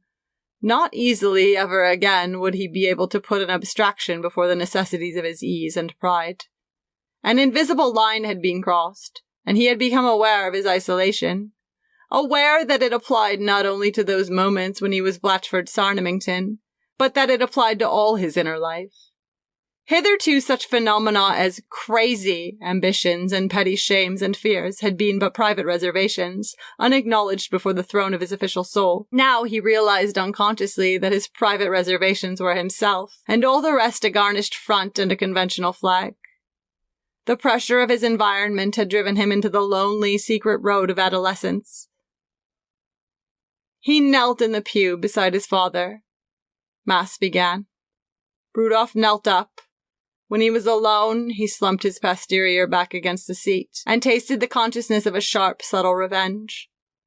Beside him, his father prayed that God would forgive Rudolph and asked also that his own outbreak of temper would be pardoned. He glanced sideways at this son, and was relieved to see that the strained, wild look had gone from his face, and that he had ceased sobbing.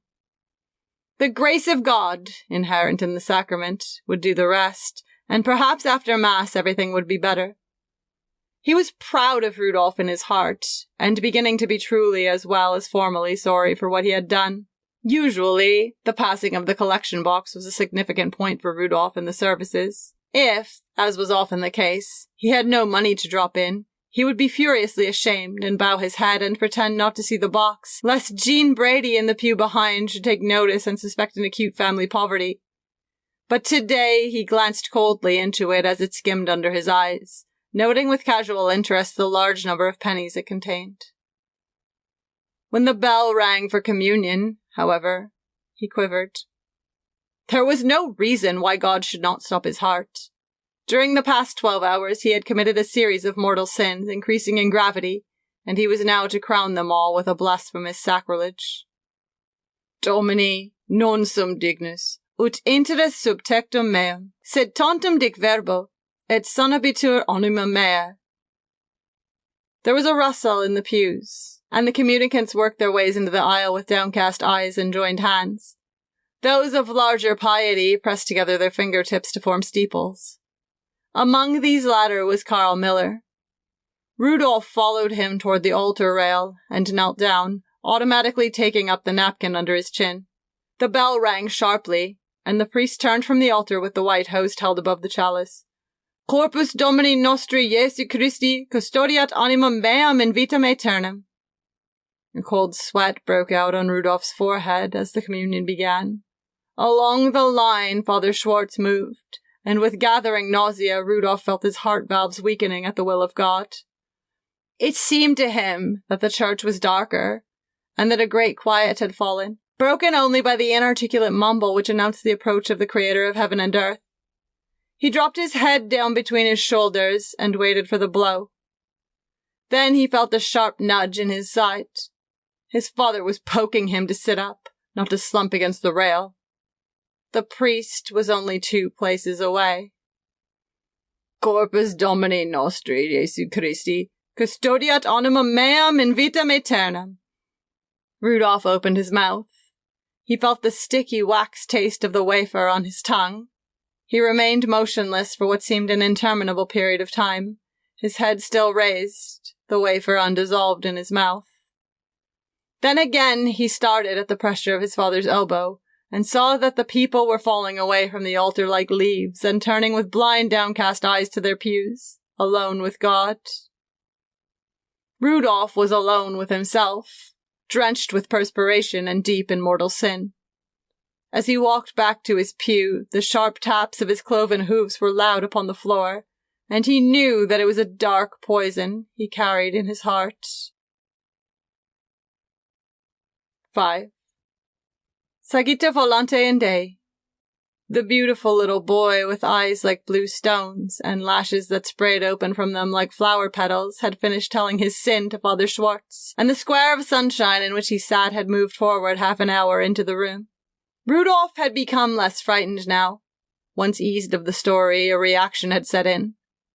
He knew that as long as he was in the room with this priest, God would not stop his heart, so he sighed and sat quietly, waiting for the priest to speak. Father Schwartz's cold, watery eyes were fixed upon the carpet pattern on which the sun had brought out the swastikas and the fat, bloomless vines and the pale echoes of flowers. The whole clock ticked insistently toward sunset, and from the ugly room and from the afternoon outside the window arose a stiff monotony, shattered now and then by the reverberate clapping of a faraway hammer on the dry air. The priest's nerves were strung thin, and the beads of his rosary were crawling and squirming like snakes upon the green felt of his tabletop. He could not remember now what it was he should say. Of all the things in this lost Swede town, he was most aware of this little boy's eyes, the beautiful eyes with lashes that left them reluctantly and curved back as though to meet them once more. For a moment longer the silence persisted while Rudolph waited, and the priest struggled to remember something that was slipping farther and farther away from him, and the clock ticked in the broken house. Then Father Schwartz stared hard at the little boy, and remarked in a peculiar voice, "When a lot of people get together in the best places, things go glimmering." Rudolph started and looked quickly at Father Schwartz's face. "I said," began the priest, and paused, listening. "Do you hear the hammer, and the clock ticking, and the bees? Well, that's no good. The thing is to have a lot of people in the center of the world, wherever that happens to be. Then," his watery eyes widened knowingly, "things go glimmering."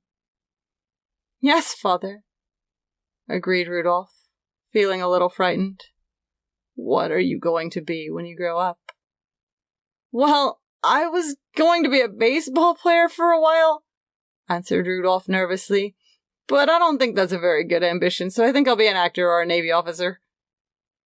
Again the priest stared at him. "I see exactly what you mean," he said with a fierce air. Rudolph had not meant anything in particular, and at the implication that he had, he became more uneasy. "This man is crazy," he thought, "and I'm scared of him. He wants me to help him out some way, and I don't want to." "You look as if things went glimmering," cried Father Schwartz wildly. "Did you ever go to a party?"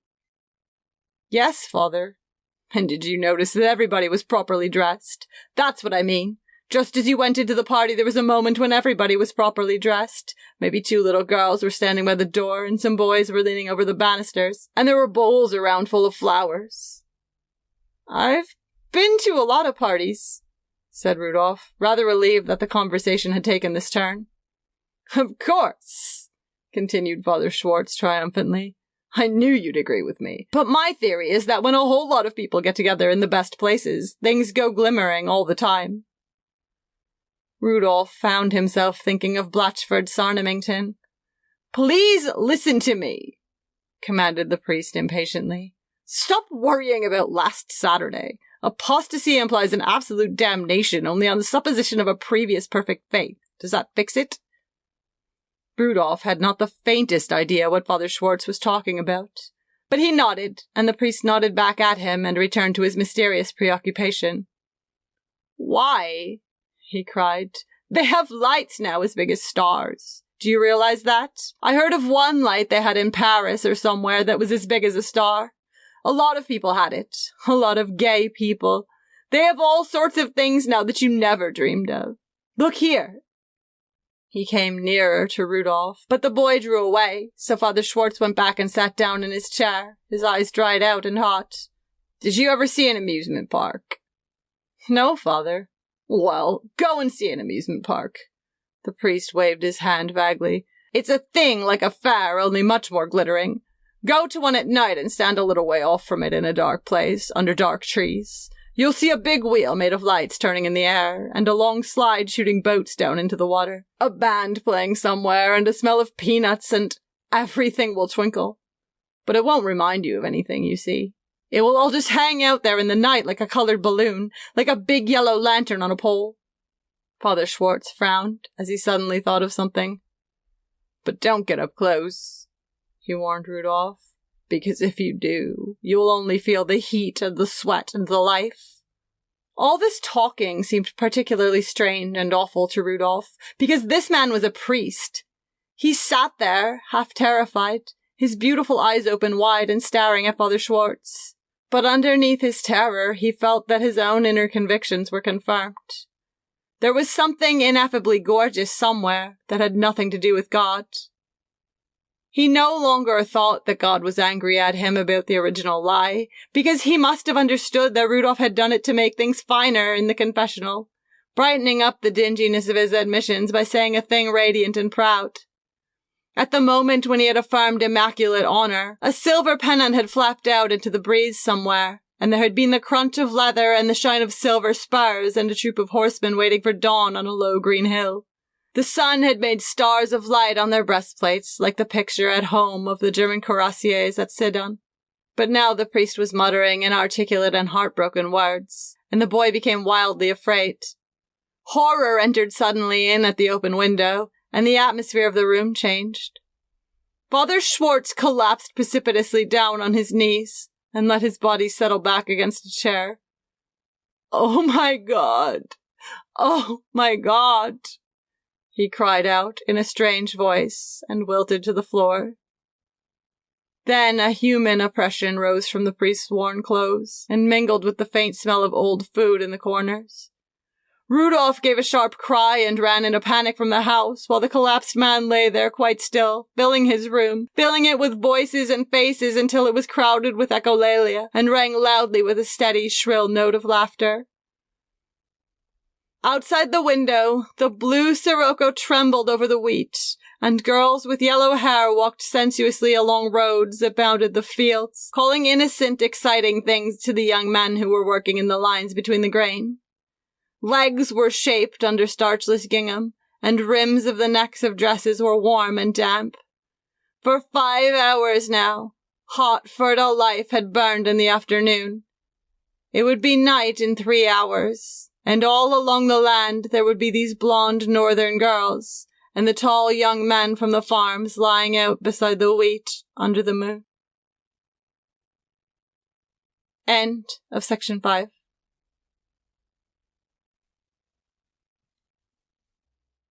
Braggs Martin Jones and the Prince of Wales. The Majestic came gliding into New York Harbor on an April morning. She sniffed at the tugboats and turtle-gated ferries, winked at a gaudy young yacht, and ordered a cattle boat out of her way with a snarling whistle of steam. Then she parked at her private dock with all the fuss of a stout lady sitting down, and announced complacently that she had just come from Cherbourg and Southampton with a cargo of the best people in the world. The best people in the world stood on the deck and waved idiotically to their poor relations who were waiting on the dock for gloves from Paris. Before long, a great toboggan had connected the Majestic with the North American continent, and the ship began to disgorge these very best people in the world, who turned out to be Gloria Swanson, 2 buyers from Lord and Taylor, the financial minister from Graustark with a proposal for funding the debt, and an African king who had been trying to land somewhere all winter and was feeling violently seasick. The photographers worked passionately as the stream of passengers flowed onto the dock. There was a burst of cheering at the appearance of a pair of stretchers laden with 2 Middle Westerners who had drunk themselves delirious on the last night out. The deck gradually emptied, but when the last bottle of Benedictine had reached shore, the photographers still remained at their posts, and the officer in charge of debarkation still stood at the foot of the gangway, glancing first at his watch and then at the deck, as if some important part of the cargo was still on board. At last, from the watchers on the pier, there arose a long-drawn "Ah!" as a final entourage began to stream down from Deck B. First came 2 French maids, carrying small purple dogs, and followed by a squad of porters, blind and invisible under innumerable bunches and bouquets of fresh flowers. Another maid followed, leading a sad-eyed orphan child of a French flavour, and close upon its heels walked the second officer, pulling along 3 neurasthenic wolfhounds, much to their reluctance and his own. A pause. Then the captain, Sir Howard George Witchcraft, appeared at the rail, with something that might have been a pile of gorgeous silver fox fur standing by his side. Rags Martin Jones, after 5 years in the capitals of Europe, was returning to her native land. Rags Martin Jones was not a dog. She was half a girl and half a flower, and as she shook hands with Captain Sir Howard George Witchcraft, she smiled as if someone had told her the newest, freshest joke in the world. All the people who had not already left the pier felt that smile trembling on the April air and turned around to see. She came slowly down the gangway. Her hat, an expensive, inscrutable experiment, was crushed under her arm, so that her scant boy's hair, convict's hair, tried unsuccessfully to toss and flop a little in the harbour wind. Her face was like 7 o'clock on a wedding morning, save where she had slipped a preposterous monocle into an eye of clear childish blue. At every few steps, her long lashes would tilt out the monocle, and she would laugh a bored, happy laugh, and replace the supercilious spectacle in the other eye. Tap! Her 105 pounds reached the pier, and it seemed to sway and bend from the shock of her beauty. A few porters fainted. A large, sentimental shark, which had followed the ship across, made a despairing leap to see her once more, and then dove broken-hearted back into the deep sea. Rags Martin Jones had come home. There was no member of her family there to meet her, for the simple reason that she was the only member of her family left alive.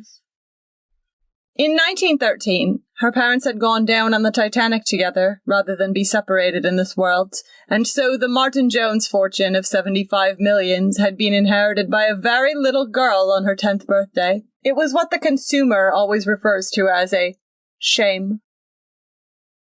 Rags Martin Jones, everybody had forgotten her real name long ago, was now photographed from all sides. The monocle persistently fell out, and she kept laughing and yawning and replacing it, so no very clear picture of her was taken, except by the motion picture camera. All the photographs, however, included a flustered, handsome young man with an almost ferocious love light burning in his eyes, who had met her on the dock. His name was John M. Chestnut. He had already written the story of his success for the American magazine, and he had been hopelessly in love with Rags ever since the time when she, like the tides, had come under the influence of the summer moon. When Rags became really aware of his presence, they were walking down the pier, and she looked at him blankly as though she had never seen him before in this world. "Rags," he began. "Rags, John M. Chestnut," she inquired, inspecting him with great interest. "Of course," he exclaimed angrily. "Are you trying to pretend you don't know me? That you didn't write me to meet you here?" She laughed. A chauffeur appeared at her elbow, and she twisted out of her coat, revealing a dress made in great splashy checks of sea blue and grey. She shook herself like a wet bird. "I've got a lot of junk to declare," she remarked absently. "So have I," said Chestnut anxiously, "and the first thing I want to declare is that I've loved you, Rags, every minute since you've been away." She stopped him with a groan. "Please, there were some young Americans on the boat. The subject has become a bore." "My God!" cried Chestnut. "Do you mean to say that you class my love with what was said to you on a boat?" His voice had risen, and several people in the vicinity turned to hear. "Shh," she warned him. I'm not giving a circus. If you want me to even see you while I'm here, you'll have to be less violent. But John M. Chestnut seemed unable to control his voice. Do you mean to say, it trembled to a carrying pitch, that you've forgotten what you said on this very pier 5 years ago last Thursday? Half the passengers from the ship were now watching the scene on the dock, and another little eddy drifted out of the customs house to sea. John! Her displeasure was increasing. If you raise your voice again, I'll arrange it so you'll have plenty of chance to cool off. I'm going to the Ritz. Come and see me there this afternoon. But Rags, he protested hoarsely, listen to me. 5 years ago. Then the watchers on the dock were treated to a curious sight. A beautiful lady in a checkered dress of sea blue and grey took a brisk step forward so that her hands came into contact with an excited young man by her side. The young man, retreating instinctively, reached back with his foot, but finding nothing, relapsed gently off the 30-foot dock and plopped after a not ungraceful revolution into the Hudson River. A shout of alarm went up, and there was a rush to the edge just as his head appeared above water. He was swimming easily, and perceiving this, the young lady, who had apparently been the cause of the accident, leaned over the pier and made a megaphone of her hands. "I'll be in at 4:30, she cried, and with a cheerful wave of her hand, which the engulfed gentleman was unable to return, she adjusted her monocle, threw one haughty glance at the gathered crowd, and walked leisurely from the scene. 2. The 5 dogs, the 3 maids, and the French orphan were installed in the largest suite at the Ritz, and Rags tumbled lazily into a steaming bath, fragrant with herbs, where she dozed for the greater part of an hour. At the end of that time she received business calls from a masseuse, a manicure, and finally a Parisian hairdresser who restored her haircut to criminal's length. When John M. Chestnut arrived at 4, he found half a dozen lawyers and bankers, the administrators of the Martin Jones Trust Fund, waiting in the hall. They had been there since 1:30, and were now in a state of considerable agitation. After one of the maids had subjected him to a severe scrutiny, possibly to be sure that he was thoroughly dry, John was conducted immediately into the presence of Mademoiselle. Mademoiselle was in her bedroom, reclining on the chaise longue among 24 silk pillows that had accompanied her from the other side. John came into the room somewhat stiffly and greeted her with a formal bow. "You look better," she said, raising herself from her pillows and staring at him appraisingly. "It gave you colour." He thanked her coldly for the compliment. "You ought to go in every morning." And then she added irrelevantly, "I'm going back to Paris tomorrow." John Chestnut gasped. "I wrote you that I didn't intend to stay more than a week anyhow," she added. "But, Rags, why should I? There isn't an amusing man in New York." "But listen, Rags, won't you give me a chance? Won't you stay for, say, 10 days and get to know me a little?" "Know you?" Her tone implied that he was already a far too open book. "I want a man who's capable of a gallant gesture." "Do you mean you want me to express myself entirely in pantomime?" Rags uttered a disgusted sigh. "I mean, you haven't any imagination," she explained patiently. "No Americans have any imagination. Paris is the only large city where a civilized woman can breathe." "Don't you care for me at all anymore?" "I wouldn't have crossed the Atlantic to see you if I didn't. But as soon as I looked over the Americans on the boat, I knew I couldn't marry one. I just hate you, John, and the only fun I'd have out of it would be the fun of breaking your heart." She began to twist herself down among the cushions until she almost disappeared from view. "I've lost my monocle," she explained. After an unsuccessful search in the silken depths, she discovered the elusive glass hanging down the back of her neck. "I'd love to be in love," she went on, replacing the monocle in her childish eye. "Last spring in Sorrento I almost eloped with an Indian Rajah, but he was half a shade too dark, and I took an intense dislike to one of his other wives." "Don't talk that rubbish," cried John, sinking his face into his hands. "Well, I didn't marry him," she protested. But in one way, he had a lot to offer. He was the third richest subject of the British Empire. That's another thing. Are you rich? Not as rich as you. There you are. What have you to offer me? Love. Love! She disappeared again among the cushions. Listen, John. Life to me is a series of glistening bazaars with a merchant in front of each one, rubbing his hands together and saying, "Patronize this place here, best bazaar in the world." So I go in with my purse full of beauty and money and youth, all prepared to buy. "What have you got for sale?" I ask him, and he rubs his hands together and says, "Well, mademoiselle, today we have some perfectly beautiful love." Sometimes he hasn't even got that in stock, but he sends out for it when he finds I have so much money to spend. Oh, he always gives me love before I go, and for nothing. That's the one revenge I have. John Chestnut rose despairingly to his feet and took a step toward the window. "Don't throw yourself out!" Rags exclaimed quickly. "All right." He tossed his cigarette down into Madison Avenue. "It isn't just you," she said in a softer voice.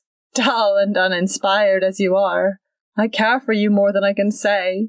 But life's so endless here. Nothing ever comes off." "Loads of things come off," he insisted. "Why, today there was an intellectual murder in Hoboken and a suicide by proxy in Maine. A bill to sterilize agnostics is before Congress." "I have no interest in humor," she objected. "But I have an almost archaic predilection for romance. Why, John, last month I sat at a dinner table while two men flipped a coin for the kingdom of Schwarzburg-Rheinminster. In Paris, I knew a man named Blutstock who really started the war and has a new one planned for year after next." "Well, just for a rest, you come out with me tonight," he said doggedly. "Where to?" demanded Rags with scorn. "Do you think I still thrill at a nightclub and a bottle of sugary Massot? I prefer my own gaudy dreams." "I'll take you to the most highly strung place in the city." "What'll happen? You've got to tell me what'll happen." John Chestnut suddenly drew a long breath and looked cautiously around as if he were afraid of being overheard. "Well, to tell you the truth," he said in a low, worried tone, "if everything was known, something pretty awful would be liable to happen to me." She sat upright and the pillows tumbled about her like leaves. "Do you mean to imply that there's anything shady in your life?" she cried with laughter in her voice. "Do you expect me to believe that? No, John, you'll have your fun by plugging ahead on the beaten path. Just plugging ahead." Her mouth, a small, insolent rose, dropped the words on him like thorns. John took his hat and coat from the chair and picked up his cane. "For the last time, will you come along with me tonight and see what you will see?" "See what? See who? Is there anything in this country worth seeing?" "Well," he said in a matter-of-fact tone, "for one thing, you'll see the Prince of Wales." "What?" She left the chaise-longue at a bound. "Is he back in New York?" "He will be tonight. Would you care to see him?" "Would I? I've never seen him. I've missed him everywhere. I'd give a year of my life to see him for an hour." Her voice trembled with excitement. "He's been in Canada. He's down here incognito for the big prize fight this afternoon, and I happen to know where he's going to be tonight." Rags gave a sharp, ecstatic cry. "Dominique! Louise! Germaine!" The three maids came running. The room filled suddenly with vibrations of wild, startled light. "Dominique, the car!" cried Rags in French. "Saint Raphael, my gold dress and the slippers with the real gold heels. The big pearls, too. All the pearls, and the egg diamond, and the stockings with the sapphire clocks. Germaine, send for a beauty parlor on the run. My bath again, ice cold and half full of almond cream. Dominic, Tiffany's like lightning before they close. Find me a brooch, a pendant, a tiara, anything. It doesn't matter. With the arms of the House of Windsor." She was fumbling at the buttons of her dress, and as John turned quickly to go, it was already sliding from her shoulders. "Orchids!" she called after him. "Orchids, for the love of heaven! 4 dozen so I can choose 4. and then maids flew here and there about the room like frightened birds. Perfume! St. Raphael, open the perfume trunk, and my rose-coloured sables, and my diamond garters, and the sweet oil for my hands. Here, take these things. This too, and this. Ouch! And this. With becoming modesty, John Chestnut closed the outside door. The 6 trustees, in various postures of fatigue, of ennui, of resignation, of despair, were still cluttering up the outer hall. "Gentlemen," announced John Chestnut, "I fear that Miss Martin-Jones is much too weary from her trip to talk to you this afternoon." 3. This place, for no particular reason, is called the Hole in the Sky. Rags looked around her. They were on a roof garden wide open to the April night. Overhead the true stars winked cold, and there was a lunar sliver of ice in the dark west. But where they stood it was warm as June, and the couples dining or dancing on the opaque glass floor were unconcerned with the forbidding sky. "What makes it so warm?" she whispered as they moved toward a table. "It's some new invention that keeps the warm air from rising. I don't know the principle of the thing, but I know that they can keep it open like this even in the middle of winter."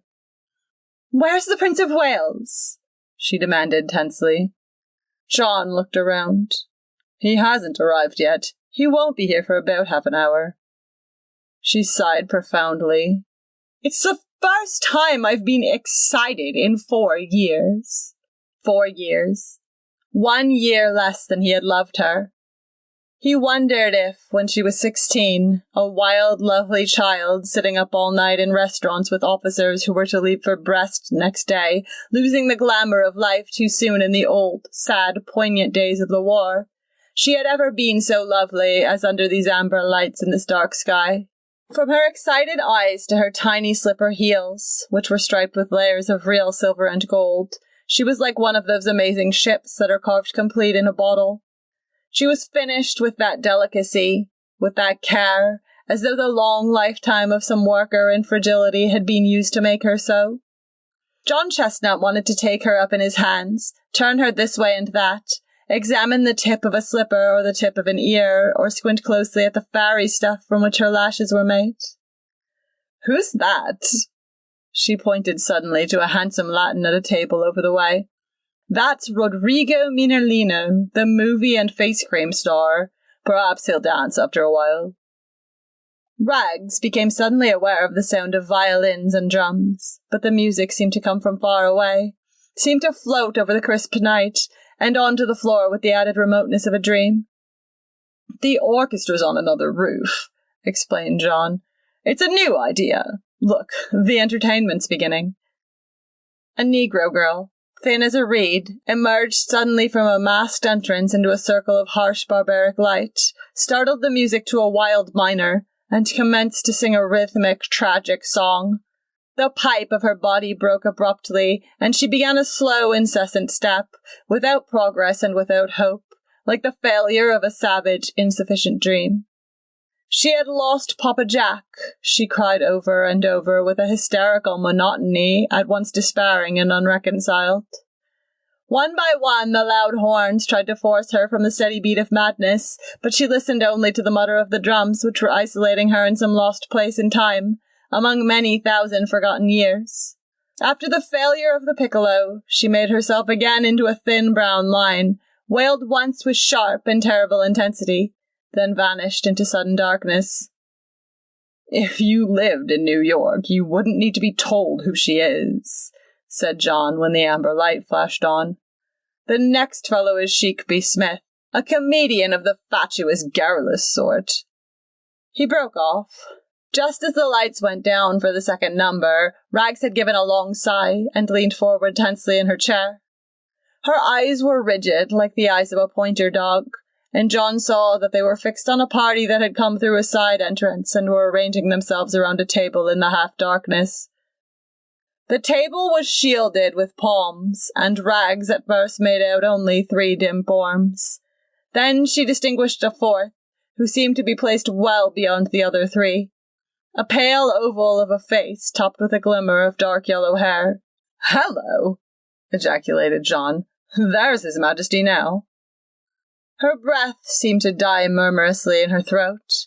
She was dimly aware that the comedian was now standing in a glow of white light on the dancing floor, that he had been talking for some moments, and that there was a constant ripple of laughter in the air. But her eyes remained motionless, enchanted. She saw one of the party bend and whisper to another, and after the low glitter of a match, the bright button of a cigarette end gleamed in the background. How long it was before she moved, she did not know. Then something seemed to happen to her eyes, something white, something terribly urgent, and she wrenched about sharply to find herself full in the center of a baby spotlight from above. She became aware that words were being said to her from somewhere, and that a quick trail of laughter was circling the roof, but the light blinded her, and instinctively she made a half movement from her chair. "Sit still," John was whispering across the table. "He picks somebody out for this every night." Then she realized it was the comedian, Sheik B. Smith. He was talking to her, arguing with her, about something that seemed incredibly funny to everyone else, but came to her ears only as a blur of muddled sound. Instinctively, she had composed her face at the first shock of the light, and now she smiled. It was a gesture of rare self-possession. Into this smile, she insinuated a vast impersonality, as if she were unconscious of the light, unconscious of his attempt to play upon her loveliness, but amused at an infinitely removed him, whose darts might have been thrown just as successfully at the moon. She was no longer a lady. A lady would have been harsh or pitiful or absurd. Rags stripped her attitude to a sheer consciousness of her own impervious beauty, sat there glittering until the comedian began to feel alone, as he had never felt alone before. At a signal from him, the spotlight was switched suddenly out. The moment was over. The moment was over, and the comedian left the floor, and the faraway music began. John leaned toward her. "I'm sorry. There really wasn't anything to do. You were wonderful." She dismissed the incident with a casual laugh. Then she started. There were now only two men sitting at the table across the floor. "He's gone!" she exclaimed in quick distress. "Don't worry. He'll be back. He's got to be awfully careful, you see, so he's probably waiting outside with one of his aides until it gets dark again." "Why has he got to be careful?" "Because he's not even supposed to be in New York. He's even under one of his second-string names." The lights dimmed again, and almost immediately a tall man appeared out of the darkness and approached their table. "May I introduce myself?" he said rapidly to John in a supercilious British voice. "Lord Charles Estey, of Baron Marchbank's party." He glanced at John closely, as if to be sure that he appreciated the significance of the name. "That is between ourselves, you understand." "Of course." Rags groped on the table for her untouched champagne and tipped the glassful down her throat. "Baron Marchbanks requests that your companion will join his party during this number." Both men looked at Rags. There was a moment's pause. "Very well," she said, and glanced back interrogatively at John. Again he nodded.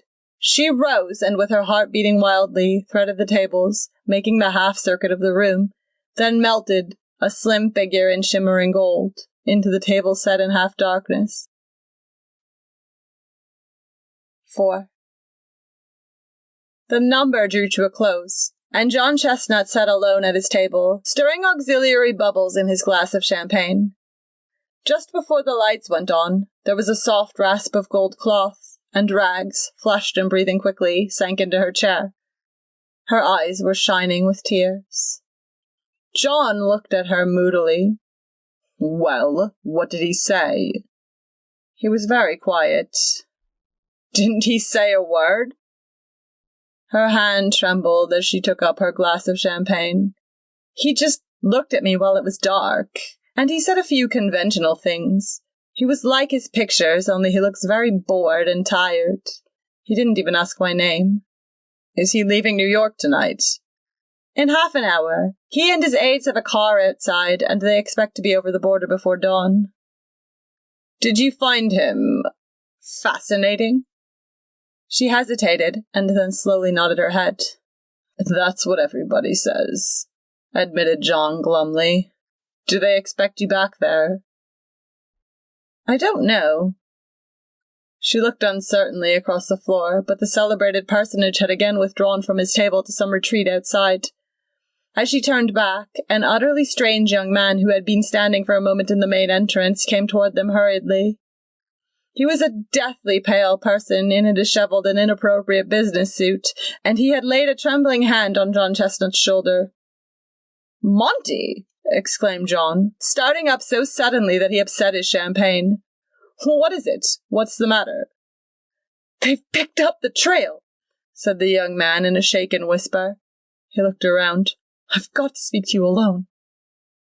John Chestnut jumped to his feet, and Rags noticed that his face, too, had become white as the napkin in his hand. He excused himself, and they retreated to an unoccupied table a few feet away. Rags watched them curiously for a moment. Then she resumed her scrutiny of the table across the floor. Would she be asked to come back? The prince had simply risen and bowed and gone outside. Perhaps she should have waited until he returned, but though she was still tense with excitement, she had, to some extent, become Rags Martin Jones again. Her curiosity was satisfied. Any new urge must come from him. She wondered if she had really felt an intrinsic charm. She wondered especially if he had, in any marked way, responded to her beauty. The pale person called Monty disappeared, and John returned to the table. Rags was startled to find that a tremendous change had come over him. He lurched into his chair like a drunken man. "John, what's the matter?" Instead of answering, he reached for the champagne bottle, but his fingers were trembling so that the splattered wine made a wet yellow ring around his glass. "Are you sick?" "Rags," he said unsteadily, "I'm all through." "What do you mean?" "I'm all through, I tell you." He managed a sickly smile. "There's been a warrant out for me for over an hour." "What have you done?" she demanded in a frightened voice. "What's the warrant for?" The lights went out for the next number, and he collapsed suddenly over the table. "What is it?" she insisted with rising apprehension. She leaned forward. His answer was barely audible. "Murder?" She could feel her body grow cold as ice. He nodded. She took hold of both arms and tried to shake him upright, as one shakes a coat into place. His eyes were rolling in his head. "Is it true? Have they got proof?" Again he nodded drunkenly. "Then you've got to get out of the country now. Do you understand, John? You've got to get out now, before they come looking for you here." He loosed a wild glance of terror toward the entrance. "Oh, God!" cried Rags. "Why don't you do something?" Her eyes strayed here and there in desperation, became suddenly fixed. She drew in her breath sharply, hesitated, and then whispered fiercely into his ear. "If I arrange it, will you go to Canada tonight?" "How?" "I'll arrange it. If you'll pull yourself together a little. This is Rags talking to you. Don't you understand, John? I want you to sit here and not move until I come back." A minute later, she had crossed the room under the cover of darkness. "Baron Marchbanks," she whispered softly, standing just behind his chair. He motioned her to sit down. "Have you room in your car for 2 more passengers tonight?" One of the aides turned around abruptly. "His lordship's car is full," he said shortly. "It's terribly urgent." Her voice was trembling. "Well," said the prince hesitantly, "I don't know." Lord Charles Este looked at the prince and shook his head. "I don't think it's advisable. This is a ticklish business anyhow, with contrary orders from home. You know we agreed there'd be no complications." The prince frowned. "This isn't a complication," he objected. Este turned frankly to Rags. "Why is it urgent?" Rags hesitated. "Why?" She flushed suddenly. "It's a runaway marriage." The prince laughed. Good, he exclaimed. That settles it. Este is just being official. Bring him over right away. We're leaving shortly, what? Este looked at his watch. Right now. Rags rushed away. She wanted to move the whole party from the roof while the lights were still down. Hurry, she cried in John's ear. We're going over the border with the Prince of Wales. You'll be safe by morning. He looked up at her with dazed eyes. She hurriedly paid the check, and seizing his arm, piloted him as inconspicuously as possible to the other table, where she introduced him with a word. The prince acknowledged his presence by shaking hands. The aides nodded, only faintly concealing their displeasure. We'd better start, said Este, looking impatiently at his watch. They were on their feet when suddenly an exclamation broke from all of them. 2 policemen and a red-haired man in plain clothes had come in at the main door.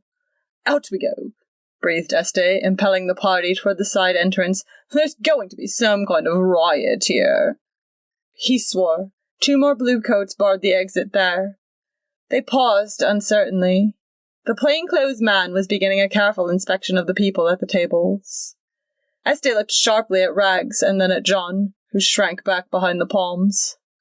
Is that one of your revenue fellas out there? No, whispered Rags. There's going to be trouble. Can't we get out this entrance? The prince, with rising impatience, sat down again in his chair. Let me know when you chaps are ready to go. He smiled at Rags. No, just suppose we all get in trouble just for that jolly face of yours. Then, suddenly, the lights went up.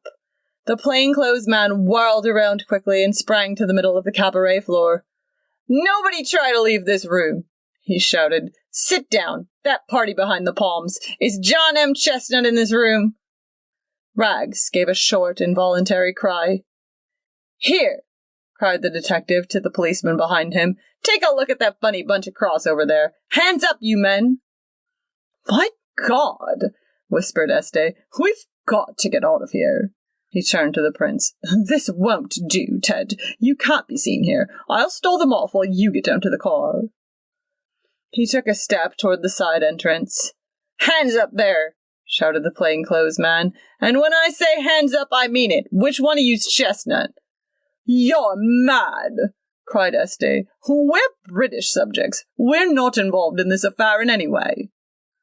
A woman screamed somewhere, and there was a general movement toward the elevator, a movement which stopped short before the muzzles of 2 automatic pistols. A girl next to Rags collapsed in a dead faint to the floor, and at the same moment the music on the other roof began to play. Stop that music, bellowed the plainclothes man, and get some earrings on that whole bunch quick. The 2 policemen advanced toward the party, and simultaneously Este and the other aides drew their revolvers, and, shielding the prince as best they could, began to edge toward the side.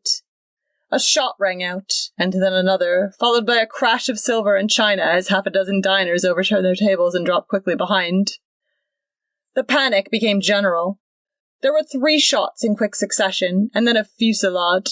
Rags saw Este firing coolly at the 8 amber lights above, and a thick fume of grey smoke began to fill the air.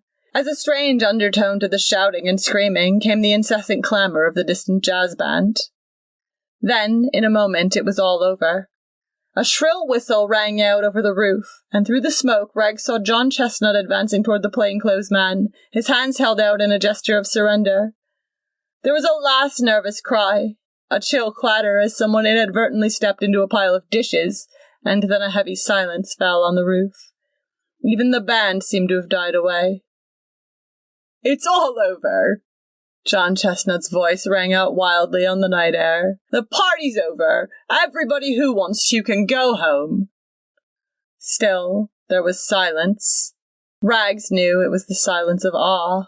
The strain of guilt had driven John Chestnut insane. It was a great performance, he was shouting. I want to thank you one and all. If you can find any tables still standing, champagne will be served as long as you care to stay. It seemed to Rags that the roof and the high stars suddenly began to swim round and round. She saw John take the detective's hand and shake it heartily, and she watched the detective grin and pocket his gun. The music had recommenced, and the girl who had fainted was suddenly dancing with Lord Charles Este in the corner. John was running here and there, patting people on the back and laughing and shaking hands. Then he was coming toward her, fresh and innocent as a child. "Wasn't it wonderful?" he cried. Rags felt a faintness stealing over her. She groped backward with her hand toward a chair. "What was it?" she cried dazedly. "Am I dreaming?" "Of course not, you're wide awake.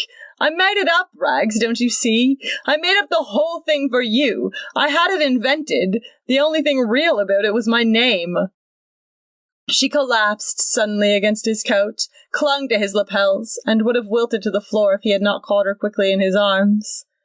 "Some champagne, quick," he called, and then he shouted at the Prince of Wales, who stood nearby. "Order my car, quick, you! Miss Martin Jones has fainted from excitement." 5. The skyscraper rose bulkily through 30 tiers of windows before it attenuated itself to a graceful sugar loaf of shining white. Then it darted up again another 100 feet, then to a mere oblong tower in its last fragile aspiration toward the sky. At the highest of its high windows, Rags Martin Jones stood full in the stiff breeze, gazing down at the city. "Mr. Chestnut wants to know if you'll come right into his private office." Obediently, her slim feet moved along the carpet into a high, cool chamber overlooking the harbor and the wide sea. John Chestnut sat at his desk waiting, and Rags walked to him and put her arms around his shoulder. "Are you sure you're real?" she asked anxiously. "Are you absolutely sure?" "You only wrote me a week before you came," he protested modestly, "or I could have arranged a revolution." "Was the whole thing just mine?" she demanded. "Was it a perfectly useless, gorgeous thing just for me?" "Useless?" he considered. "Well, it started out to be. At the last minute, I invited a big restaurant man to be there, and while you were at the other table, I sold him the whole idea of the nightclub." He looked at his watch. "I've got one more thing to do, and then we've got just time to be married before lunch." He picked up his telephone. "Jackson, send a triplicated cable to Paris, Berlin, and Budapest, and have those two bogus dukes who tossed up for Schwarzburg-Rheinminster chased over the Polish border. If the duchy won't act, lower the rate of exchange to .00002. Also, that idiot Bluchstock is in the Balkans again trying to start a new war. Put him on the first boat for New York or else throw him in a Greek jail." He rang off, turned to the startled Cosmopolite with a laugh. "The next stop is the City Hall. Then, if you like, we'll run over to Paris." "John," she asked him intently, "who is the Prince of Wales?" He waited till they were in the elevator, dropping 20 floors at a swoop. Then he leaned forward and tapped the lift boy on the shoulder. "Not so fast, Cedric. This lady isn't used to falls from high places." The elevator boy turned around, smiled. His face was pale, oval, framed in yellow hair. Rags blushed like fire. "Cedric's from Wessex," explained John. "The resemblance is, to say the least, amazing. Princes are not particularly discreet, and I suspect Cedric of being a Guelph in some left-handed way." Rags took the monocle from around her neck and threw the ribbon over Cedric's head. "Thank you," she said simply, "for the second greatest thrill of my life." John Chestnut began rubbing his hands together in a commercial gesture. "Patronize this place, lady," he besought her. "Best bazaar in the city." "What have you got for sale?" "Well, Marcel, today we have some perfectly beautiful love." "Wrap it up, Mr. Merchant," cried Rags Martin Jones. "It looks like a bargain to me." End of section 6.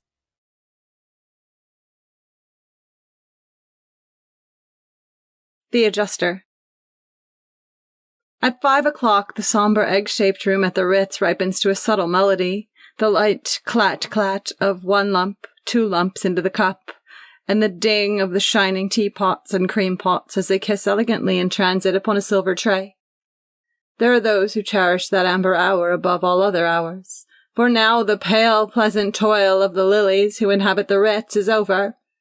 The singing, decorative part of the day remains.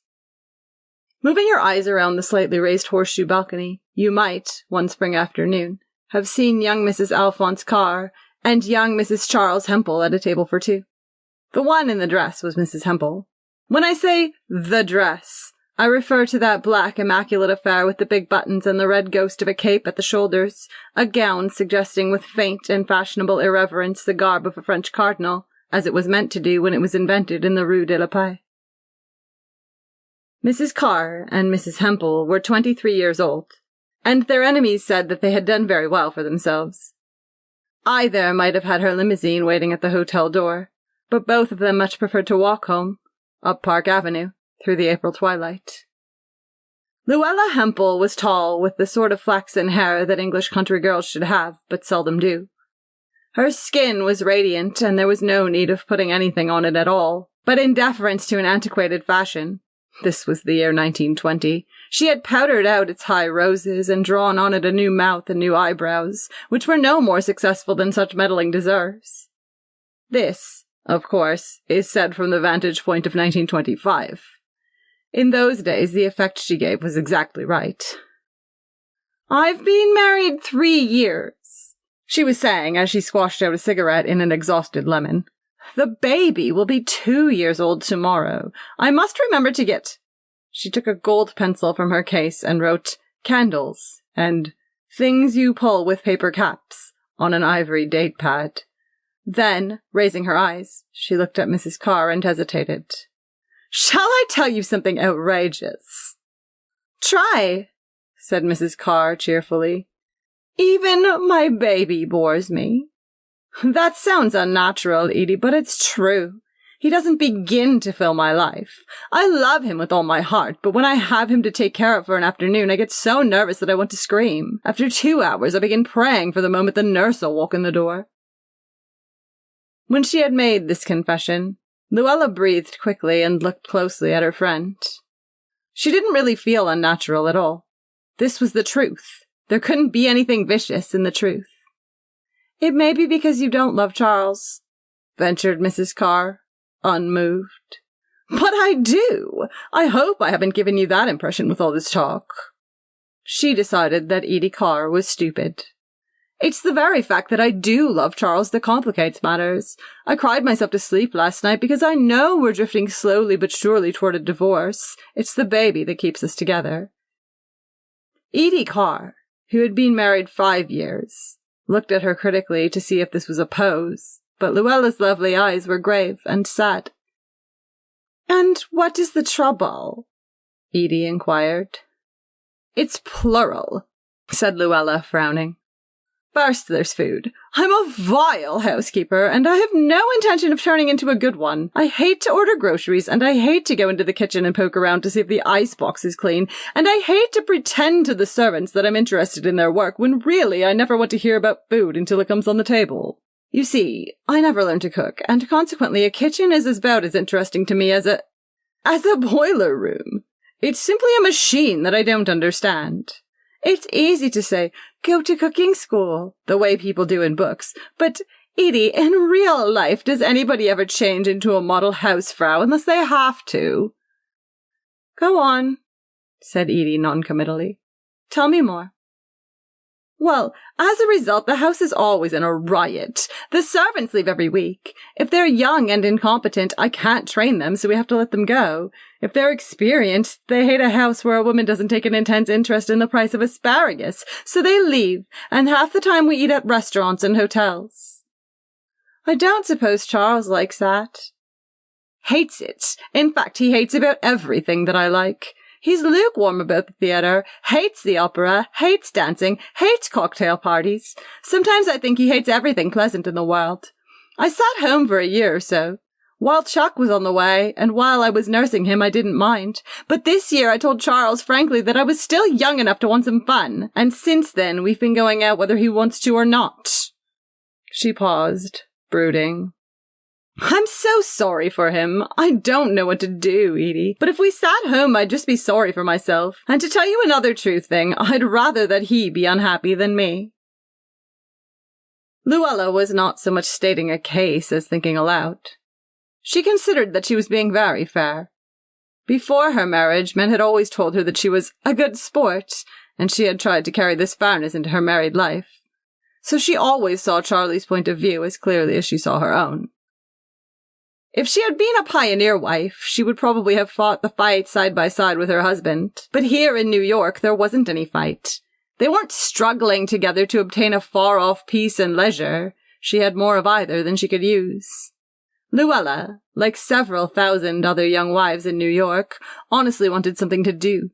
If she had had a little more money and a little less love, she could have gone in for horses or for vagarious amour.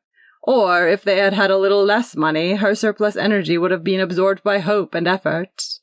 But the Charles Hempels were in between.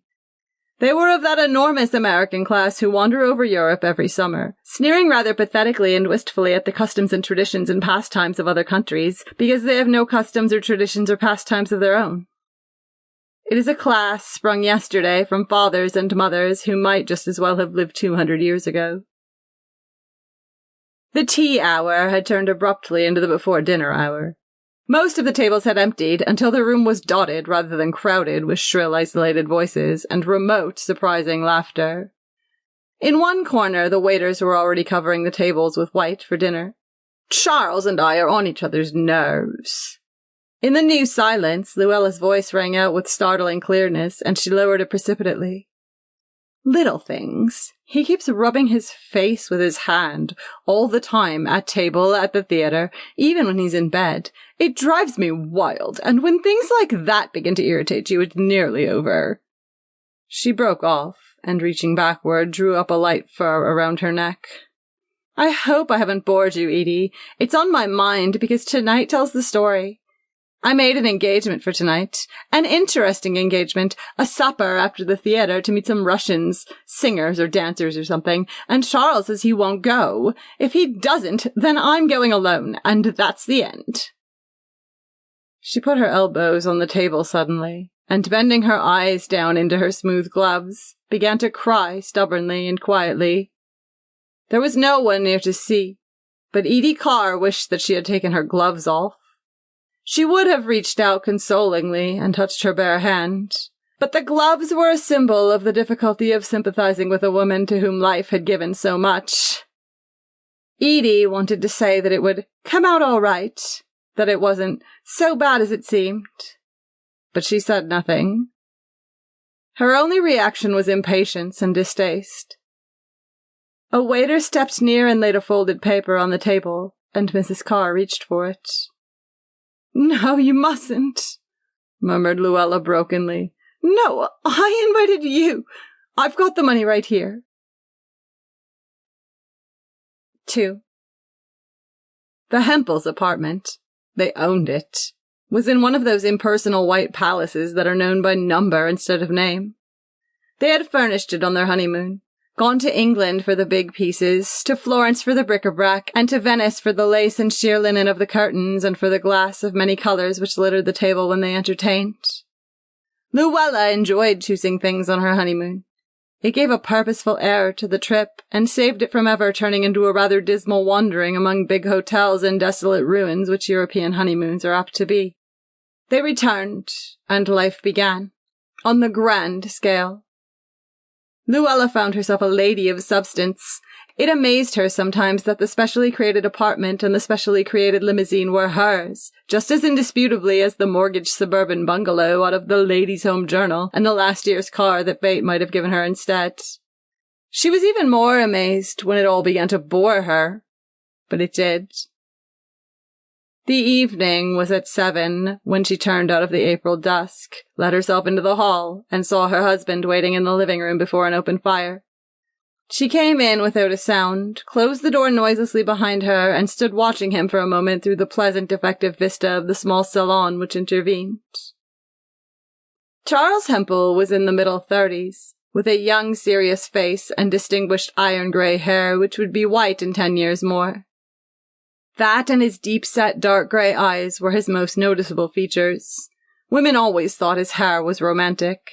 Most of the time, Luella thought so too. At this moment, she found herself hating him a little, for she saw that he had raised his hand to his face and was rubbing it nervously over his chin and mouth. It gave him an air of unflattering abstraction, and sometimes even obscured his words so that she was continually saying, "What?" She had spoken about it several times, and he had apologized in a surprised way. But obviously, he didn't realize how noticeable and how irritating it was, for he continued to do it. Things had now reached such a precarious state that Luella dreaded speaking of such matters any more. A certain sort of word might precipitate the imminent scene. Luella tossed her gloves and purse abruptly on the table. Hearing the faint sound, her husband looked out toward the hall. "Is that you, dear?" "Yes, dear." She went into the living room and walked into his arms and kissed him tensely. Charles Hempel responded with unusual formality, and then turned her slowly around so that she faced across the room. "I've brought someone home to dinner." She saw then that they were not alone, and her first feeling was of strong relief. The rigid expression on her face softened into a shy, charming smile as she held out her hand.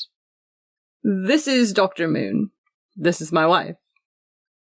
A man, a little older than her husband, with a round, pale, slightly lined face, came forward to meet her. "Good evening, Mrs. Hempel," he said. "I hope I'm not interfering with any arrangement of yours." "Oh, no," Luella cried quickly. "I'm delighted that you're coming to dinner. We're quite alone." Simultaneously, she thought of her engagement tonight and wondered if this could be a clumsy trap of Charles's to keep her at home. If it were, he had chosen his bait badly. This man, a tired placidity radiated from him, from his face, from his heavy, leisurely voice, even from the 3-year-old shine of his clothes. Nevertheless, she excused herself and went into the kitchen to see what was planned for dinner. As usual, they were trying a new pair of servants. The luncheon had been ill-cooked and ill-served. She would let them go tomorrow.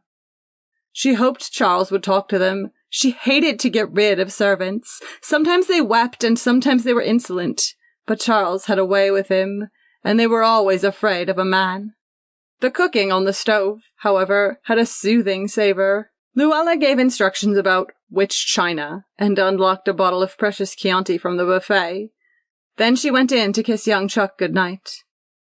"Has he been good?" she demanded as he crawled enthusiastically into her arms.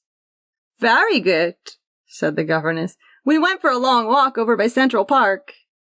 "Well, aren't you a smart boy?" She kissed him ecstatically. "And he put his foot into the fountain, so we had to come home in a taxi right away and change his little shoe and stocking." "That's right. Here, wait a minute, Chuck!" Luella unclasped the great yellow beads from around her neck and handed them to him. "You mustn't break Mama's beads." She turned to the nurse. "Put them on my dresser, will you, after he's asleep?" She felt a certain compassion for her son as she went away. The small, enclosed life he led, that all children led, except in big families. He was a dear little rose, except on the days when she took care of him. His face was the same shape as hers. She was thrilled sometimes, and formed new resolves about life when his heart beat against her own. In her own pink and lovely bedroom, she confined her attentions to her face, which she washed and restored. Dr. Moon didn't deserve a change of dress, and Luella found herself oddly tired, though she had done very little all day. She returned to the living room and they went in to dinner. "Such a nice house, Mrs. Hempel," said Dr. Moon impersonally, "and let me congratulate you on your fine little boy." "Thanks. Coming from a doctor, that's a nice compliment." She hesitated. "Do you specialize in children?" "I'm not a specialist at all," he said. "I'm about the last of my kind, a general practitioner." "The last in New York, anyhow," remarked Charles. He had begun rubbing his face nervously, and Luella fixed her eyes on Dr. Moon so that she wouldn't see. But at Charles's next words, she looked back at him sharply. "In fact," he said unexpectedly, "I've invited Dr. Moon here because I wanted you to have a talk with him tonight." Luella sat up straight in her chair. "A talk with me?" "Dr. Moon's an old friend of mine, and I think he can tell you a few things, Luella, that you ought to know." "Why?" She tried to laugh, but she was surprised and annoyed. I don't see exactly what you mean. There's nothing the matter with me. I don't believe I've ever felt better in my life. Dr. Moon looked at Charles, asking permission to speak. Charles nodded, and his hand went up automatically to his face. Your husband has told me a great deal about your unsatisfactory life together, said Dr. Moon, still impersonally. He wonders if I can be of any help in smoothing things out. Luella's face was burning. I have no particular faith in psychoanalysis, she said coldly, and I scarcely consider myself a subject for it. Neither have I, answered Dr. Moon, apparently unconscious of the snub. I have no particular faith in anything but myself. I told you I am not a specialist, nor, I may add, a faddist of any sort. I promise nothing. For a moment, Luella considered leaving the room, but the effrontery of the suggestion aroused her curiosity, too. I can't imagine what Charles has told you, she said, controlling herself with difficulty, much less why, but I assure you that our affairs are a matter entirely between my husband and me. If you have no objections, Dr. Moon, I'd much prefer to discuss something less personal. Dr. Moon nodded heavily and politely. He made no further attempt to open the subject, and dinner proceeded in what was little more than a defeated silence. Luella determined that, whatever happened, she would adhere to her plans for tonight. An hour ago her independence had demanded it, but now some gesture of defiance had become necessary to her self-respect. She would stay in the living room for a short moment after dinner. Then, when the coffee came, she would excuse herself and dress to go out. But when they did leave the dining room, it was Charles who, in a quick, unarguable way, vanished. I have a letter to write, he said. I'll be back in a moment. Before Luella could make a diplomatic objection, he went quickly down the corridor to his room, and she heard him shut his door. Angry and confused, Luella poured the coffee and sank into a corner of the couch, looking intently at the fire. Don't be afraid, Mrs. Semple, said Dr. Moon suddenly. This was forced upon me. I do not act as a free agent. I'm not afraid of you, she interrupted, but she knew that she was lying. She was a little afraid of him, if only for his dull insensitiveness to her distaste. Tell me about your trouble, he said, very naturally, as though he were not a free agent either. He wasn't even looking at her, and except that they were alone in the room, he scarcely seemed to be addressing her at all. The words that were in Luella's mind, her will, on her lips, were, I'll do no such thing. What she actually said amazed her. It came out of her spontaneously, with apparently no cooperation of her own. Didn't you see him rubbing his face at dinner? She said despairingly. Are you blind? He's become so irritating to me that I think I'll go mad. I see. Dr. Moon's round face nodded. Don't you see I've had enough of home? Her breasts seemed to struggle for air under her dress. Don't you see how bored I am with keeping house with the baby? Everything seems as if it's going on forever and ever. I want excitement, and I don't care what form it takes or what I pay for it, so long as it makes my heart beat. I see. It infuriated Luella that he claimed to understand. Her feeling of defiance had reached such a pitch that she preferred that no one should understand. She was content to be justified by the impassioned sincerity of her desires. I've tried to be good, and I'm not going to try anymore. If I'm one of those women who wreck their lives for nothing, then I'll do it now. You can call me selfish or silly and be quite right, but in 5 minutes I'm going out of this house and begin to be alive. This time, Dr. Moon didn't answer, but he raised his head as if he were listening to something that was taking place a little distance away. You're not going out, he said after a moment. I'm quite sure you're not going out. Luella laughed. I am going out. He disregarded this. You see, Mrs. Hempel, your husband isn't well. He's been trying to live your kind of life, and the strain of it has been too much for him. When he rubs his mouth... Light steps came down the corridor, and the maid, with a frightened expression on her face, tiptoed into the room. Mrs. Hempel! Startled at the interruption, Luella turned quickly. Yes? Can I speak to... Her fear broke precipitately through her slight training. Mr. Hempel, he's sick. He came into the kitchen a while ago and began throwing all the food out of the icebox, and now he's in his room crying and singing. Suddenly, Luella heard his voice. 3. Charles Hempel had had a nervous collapse. There were 20 years of almost uninterrupted toil upon his shoulders, and the recent pressure at home had been too much for him to bear. His attitude toward his wife was the weak point in what had otherwise been a strong-minded and well-organized career.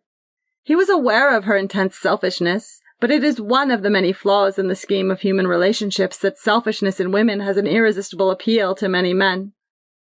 Luella's selfishness existed side by side with a childish beauty, and, in consequence, Charles Hempel had begun to take the blame upon himself for situations which she had obviously brought about. It was an unhealthy attitude, and his mind had sickened, at length, with his attempts to put himself in the wrong.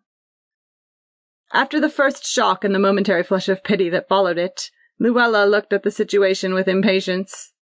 She was a good sport. She couldn't take advantage of Charles when he was sick. The question of her liberties had to be postponed until he was on his feet. Just when she had determined to be a wife no longer, Luella was compelled to be a nurse as well. She sat beside his bed while he talked about her in his delirium, about the days of their engagement and how some friend had told him then that he was making a mistake, and about his happiness in the early months of their marriage and his growing disquiet as the gap appeared. Evidently, he had been more aware of it than she had thought. More than he ever said. "Luella!" He would lurch up in bed. "Luella, where are you?" "I'm right here, Charles, beside you." She tried to make her voice cheerful and warm. "If you want to go, Luella, you'd better go. I don't seem to be enough for you any more." She denied this soothingly. "I've thought it over, Luella, and I can't ruin my health on account of you." Then quickly and passionately, "Don't go, Luella, for God's sake, don't go away and leave me. Promise me you won't. I'll do anything you say if you won't go." His humility annoyed her most. He was a reserved man, and she had never guessed at the extent of his devotion before. "I'm only going for a minute. It's Dr. Moon, your friend, Charles. He came today to see how you were, don't you remember? And he wants to talk to me before he goes." "You'll come back?" he persisted. "In just a little while. There, lie quiet." She raised his head and plumped his pillow into freshness. A new trained nurse would arrive tomorrow. In the living room, Dr. Moon was waiting, his suit more worn and shabby in the afternoon light. She disliked him inordinately, with an illogical conviction that he was in some way to blame for her misfortune, but he was so deeply interested that she couldn't refuse to see him. She hadn't asked him to consult with the specialists, though. A doctor who was so down at the heel. "Mrs. Hempel." He came forward, holding out his hand, and Luella touched it, lightly and uneasily. "You seem well," he said. "I am well, thank you. I congratulate you on the way you've taken hold of things." "But I haven't taken hold of things at all," she said coldly. "I do what I have to. That's just it." Her impatience mounted rapidly. "I do what I have to and nothing more," she continued, and with no particular goodwill. Suddenly, she opened up to him again, as she had the night of the catastrophe, realizing that she was putting herself on a footing of intimacy with him, yet unable to restrain her words. "The house isn't going," she broke out bitterly. "I had to discharge the servants, and now I've got a woman in by the day, and the baby has a cold, and I've found out that his nurse doesn't know her business, and everything's just as messy and terrible as it can be." "Would you mind telling me how you found out the nurse didn't know her business?" "You find out very unpleasant things when you're forced to stay around the house." He nodded, his weary face turning here and there about the room. "I feel somewhat encouraged," he said slowly. "As I told you, I promise nothing. I only do the best I can." Luella looked up at him, startled. "What do you mean?" she protested. "You've done nothing for me. Nothing at all." "Nothing much, yet," he said heavily. "It takes time, Mrs. Hempel." The words were said in a dry monotone that was somehow without offence, but Luella felt that he had gone too far. She got to her feet. "I've met your type before," she said coldly. "For some reason you seem to think that you have a standing here as the old friend of the family. But I don't make friends quickly, and I haven't given you the privilege of being so—" She wanted to say insolent, but the word eluded her. "So personal with me." When the front door had closed behind him, Luella went into the kitchen to see if the woman understood about the 3 different dinners, one for Charles, one for the baby, and one for herself. It was hard to do with only a single servant when things were so complicated. She must try another employment agency. This one had begun to sound bored. To her surprise, she found the cook with a hat and coat on reading a newspaper at the kitchen table. "Why," Luella tried to think of the name. "Why, what's the matter, Mrs. Dansky is my name. What's the matter?" "I'm afraid I won't be able to accommodate you," said Mrs. Dansky. "You see, I'm only a plain cook, and I'm not used to preparing invalids' food." "But I've counted on you." "I'm very sorry." She shook her head stubbornly. "I've got my own health to think of. I'm sure they didn't tell me what kind of job it was when I came, and when you asked me to clean out your husband's room, I knew it was way beyond my powers." "I won't ask you to clean anything," said Luella desperately. "If you'll just stay until tomorrow, I can't possibly get anybody else tonight." Mrs. Dansky smiled politely. "I've got my own children to think of, just like you."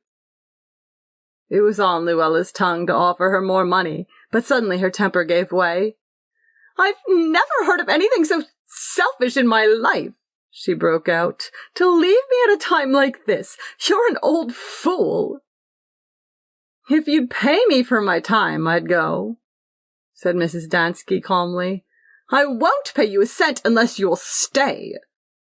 She was immediately sorry she had said this, but she was too proud to withdraw the threat. "You will so pay me. You go out that door." "I'll go when I get my money," asserted Mrs. Dansky indignantly. "I got my children to think of." Luella drew in her breath sharply and took a step forward. Intimidated by her intensity, Mrs. Dansky turned and flounced, muttering, out of the door. Luella went to the phone and, calling up the agency, explained that the woman had left. "Can you send me someone right away? My husband is sick and the baby's sick." "I'm sorry, Mrs. Hempel. There's no one in the office now. It's after 4 o'clock. Luella argued for a while. Finally, she obtained a promise that they would telephone to an emergency woman they knew. That was the best they could do until tomorrow. She called several other agencies, but the servant industry had apparently ceased to function for the day. After giving Charles his medicine, she tiptoed softly into the nursery.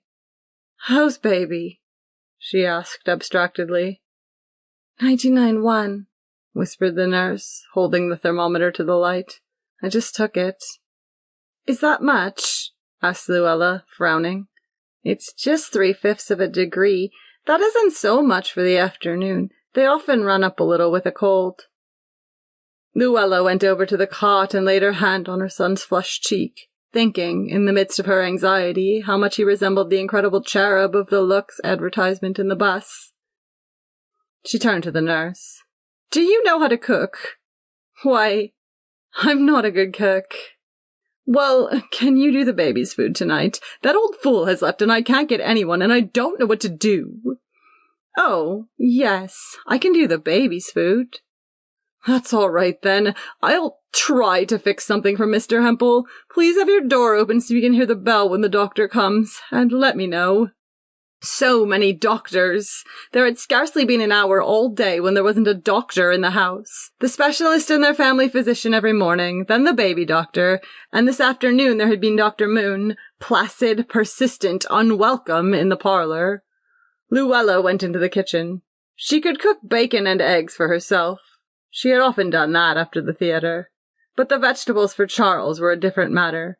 They must be left to boil or stew or something, and the stove had so many doors and ovens that she couldn't decide which to use.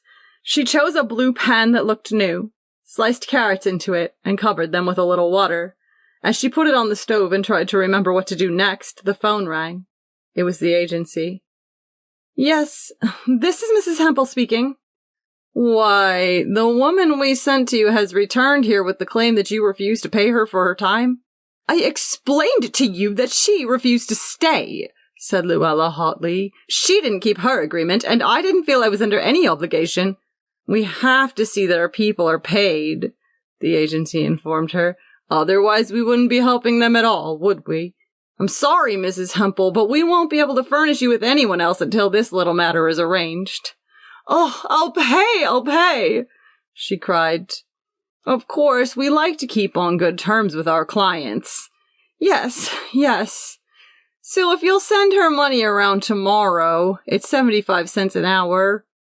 "But how about tonight?" she exclaimed. "I've got to have someone tonight." "Why, it's pretty late now. I was just going home myself." "But I'm Mrs. Charles Hempel. Don't you understand? I'm perfectly good for what I say I'll do. I'm the wife of Charles Hempel of 14 Broadway. Simultaneously, she realized that Charles Hempel of 14 Broadway was a helpless invalid. He was neither a reference nor a refuge anymore. In despair at the sudden callousness of the world, she hung up the receiver.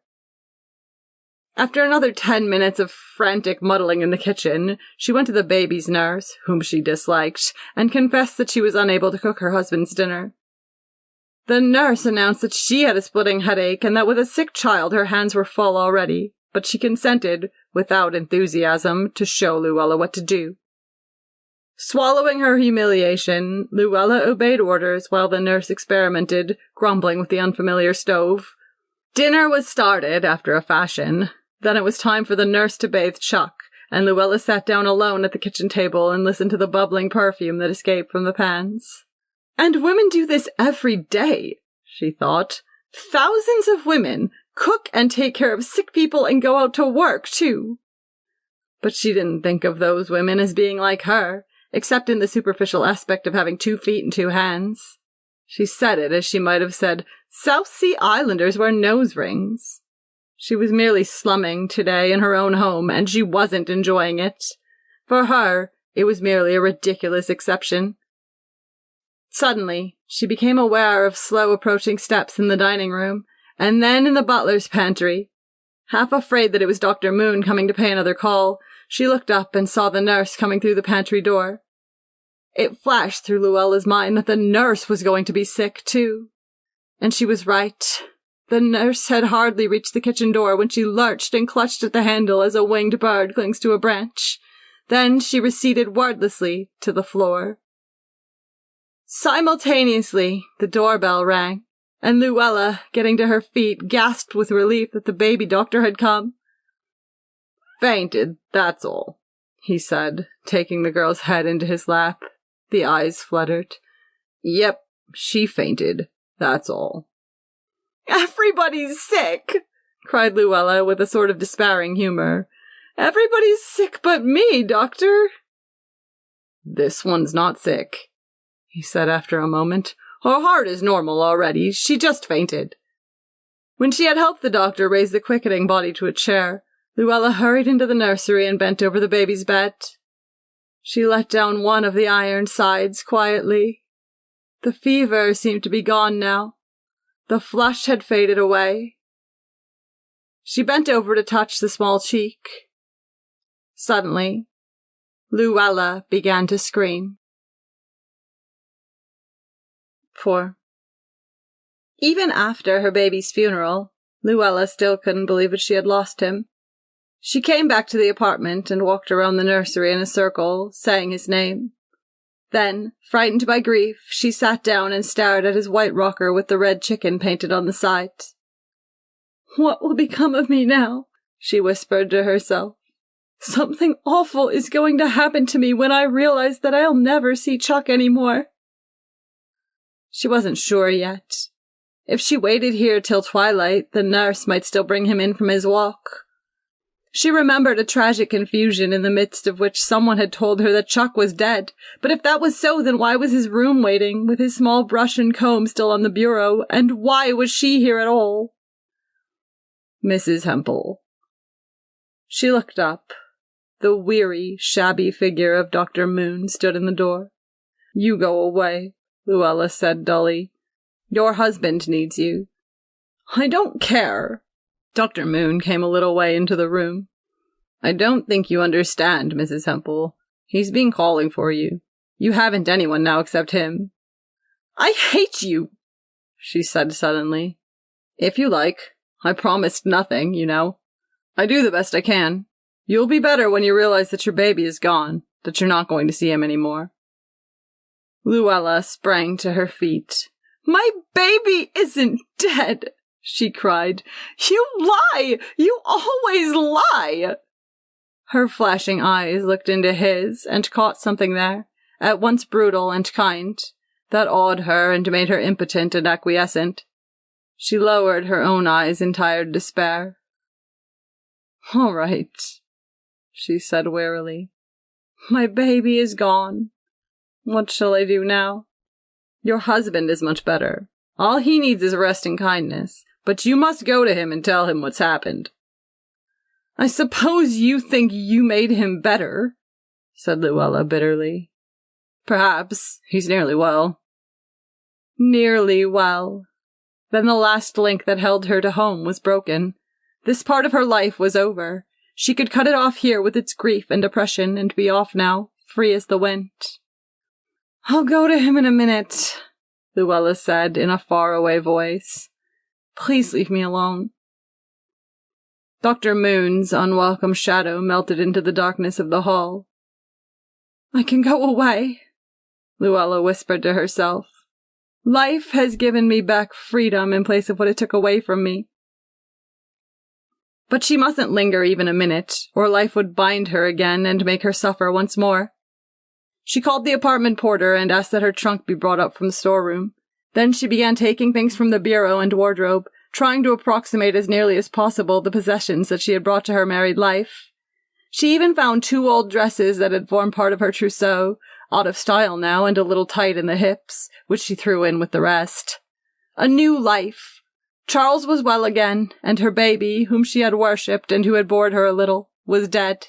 When she had packed her trunk, she went into the kitchen automatically to see about the preparations for dinner. She spoke to the cook about the special things for Charles and said that she herself was dining out. The sight of one of the small pans that had been used to cook Chuck's food caught her attention for a moment, but she stared at it, unmoved. She looked into the icebox and saw it was clean and fresh inside. Then she went into Charles's room. He was sitting up in bed and the nurse was reading to him. His hair was almost white now, silvery white, and underneath it his eyes were huge and dark in his thin young face. "The baby is sick?" he asked in his own natural voice. She nodded. He hesitated, closing his eyes for a moment. Then he asked, "The baby is dead?" "Yes." For a long time he didn't speak. The nurse came over and put her hand on his forehead. 2 large, strange tears welled from his eyes. "I knew the baby was dead." After another long wait, the nurse spoke. "The doctor said he could be taken out for a drive today while there was still sunshine. He needs a little change." "Yes." "I thought—" The nurse hesitated. "I thought perhaps it would do you both good, Mrs. Hempel, if you took him instead of me." Luella shook her head hastily. "Oh, no," she said. "I don't feel able to, today." The nurse looked at her oddly. With a sudden feeling of pity for Charles, Luella bent down gently and kissed his cheek. Then, without a word, she went to her own room, put on her hat and coat, and with her suitcase started for the front door. Immediately, she saw that there was a shadow in the hall. If she could get past that shadow, she was free. If she could go to the right or left of it or order it out of her way. But stubbornly, it refused to move, and with a little cry she sank down into a hall chair. "I thought you'd gone," she wailed. "I told you to go away." "I'm going soon," said Dr. Moon. "But I don't want you to make an old mistake." "I'm not making a mistake. I'm leaving my mistakes behind." "You're trying to leave yourself behind, but you can't. The more you try to run away from yourself, the more you'll have yourself with you." "But I've got to go away," she insisted wildly, "out of this house of death and failure." "You haven't failed yet. You've only begun." She stood up. "Let me pass." "No." Abruptly, she gave way, as she always did when he talked to her. She covered her face with her hands and burst into tears. "Go back into that room and tell the nurse you'll take your husband for a drive," he suggested. "I can't." "Oh, yes." Once more, Luella looked at him and knew that she would obey. With the conviction that her spirit was broken at last, she took up her suitcase and walked back through the hall. 5. The nature of the curious influence that Dr. Moon exerted upon her, Luella could not guess. But as the days passed, she found herself doing many things that had been repugnant to her before.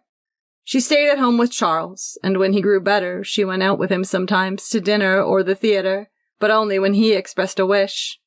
She visited the kitchen every day and kept an unwilling eye on the house, at first with a horror that it would go wrong again, then from habit. And she felt that it was all somehow mixed up with Dr. Moon. It was something he kept telling her about life, or almost telling her, and yet concealing from her as though he were afraid to have her know. With the resumption of their normal life, she found that Charles was less nervous. His habit of rubbing his face had left him, and if the world seemed less gay and happy to her than it had been before, she experienced a certain peace sometimes that she had never known. Then, one afternoon, Dr. Moon told her suddenly that he was going away. "Do you mean for good?" she demanded with a touch of panic. "For good." For a strange moment, she wasn't sure whether she was glad or sorry. "You don't need me anymore," he said quietly. "You don't realize it, but you've grown up." He came over, and, sitting on the couch beside her, took her hand. Luella sat silent and tense, listening. "We make an agreement with children that they can sit in the audience without helping to make the play," he said. "But if they sit in the audience after they're grown, somebody's got to work double time for them so that they can enjoy the light and glitter of the world." "But I want the light and glitter," she protested. "That's all there is in life. There can't be anything wrong in wanting to have things warm." "Things will still be warm." "How?" "Things will warm themselves from you." Luella looked at him, startled. "It's your turn to be the center, to give others what was given to you for so long. You've got to give security to young people and peace to your husband and a sort of charity to the old. You've got to let the people who work for you depend on you.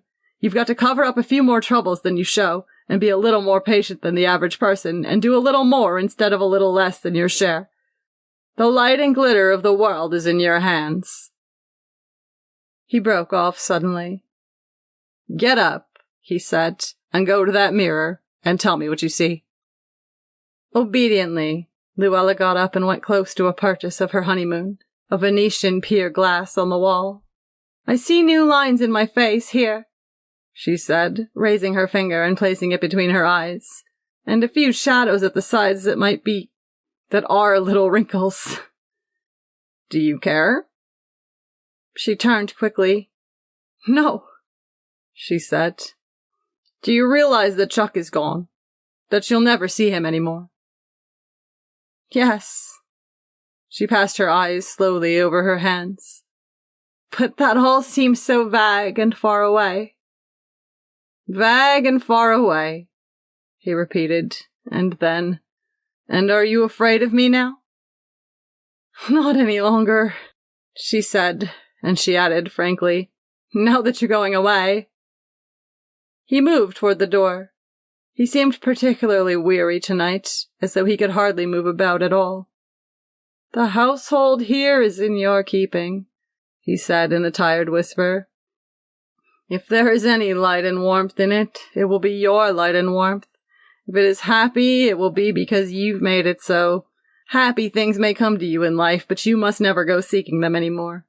It is your turn to make the fire.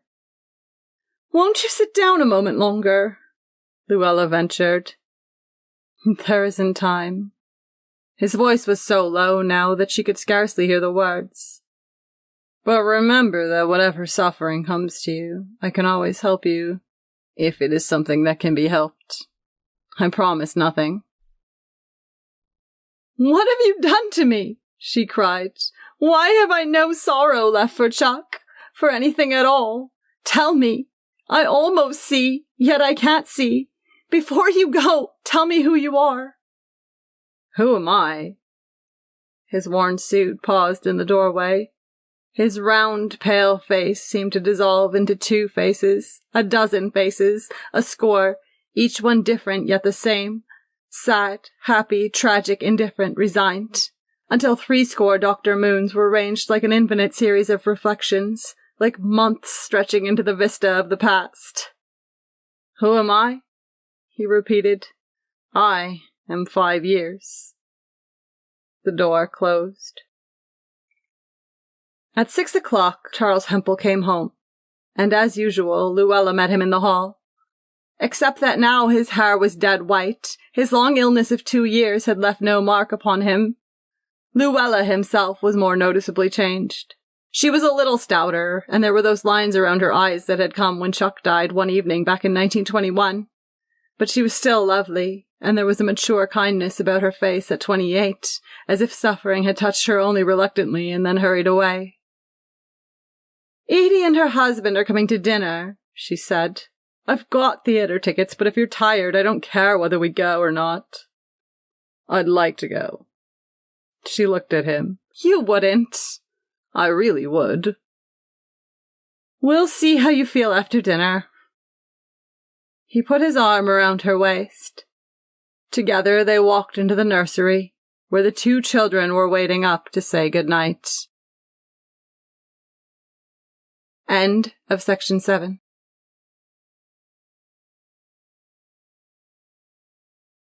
Hot and Cold Blood.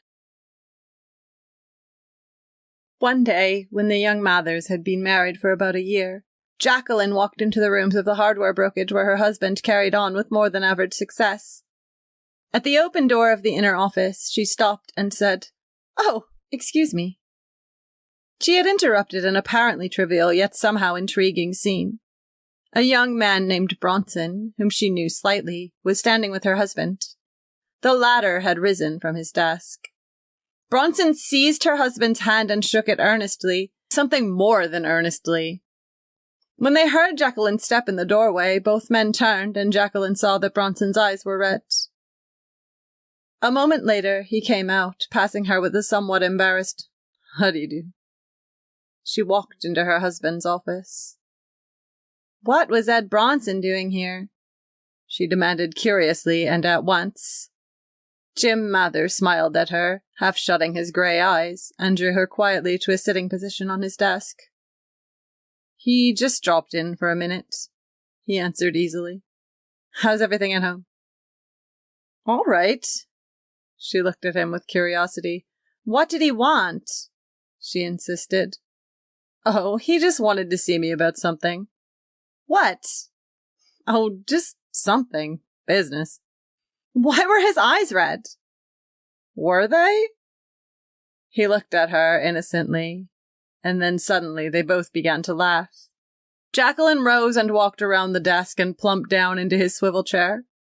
You might as well tell me, she announced cheerfully, because I'm going to stay right here until you do. Well, he hesitated, frowning. He wanted me to do him a little favor. Then Jacqueline understood, or rather her mind leaped half accidentally to the truth. Oh. Her voice tightened a little.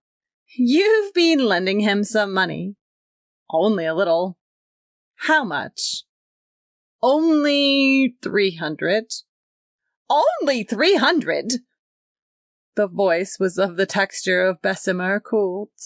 How much do we spend a month, Jim? Why, about 500 or 600, I guess. He shifted uneasily. Listen, Jack, Bronson'll pay that back. He's in little trouble. He's made a mistake about a girl out in Woodmere. And he knows you're famous for being an easy mark, so he comes to you. No? He denied this formally. Don't you suppose I could use that $300? She demanded. How about that trip to New York we couldn't afford last November? The lingering smile faded from Mather's face. He went over and shut the door to the outer office. Listen, Jack, he began. You don't understand this. Bronson's one of the men I eat lunch with almost every day. We used to play together when we were kids. We went to school together. Don't you see that I'm just the person he'd be right to come to in trouble? And that's just why I couldn't refuse. Jacqueline gave her shoulders a twist as if to shake off this reasoning. Well, she answered decidedly, all I know is that he's no good. He's always lit, and if he doesn't choose to work, he has no business living off the work you do. They were sitting now on either side of the desk, each having adopted the attitude of one talking to a child. They began their sentences with, "Listen," and their faces wore expressions of rather tried patience. If you can't understand, I can't tell you, Mather concluded at the end of 15 minutes on what was for him an irritated key. Such obligations do happen to exist sometimes among men, and they have to be met. It's more complicated than just refusing to lend money, especially in a business like mine where so much depends on the goodwill of men downtown. Mather was putting on his coat as he said this. He was going home with her on the streetcar to lunch. They were between automobiles. They had sold their old one and were going to get a new one in the spring. Now the streetcar, on this particular day, was distinctly unfortunate. The argument in the office might have been forgotten under other circumstances, but what followed irritated the scratch until it became a serious temperamental infection. They found a seat near the front of the car. It was late February, and an eager, unpunctilious sun was turning the scrawny street snow into dirty, cheerful rivulets that echoed in the gutters. Because of this, the car was less full than usual. There was no one standing. The motorman had even opened his window, and a yellow breeze was blowing the late breath of winter from the car. It occurred pleasurably to Jacqueline that her husband sitting beside her was handsome and kind above other men. It was silly to try to change him. Perhaps Bronson might return the money after all, and anyhow $300 wasn't a fortune. Of course, he had no business doing it, but then... Her musings were interrupted as an eddy of passengers pushed up the aisle. Jacqueline wished they'd put their hands over their mouths when they coughed, and she hoped that Jim would get a new machine pretty soon. You couldn't tell what disease you'd run into in these trolleys. She turned to Jim to discuss the subject, but Jim had stood up and was offering his seat to a woman who had been standing beside him in the aisle. The woman, without so much as a grunt, sat down. Jacqueline frowned. The woman was about 50 and enormous. When she first sat down, she was content merely to fill the unoccupied part of the seat, but after a moment she began to expand and to spread her great rolls of fat over a larger and larger area until the process took on the aspect of violent trespassing. When the car rocked in Jacqueline's direction, the woman slid with it, but when it rocked back, she managed by some exercise of ingenuity to dig in and hold the ground won. Jacqueline caught her husband's eye. He was swaying on a strap, and in an angry glance conveyed to him her entire disapproval of his action. He apologized mutely and became urgently engrossed in a row of car cards. The fat woman moved once more against Jacqueline.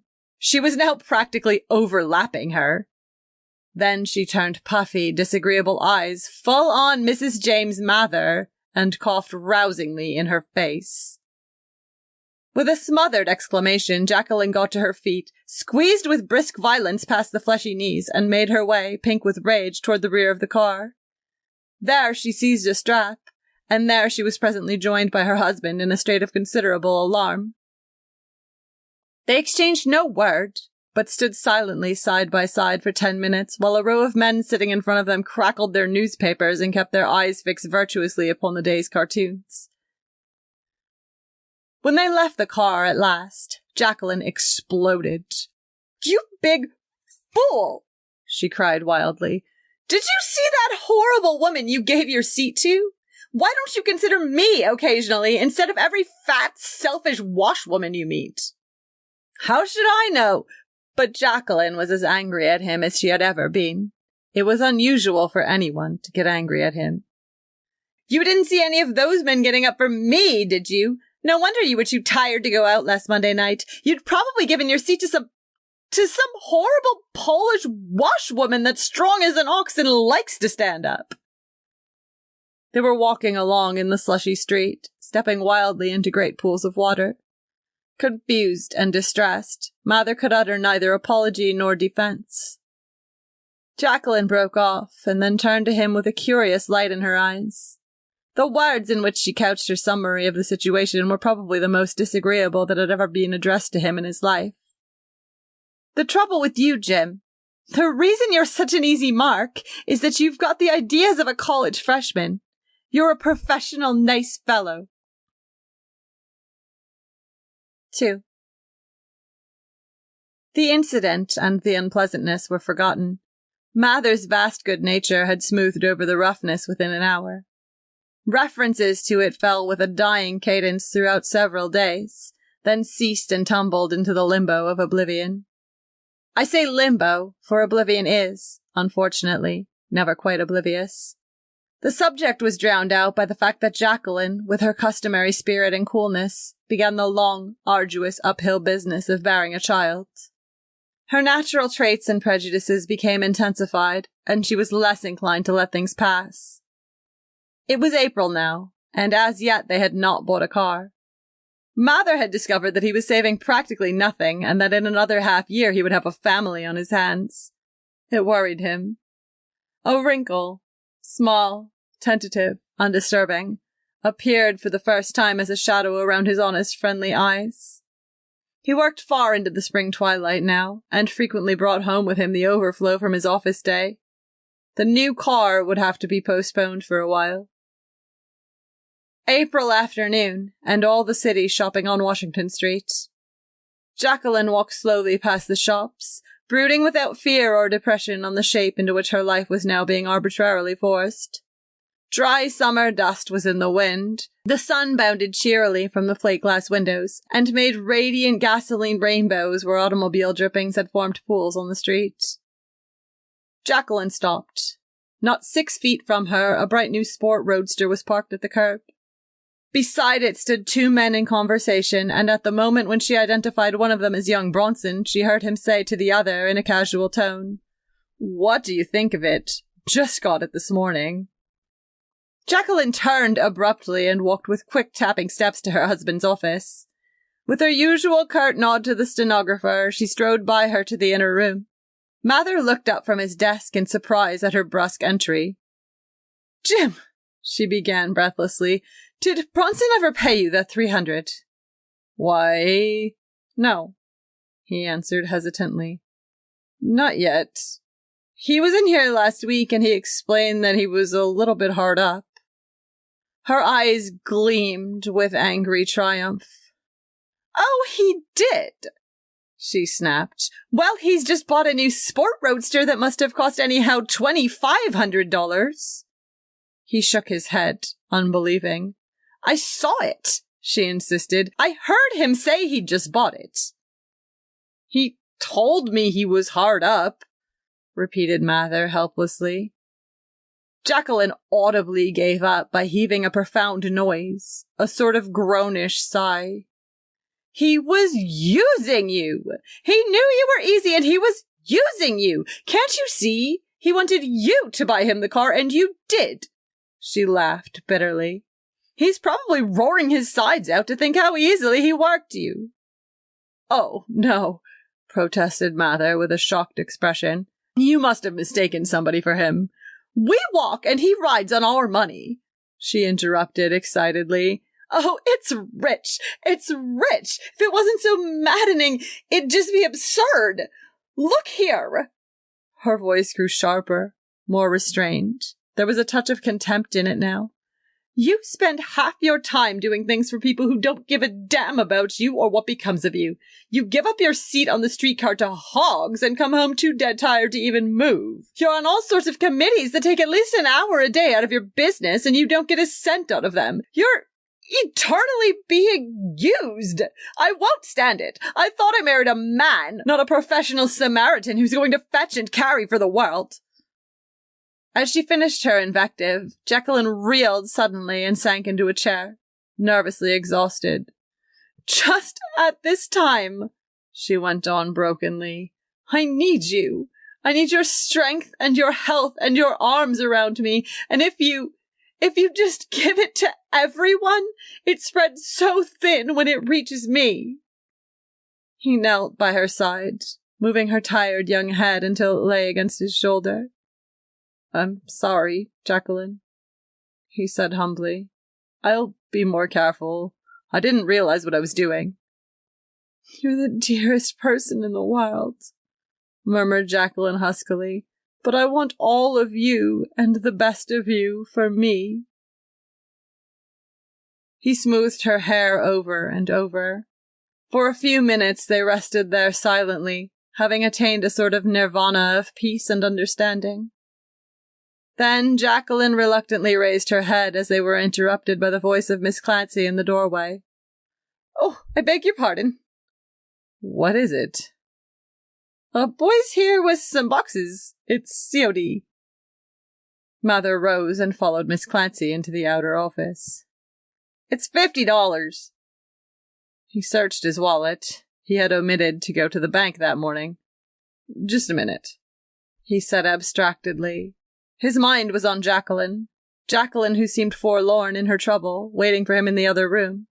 He walked into the corridor, and opening the door of Clayton and Drake, brokers across the way, swung wide a low gate and went up to a man seated at a desk. Morning, Fred, said Mather. Drake, a little man of 30 with pince-nez and bald head, rose and shook hands. Morning, Jim. What can I do for you? Why, a boy's in my office with some stuff COD, and I haven't a cent. Can you let me have 50 till this afternoon? Drake looked closely at Mather. Then, slowly and startlingly, he shook his head, not up and down, but from side to side. Sorry, Jim, he answered stiffly. I've made a rule never to make a personal loan to anybody on any conditions. I've seen it break up too many friendships. What? Mather had come out of his abstraction now, and the monosyllable held an undisguised quality of shock. Then his natural tact acted automatically, springing to his aid and dictating his words, though his brain was suddenly numb. His immediate instinct was to put Drake at ease in his refusal. Oh, I see. He nodded his head as if in full agreement, as if he himself had often considered adopting just such a rule. Oh, I see how you feel. Well, I wouldn't have you break a rule like that for anything. It's probably a good thing. They talked for a minute longer. Drake justified his position easily. He had evidently rehearsed the part a great deal. He treated Mather to an exquisitely frank smile. Mather went politely back to his office, leaving Drake under the impression that the latter was the most tactful man in the city. Mather knew how to leave people with that impression, but when he entered his own office and saw his wife staring dismally out the window into the sunshine, he clenched his hands and his mouth moved in an unfamiliar shape. All right, Jack, he said slowly. I guess you're right about most things. And I'm wrong as hell. 3. During the next 3 months, Mather thought back through many years. He had had an unusually happy life. Those frictions between man and man, between man and society, which hardened most of us into a rough and cynical quarreling trim, had been conspicuous by their infrequency in his life. It had never occurred to him before that he had paid a price for this immunity, but now he perceived how here and there and constantly he had taken the rough side of the road to avoid enmity or argument or even question. There was, for instance, much money that he had lent privately, about $1,300 in all, which he realized in his new enlightenment he would never see again. It had taken Jacqueline's harder, feminine intelligence to know this. It was only now when he owed it to Jacqueline to have money in the bank that he missed these loans at all. He realized, too, the truth of her assertions that he was continually doing favors. A little something here, a little something there. The sum total, in time and energy expended, was appalling. It had pleased him to do the favors. He reacted warmly to being thought well of. But he wondered now if he had not been merely indulging a selfish vanity of his own. In suspecting this, he was, as usual, not quite fair to himself. The truth was that Mather was essentially and enormously romantic. He decided that these expenditures of himself made him tired at night, less efficient in his work, and less of a prop to Jacqueline, who, as the months passed, grew more heavy and bored, and sat through the long summer afternoons on the screened veranda waiting for his step at the end of the walk. Lest that step falter, Mather gave up many things, among them the presidency of his college alumni association. He let slip other labors less prized. When he was put on a committee, men had a habit of electing him chairman and retiring into a dim background where they were inconveniently hard to find. He was done with such things now. Also, he avoided those who were prone to ask favors, fleeing a certain eager look that would be turned on him from some group at his club. The change in him came slowly. He was not exceptionally unworldly. Under other circumstances, Drake's refusal of money would not have surprised him. Had it come to him as a story, he would scarcely have given it a thought, but it had broken in with harsh abruptness upon a situation existing in his own mind, and the shock had given it a powerful and literal significance. It was mid-August now, and the last of a baking week. The curtains of his wide-open office windows had scarcely rippled all the day, but lay like sails becalmed in warm juxtaposition with the smothering screens. Mather was worried. Jacqueline had overtired herself, and was paying for it by violent sick headaches, and business seemed to have come to an apathetic standstill. That morning he had been so irritable with Miss Clancy that she had looked at him in surprise. He had immediately apologized, wishing afterward that he hadn't. He was working at high speed through this heat. Why shouldn't she? She came to his door now, and he looked up faintly, frowning. Mr. Edward Lacey. All right, he answered listlessly. Old man Lacey, he knew him slightly. A melancholy figure. A brilliant start back in the 80s, and now one of the city's failures. He couldn't imagine what Lacey wanted unless he were soliciting. Good afternoon, Mr. Mather. A little, solemn, grey-haired man stood on the threshold. Mather rose and greeted him politely. Are you busy, Mr. Mather? Well, not so very. He stressed the qualifying words slightly. Mr. Lacey sat down, obviously ill at ease. He kept his hat in his hands and clung to it tightly as he began to speak. Mr. Mather, if you've got 5 minutes to spare, I'm going to tell you something that I find at present it's necessary for me to tell you. Mather nodded. His instinct warned him that there was a favor to be asked, but he was tired, and with a sort of lassitude he let his chin sink into his hand, welcoming any distraction from his more immediate cares. You see, went on Mr. Lacey. Mather noticed that the hands which fingered at the hat were trembling. Back in 84, your father and I were very good friends. You've heard him speak of me, no doubt. Mather nodded. I was asked to be one of the pallbearers. Once we were very close.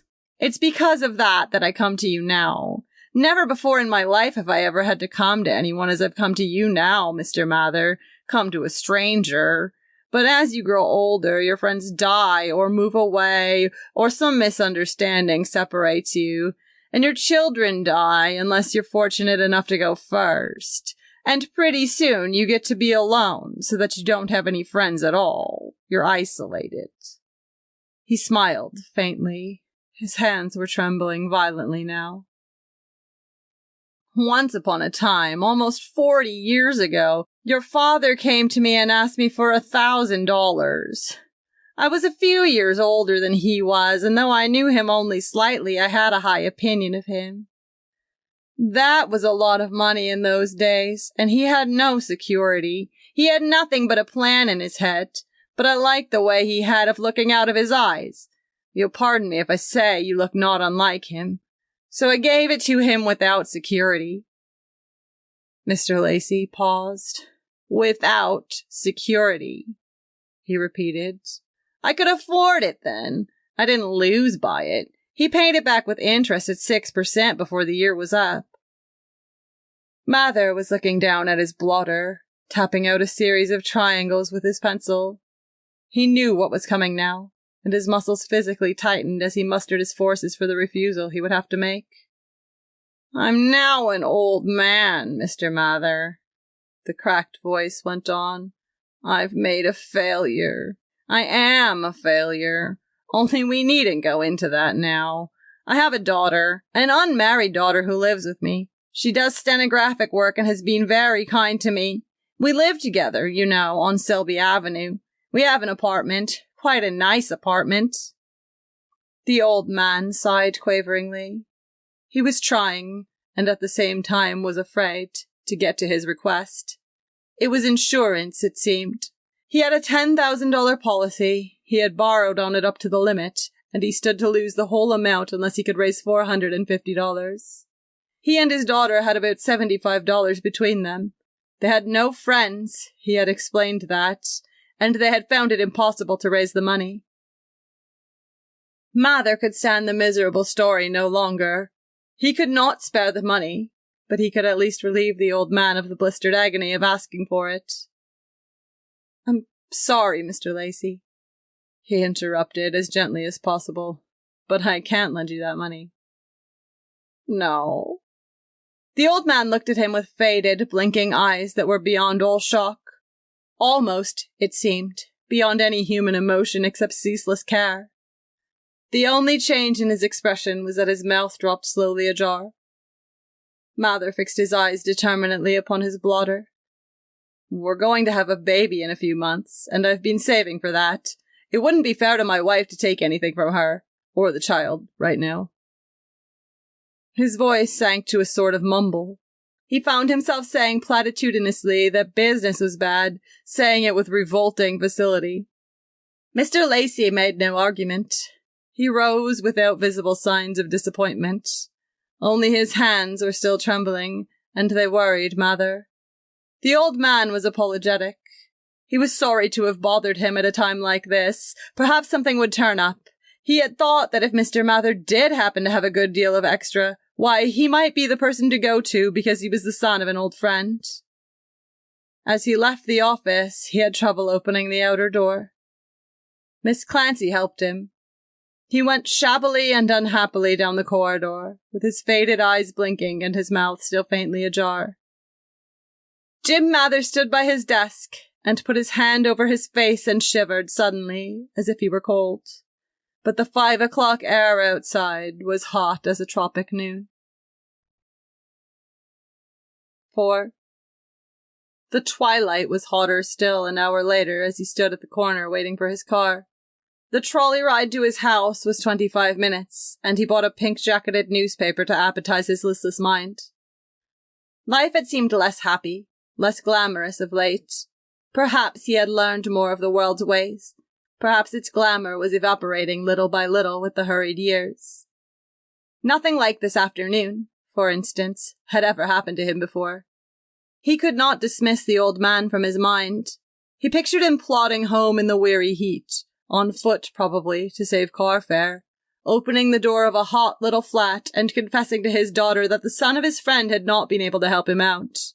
All evening they would plan helplessly until they said good-night to each other, father and daughter, isolated by chance in this world, and went to lie awake with a pathetic loneliness in their 2 beds.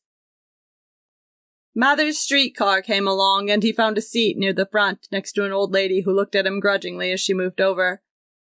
At the next block, a crowd of girls from the department store district flowed up the aisle, and Mather unfolded his paper. Of late, he had not indulged his habit of giving up his seat. Jacqueline was right. The average young girl was able to stand as well as he was. Giving up his seat was silly, a mere gesture. Nowadays, not one woman in a dozen even bothered to thank him. It was stifling hot in the car, and he wiped the heavy damp from his forehead. The aisle was thickly packed now, and a woman standing beside his seat was thrown momentarily against his shoulder as the car turned a corner. Mather took a long breath of the hot, foul air, which persistently refused to circulate, and tried to center his mind on a cartoon at the top of the sporting page. "Move forward in a car, please." The conductor's voice pierced the opaque column of humanity with raucous irritation. "Plenty of room forward." The crowd made a feeble attempt to shove forward, but the unfortunate fact that there was no space into which to move precluded any marked success. The car turned another corner, and again the woman next to Mather swayed against his shoulder. Ordinarily, he would have given up his seat if only to avoid this reminder that she was there. It made him feel unpleasantly cold-blooded. And the car was horrible. Horrible. They ought to put more of them on the line these sweltering days. For the 5th time, he looked at the pictures in the comic strip. There was a beggar in the second picture, and the wavering image of Mr. Lacey persistently inserted itself in the beggar's place. God, suppose the old man really did starve to death. Suppose he threw himself into the river. Once, thought Mather, he helped my father. Perhaps if he hadn't, my own life would have been different than it has been. But Lacey could afford it then, and I can't. To force out the picture of Mr. Lacey, Mather tried to think of Jacqueline. He said to himself over and over that he would have been sacrificing Jacqueline to a played-out man who had had his chance and failed. Jacqueline needed her chance now, as never before. Mather looked at his watch. He had been on the car 10 minutes, 15 minutes still to ride, and the heat increasing with breathless intensity. The woman swayed against him once more, and looking out the window, he saw that they were turning the last downtown corner. It occurred to him that perhaps he ought, after all, to give the woman his seat. Her last sway toward him had been a particularly tired sway. If he were sure she was an old woman, but the texture of her dress as it brushed his hand gave somehow the impression that she was a young girl. He did not dare look up to see. He was afraid of the appeal that might look out of her eyes if they were old eyes, or the sharp contempt if they were young. For the next 5 minutes, his mind worked in a vague, suffocated way on what now seemed to him the enormous problem of whether or not to give her the seat. He felt dimly that doing so would partially atone for his refusal to Mr. Lacey that afternoon. It would be rather terrible to have done those 2 cold-blooded things in succession, and on such a day. He tried the cartoon again, but in vain. He must concentrate on Jacqueline. He was dead tired now, and if he stood up he would be more tired. Jacqueline would be waiting for him, needing him. She would be depressed, and she would want him to hold her quietly in his arms for an hour after dinner. When he was tired, this was rather a strain. And afterward, when they went to bed, she would ask him from time to time to get her medicine or a glass of ice water. He hated to show any weariness in doing these things. She might notice, and needing something, refrain from asking it. The girl in the aisle swayed against him once more. This time it was more like a sag. She was tired, too. Well, it was weary to work. The ends of many proverbs that had to do with toil and the long day floated fragmentarily through his mind. Everybody in the world was tired. This woman, for instance, whose body was sagging so wearily, so strangely against his. But his home came first, and his girl that he loved was waiting for him there. He must keep his strength for her, and he said to himself over and over that he would not give up his seat. Then he heard a long sigh, followed by a sudden exclamation, and he realized that the girl was no longer leaning against him. The exclamation multiplied into a clatter of voices. Then came a pause, then a renewed clatter that traveled down the car in calls and little staccato cries to the conductor. The bell clanged violently and the hot car jolted to a sudden stop. Girl fainted up here. Too hot for her. Just keeled right over. Get back there. Gangway, you. The crowd eddied apart. The passengers in front squeezed back, and those on the rear platform temporarily disembarked. Curiosity and pity bubbled out of suddenly conversing groups. People tried to help, got in the way. Then the bell rang and voices rose stridently again. Get her out all right? Say, did you see that? This damn company ought to... Did you see the man that carried her out? He was pale as a ghost, too. Yes, but did you hear? What? That pale fella that carried her out? He was sitting beside her. He says she's his wife. The house was quiet. A breeze pressed back the dark vines of the veranda, letting in thin rods of moonlight on the wicker chairs. Jacqueline rested placidly on the long settee with her head in his arms.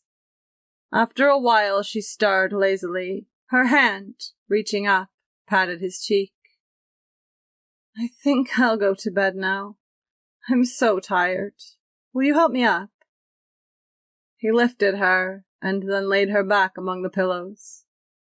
I'll be with you in a minute, he said gently. Can you wait for just a minute?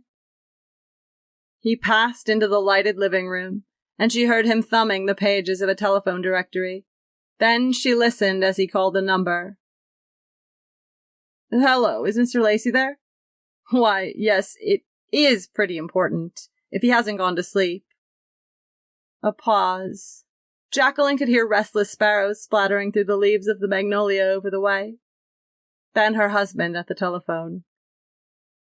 Is this Mr. Lacey? Oh, this is Mather. Why, in regard to that matter we talked about this afternoon, I think I'll be able to fix that up after all. He raised his voice a little, as though someone at the other end found it difficult to hear. James Mather's son, I said. About that little matter this afternoon. End of section 8.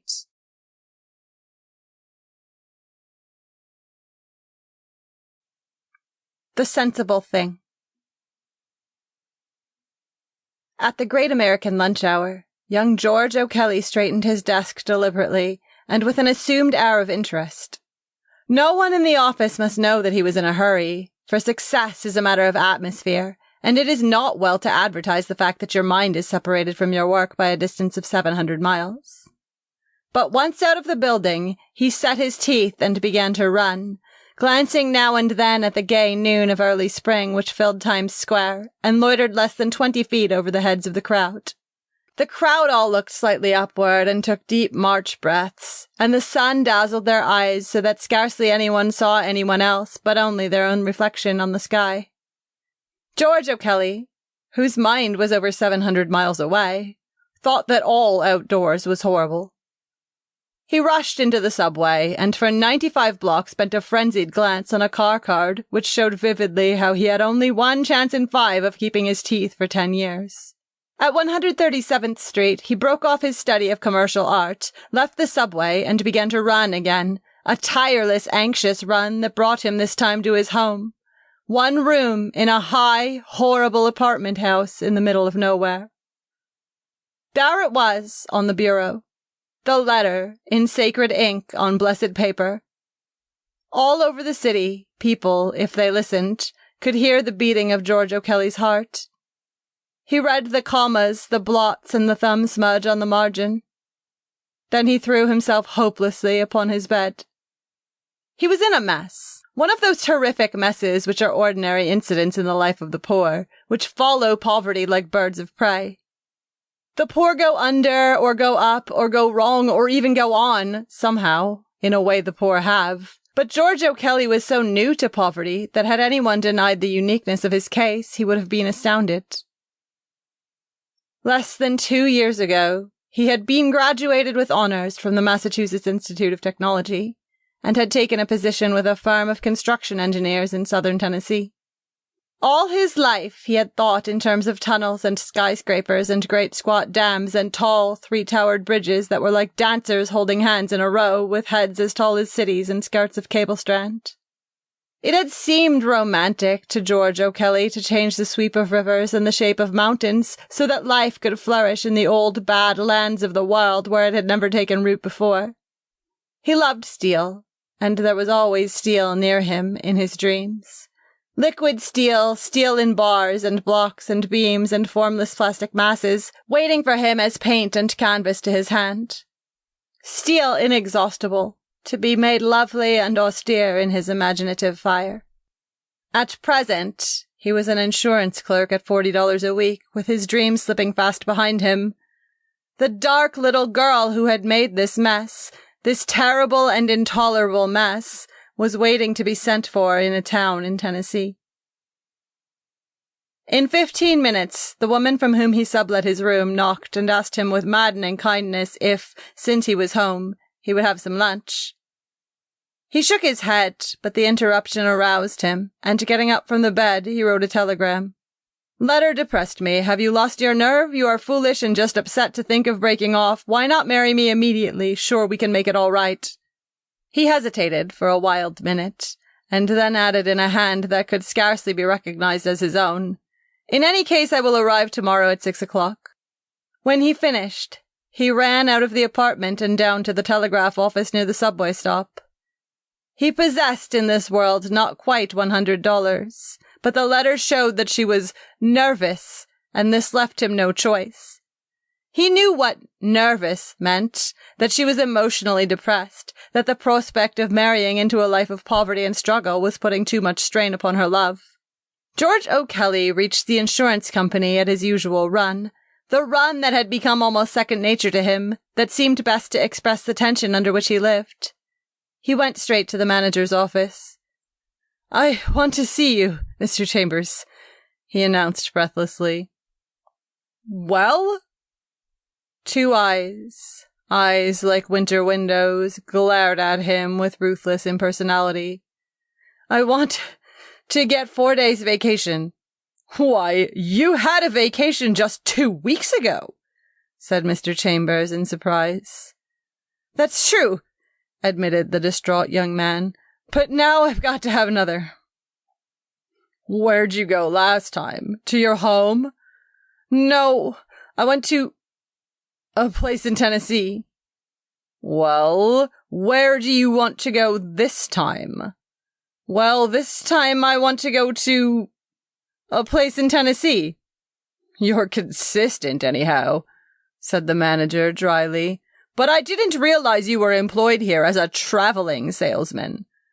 "I'm not!" cried George desperately. "But I've got to go." "All right," agreed Mr. Chambers, "but you don't have to come back, so don't." "I won't."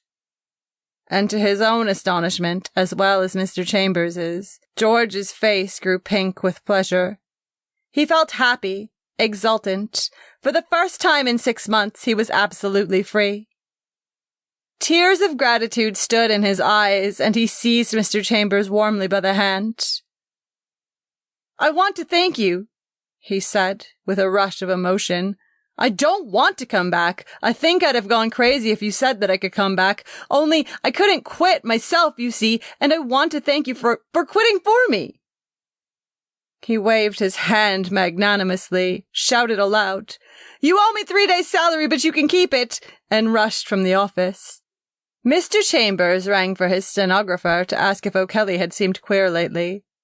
He had fired many men in the course of his career, and they had taken it in many different ways, but none of them had thanked him ever before. 2. Jonquil Carey was her name, and to George O'Kelly nothing had ever looked so fresh and pale as her face when she saw him and fled to him eagerly along the station platform. Her arms were raised to him, her mouth was half parted for his kiss, when she held him off suddenly and lightly and, with a touch of embarrassment, looked around. 2 boys, somewhat younger than George, were standing in the background. "This is Mr. Craddock and Mr. Holt," she announced cheerfully. "You met them when you were here before." Disturbed by the transition of a kiss into an introduction, and suspecting some hidden significance, George was more confused when he found that the automobile which was to carry them to Jonquil's house belonged to one of the 2 men. It seemed to put him at a disadvantage. On the way, Jonquil chattered between the front and back seats, and when he tried to slip his arm around her under cover of the twilight, she compelled him with a quick movement to take her hand instead. "Is this street on the way to your house?" he whispered. "I don't recognize it." "It's the new boulevard. Jerry just got this car today, and he wants to show it to me before he takes us home." When, after 20 minutes, they were deposited at Jonquil's house, George felt that the first happiness of the meeting, the joy he had recognized so surely in her eyes back in the station, had been dissipated by the intrusion of the ride. Something that he had looked forward to had been rather casually lost, and he was brooding on this as he said good-night stiffly to the two young men. Then his ill humor faded as Jonquil drew him into a familiar embrace under the dim light of the front hall and told him in a dozen ways, of which the best was without words, how she had missed him. Her emotion reassured him, promised his anxious heart that everything would be all right. They sat together on the sofa, overcome by each other's presence, beyond all except fragmentary endearments. At the supper hour, Jonquil's father and mother appeared and were glad to see George.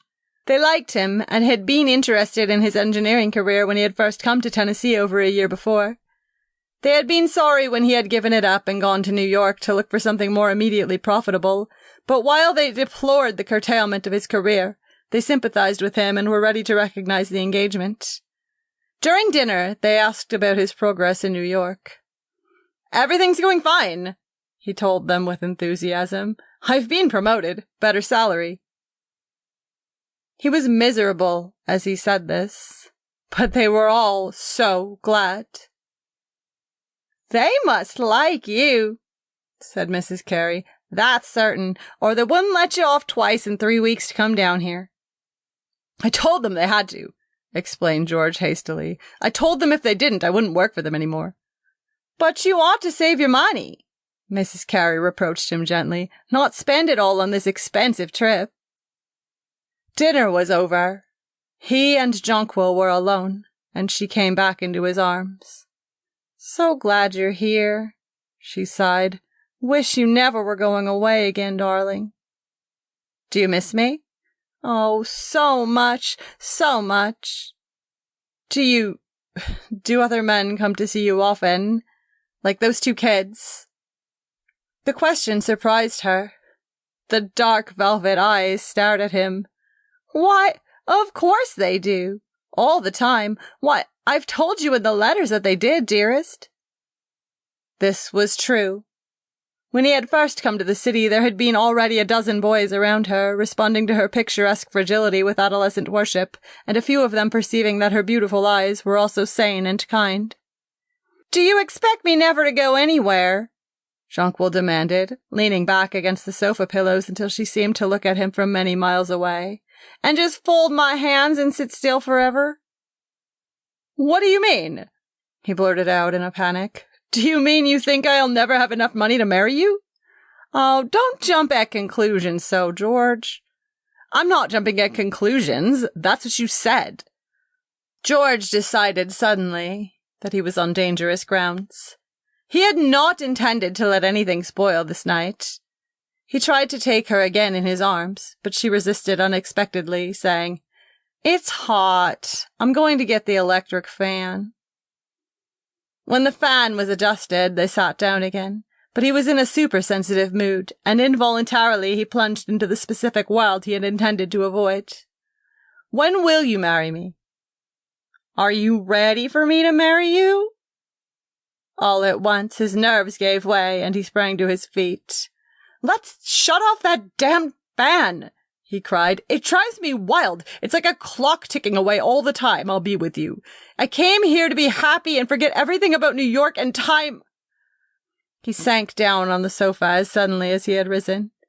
Jonquil turned off the fan, and drawing his head down into her lap, began stroking his hair. "Let's sit like this," she said softly. "Just sit quiet like this, and I'll put you to sleep. You're all tired and nervous, and your sweetheart'll take care of you." "But I don't want to sit like this," he complained, jerking up suddenly. I don't want to sit like this at all. I only want you to kiss me. That's the only thing that makes me rest. And anyways, I'm not nervous. It's you that's nervous. I'm not nervous at all.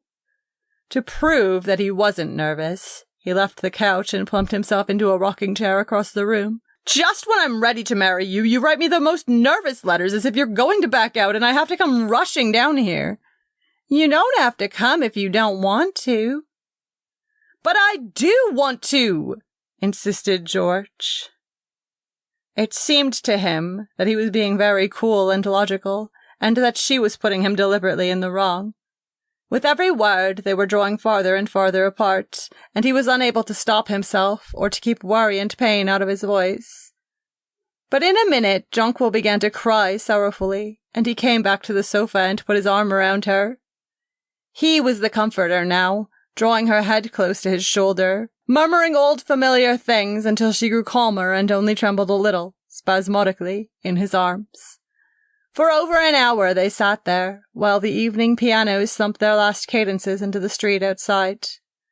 George did not move, or think, or hope, lulled into numbness by the premonition of disaster.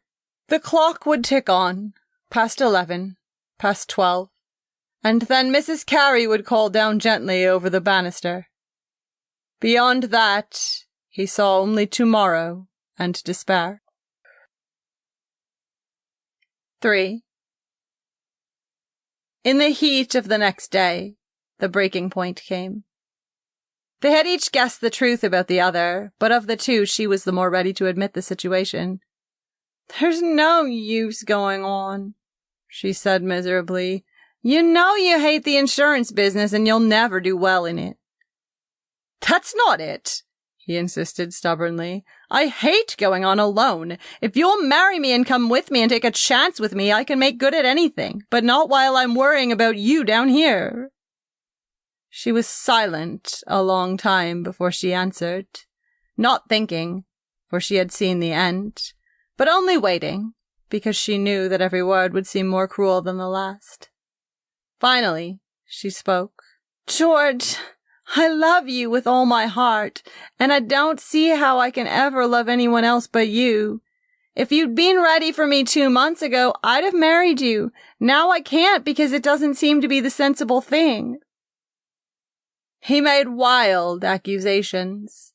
There was someone else. She was keeping something from him. "No, there's no one else." This was true. But reacting from the strain of this affair, she had found relief in the company of young boys like Jerry Holt, who had the merit of meaning absolutely nothing in her life. George didn't take the situation well at all. He seized her in his arms and tried literally to kiss her into marrying him at once. When this failed, he broke into a long monologue of self-pity, and ceased only when he saw that he was making himself despicable in her sight. He threatened to leave when he had no intention of leaving, and refused to go when she told him that, after all, it was best that he should. For a while, she was sorry. Then for another while, she was merely kind. "You'd better go now," she cried at last, so loud that Mrs. Carey came downstairs in alarm. "Is something the matter?" "I'm going away, Mrs. Carey," said George brokenly. Jonquil had left the room. "Don't feel so badly, George." Mrs. Carey blinked at him in helpless sympathy, sorry and, in the same breath, glad that the little tragedy was almost done. "If I were you, I'd go home to your mother for a week or so. Perhaps, after all, this is the sensible thing." "Please don't talk," he cried. "Please don't say anything to me now." Jonquil came into the room again, her sorrow and her nervousness alike tucked under powder and rouge and hat. "I've ordered a taxicab," she said impersonally. "We can drive around until your train leaves." She walked out on the front porch. George put on his coat and hat and stood for a minute, exhausted, in the hall. He had eaten scarcely a bite since he had left New York. Mrs. Carey came over, drew his head down and kissed him on the cheek, and he felt very ridiculous and weak in his knowledge that the scene had been ridiculous and weak at the end. If he had only gone the night before, left her for the last time with a decent pride. The taxi had come, and for an hour these two that had been lovers rode along the less frequented streets. He held her hand and grew calmer in the sunshine, seeing too late that there had been nothing all along to do or say. "I'll come back," he told her. "I know you will," she answered, trying to put a cheery faith into her voice. "And we'll write each other sometimes." "No," he said. "We won't write. I couldn't stand that. Someday I'll come back." "I'll never forget you, George." They reached the station, and she went with him while he bought his ticket. "Why, George O'Kelly and Jonquil Carey." It was a man and a girl whom George had known when he had worked in town, and Jonquil seemed to greet their presence with relief. For an interminable 5 minutes they all stood there talking. Then the train roared into the station, and, with ill-concealed agony in his face, George held out his arms toward Jonquil. She took an uncertain step toward him, faltered, and then pressed his hand quickly as if she were taking leave of a chance friend. "Goodbye, George," she was saying. "I hope you have a pleasant trip." "Goodbye, George. Come back and see us all again." Dumb, almost blind with pain, he seized his suitcase and in some dazed way got himself aboard the train. Past clanging street crossings, gathering speed through wide suburban spaces toward the sunset. Perhaps she, too, would see the sunset and pause for a moment, turning, remembering before he faded with her sleep into the past. This night's dusk would cover up forever the sun and the trees and the flowers and laughter of his young world. 4. On a damp afternoon in September of the following year, a young man with his face burned to a deep copper glow got off a train at a city in Tennessee. He looked around anxiously and seemed relieved when he found that there was no one in the station to meet him. He taxied to the best hotel in the city, where he registered with some satisfaction as George O'Kelly, Cusco, Peru. Up in his room, he sat for a few minutes at the window, looking down into the familiar street below. Then, with his hand trembling faintly, he took off the telephone receiver and called a number. "Is Miss Jonquil in?" "This is she." "Oh." His voice, after overcoming a faint tendency to waver, went on with friendly formality. "This is George Rollins. Did you get my letter?" "Yes, I thought you'd be in today." Her voice, cool and unmoved, disturbed him, but not as he had expected. This was the voice of a stranger, unexcited, pleasantly glad to see him. That was all. He wanted to put down the telephone and catch his breath. "I haven't seen you for a long time." He succeeded in making this sound offhand. "Over a year." He knew how long it had been. To the day. "It'll be awfully nice to talk to you again." "I'll be there in an hour." He hung up.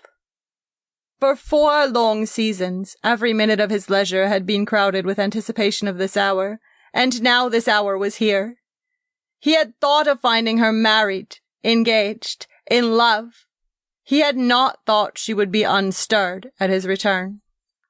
There would never again in his life, he felt, be another 10 months like these he had just gone through. He had made an admittedly remarkable showing for a young engineer, stumbled into 2 unusual opportunities, one in Peru, whence he had just returned, and another, consequent upon it, in New York, whither he was bound. In this short time he had risen from poverty into a position of unlimited opportunity. He looked at himself in the dressing-table mirror. He was almost black with tan, but it was a romantic black, and in the last week, since he had had time to think about it, it had given him considerable pleasure. The hardiness of his frame, too, he appraised with a sort of fascination. He had lost part of an eyebrow somewhere, and he still wore an elastic bandage on his knee. But he was too young not to realize that on the steamer many women had looked at him with unusual tributary interest. His clothes, of course, were frightful. They had been made for him by a Greek tailor in Lima in 2 days. He was young enough, too, to have explained this sartorial deficiency to Jonquil in his otherwise laconic note. The only further detail it contained was a request that he should not be met at the station. George O'Kelly of Cusco, Peru, waited an hour and a half in the hotel until, to be exact, the sun had reached a midway position in the sky. Then, freshly shaven and talcum-powdered toward a somewhat more Caucasian hue, for vanity at the last minute had overcome romance, he engaged a taxicab and set out for the house he knew so well. He was breathing hard. He noticed this, but he told himself that it was excitement, not emotion. He was here. She was not married. That was enough. He was not even sure what he had to say to her, but this was the moment of his life that he felt he could least easily have dispensed with. There was no triumph, after all, without a girl concerned, and if he did not lay his spoils at her feet, he could at least hold them for a passing moment before her eyes. The house loomed up suddenly beside him, and his first thought was that it had assumed a strange unreality. There was nothing changed, only everything was changed. It was smaller, and it seemed shabbier than before. There was no cloud of magic hovering over its roof and issuing from the windows of the upper floor. He rang the doorbell, and an unfamiliar colored maid appeared.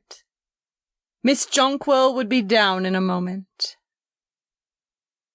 He wet his lips nervously and walked into the sitting room, and the feeling of unreality increased. After all, he saw, this was only a room, and not the enchanted chamber where he had passed those poignant hours.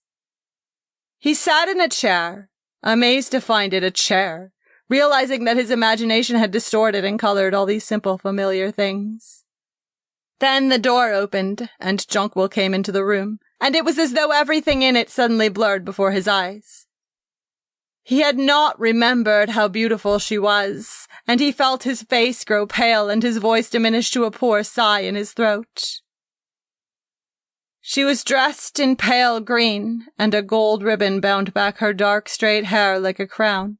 The familiar velvet eyes caught his as she came through the door, and a spasm of fright went through him at her beauty's power of inflicting pain. He said, "Hello," and they took a few steps forward and shook hands. Then they sat in chairs quite far apart and gazed at each other across the room. "You've come back," she said, and he answered just as tritely, "I wanted to stop in and see you as I came through." He tried to neutralize the tremor in his voice by looking anywhere but at her face. The obligation to speak was on him, but unless he immediately began to boast, it seemed that there was nothing to say. There had never been anything casual in their previous relations. It didn't seem possible that people in this position would talk about the weather. "This is ridiculous," he broke out in sudden embarrassment. "I don't know exactly what to do. Does my being here bother you?" "No." The answer was both reticent and impersonally sad. It depressed him. "Are you engaged?" he demanded. "No." "Are you in love with someone?" She shook her head. "Oh." He leaned back in his chair. Another subject seemed exhausted. The interview was not taking the course he had intended. "Jonquil," he began, this time on a softer key. "After all that's happened between us, I wanted to come back and see you. Whatever I do in the future, I'll never love another girl as I've loved you." This was one of the speeches he had rehearsed. On the steamer, it had seemed to have just the right note, a reference to the tenderness he would always feel for her, combined with a non-committal attitude toward his present state of mind. Here, with the past around him, beside him, growing minute by minute more heavy on the air, it seemed theatrical and stale. She made no comment, sat without moving, her eyes fixed on him with an expression that might have meant everything or nothing.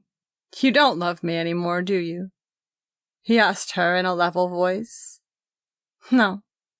When Mrs. Carey came in a minute later and spoke to him about his success, there had been a half column about him in the local paper.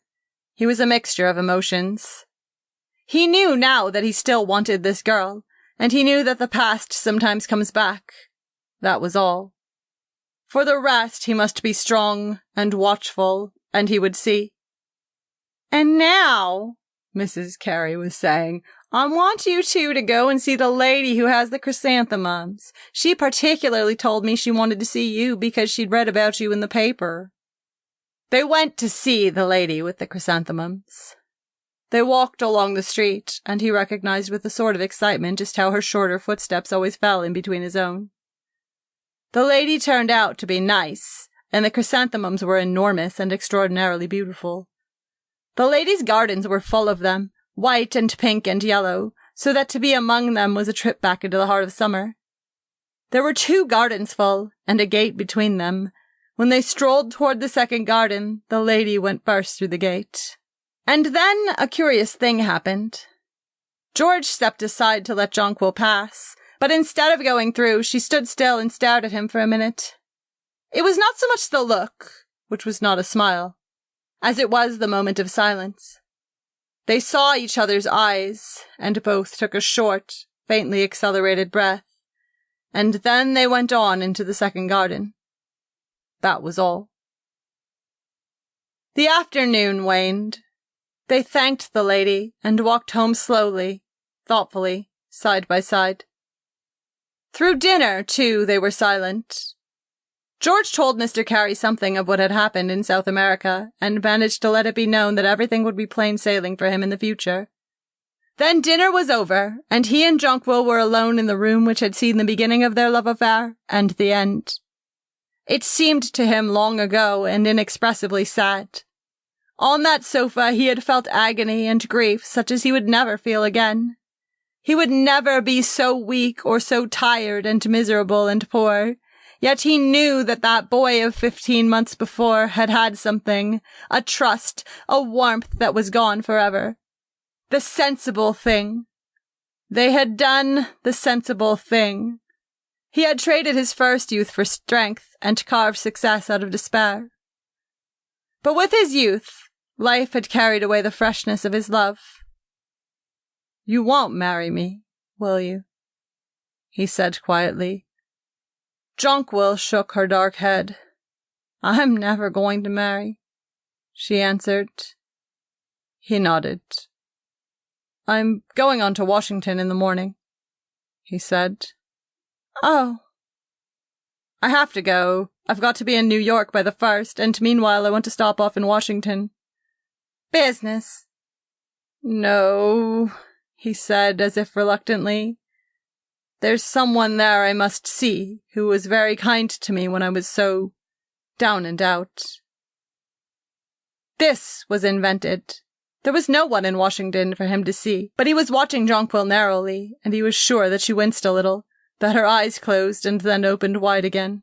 "But before I go, I want to tell you the things that happened to me since I saw you, and as maybe we won't meet again, I wonder if just this once you'd sit in my lap like you used to. I wouldn't ask, except since there's no one else yet, perhaps it doesn't matter." She nodded, and in a moment was sitting in his lap as she had sat so often in that vanished spring. The feel of her head against his shoulder, of her familiar body, sent a shock of emotion over him. His arms holding her had a tendency to tighten around her, so he leaned back and began to talk thoughtfully into the air. He told her of a despairing 2 weeks in New York, which had terminated with an attractive, if not very profitable job in a construction plant in Jersey City. When the Peru business had first presented itself, it had not seemed an extraordinary opportunity. He was to be 3rd assistant engineer on the expedition, but only 10 of the American party, including 8 rodmen and surveyors, had ever reached Cuzco. 10 days later, the chief of the expedition was dead of yellow fever. That had been his chance. A chance for anybody but a fool. A marvelous chance. A chance for anybody but a fool, she interrupted innocently. "Even for a fool," he continued. "It was wonderful. Well, I wired New York." And so, she interrupted again, they wired that you ought to take a chance? Ought to, he exclaimed, still leaning back. That I had to. There was no time to lose. Not a minute? Not a minute. Not even time for... For what? Look. He bent his head forward suddenly, and she drew herself to him in the same moment, her lips half open like a flower. Yes, he whispered into her lips, there's all the time in the world. All the time in the world. His life and hers. But for an instant as he kissed her, he knew that though he searched through eternity, he could never recapture those lost April hours. He might press her close now till the muscles knotted on his arms. She was something desirable and rare that he had fought for and made his own. But never again an intangible whisper in the dusk or on the breeze of night. Well, let it pass, he thought. April is over. There are all kinds of love in the world, but never the same love twice. End of section 9.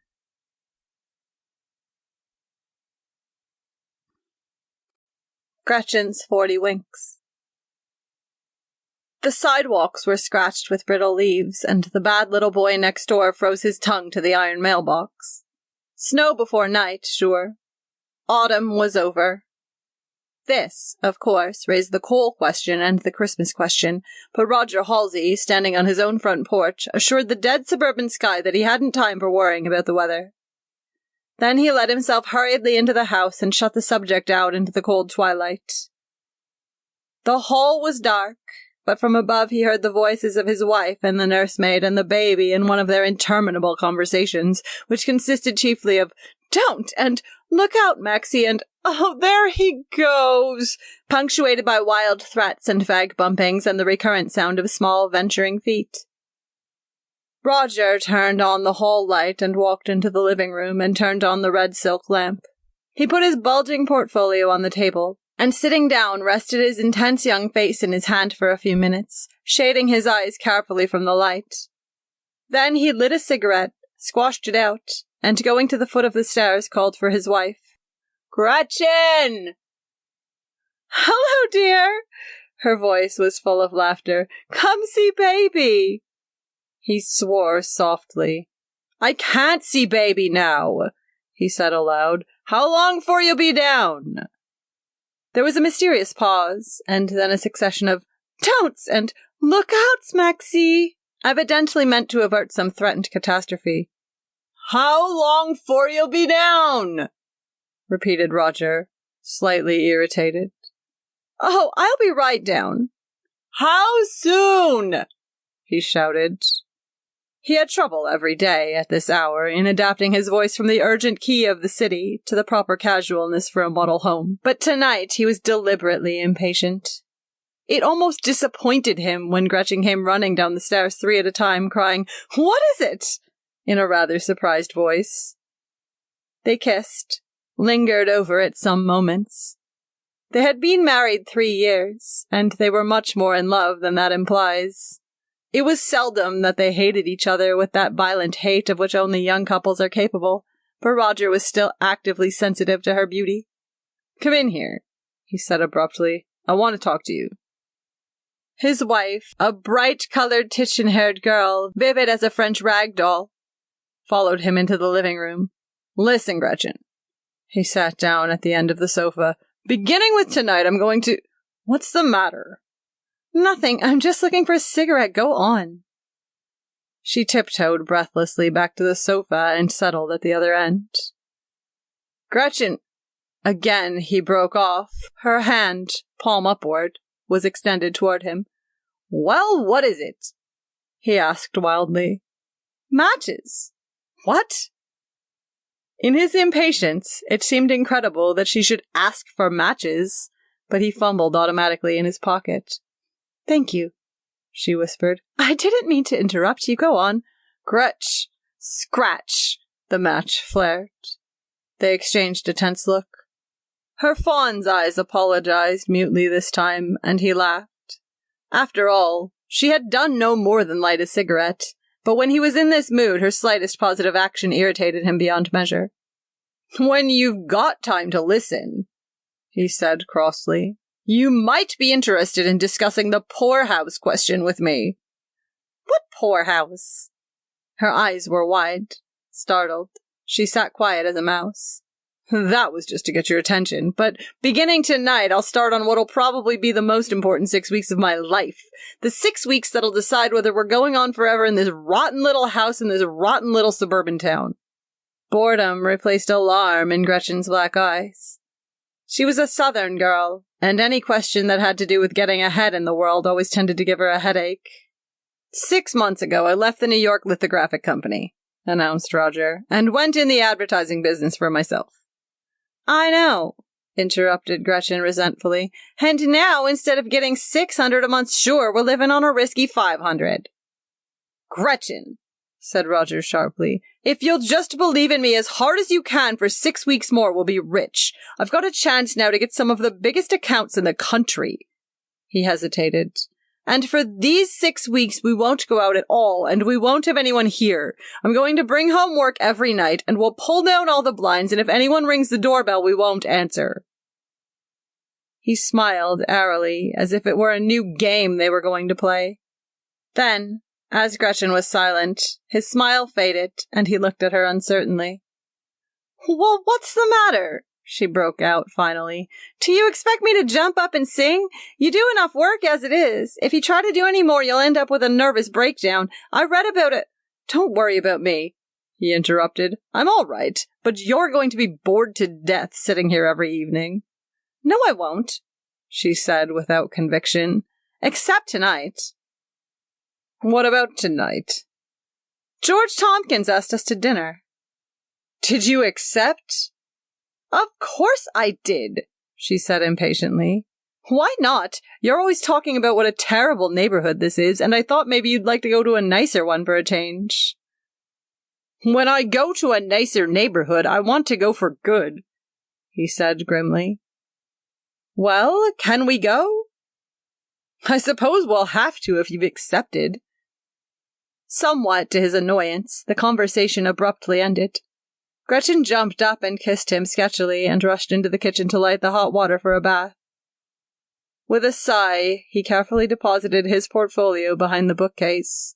It contained only sketches and layouts for display advertising, but it seemed to him the first thing a burglar would look for. Then he went abstractedly upstairs, dropped into the baby's room for a casual moist kiss, and began dressing for dinner. They had no automobile, so George Tompkins called for them at 6:30. Tompkins was a successful interior decorator, a broad, rosy man with a handsome moustache and a strong odor of jasmine. He and Roger had once roomed side by side in a boarding house in New York, but they had met only intermittently in the past 5 years. "We ought to see each other more," he told Roger tonight. "You ought to go out more often, old boy. Cocktail?" "No, thanks." "No? Well, your fair wife will, won't you, Gretchen?" "I love this house!" she exclaimed, taking the glass and looking admiringly at ship models, colonial whiskey bottles, and other fashionable debris of 1925. "I like it," said Tompkins with satisfaction. "I did it to please myself, and I succeeded." Roger stared moodily around the stiff, plain room, wondering if they could have blundered into the kitchen by mistake. "You look like the devil, Roger," said his host. "Have a cocktail and cheer up." "Have one," urged Gretchen. "What?" Roger turned around absently. "Oh, no, thanks. I've got to work after I get home." "Work?" Tompkins smiled. "Listen, Roger, you'll kill yourself with work. Why don't you bring a little balance into your life? Work a little, then play a little." "That's what I tell him," said Gretchen. "Do you know an average businessman's day?" demanded Tompkins as they went in to dinner. "Coffee in the morning, 8 hours work interrupted by a bolted luncheon, and then home again with dyspepsia and a bad temper to give the wife a pleasant evening." Roger laughed shortly. "You've been going to the movies too much," he said dryly. "What?" Tompkins looked at him with some irritation. Movies? I've hardly ever been to the movies in my life. I think the movies are atrocious. My opinions on life are drawn from my own observations. I believe in a balanced life. What's that? Demanded Roger. Well, he hesitated. Probably the best way to tell you would be to describe my own day. Would that seem horribly egotistic? Oh, no.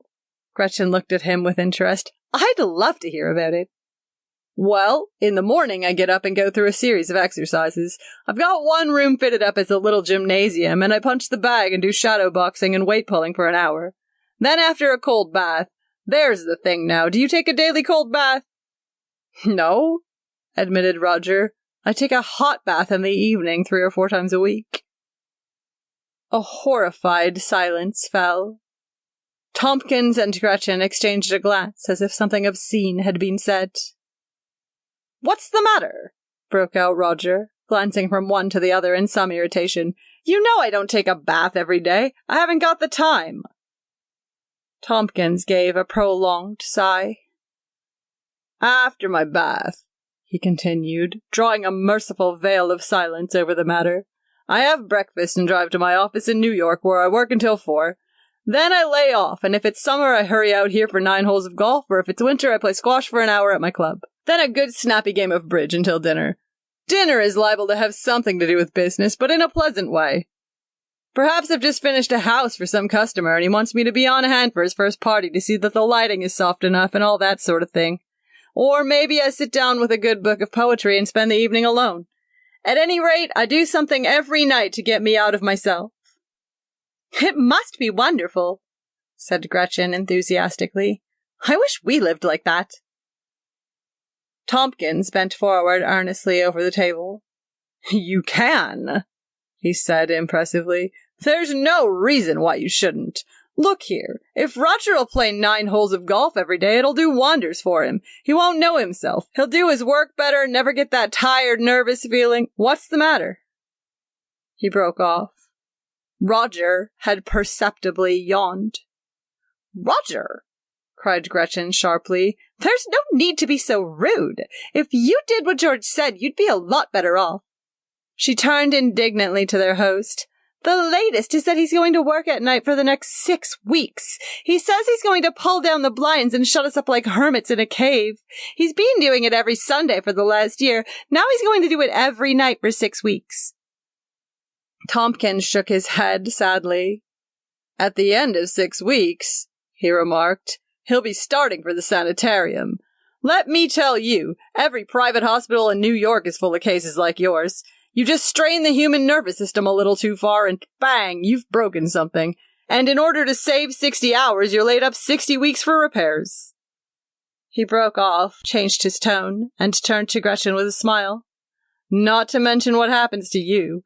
It seems to me it's the wife rather than the husband who bears the brunt of these insane periods of overwork.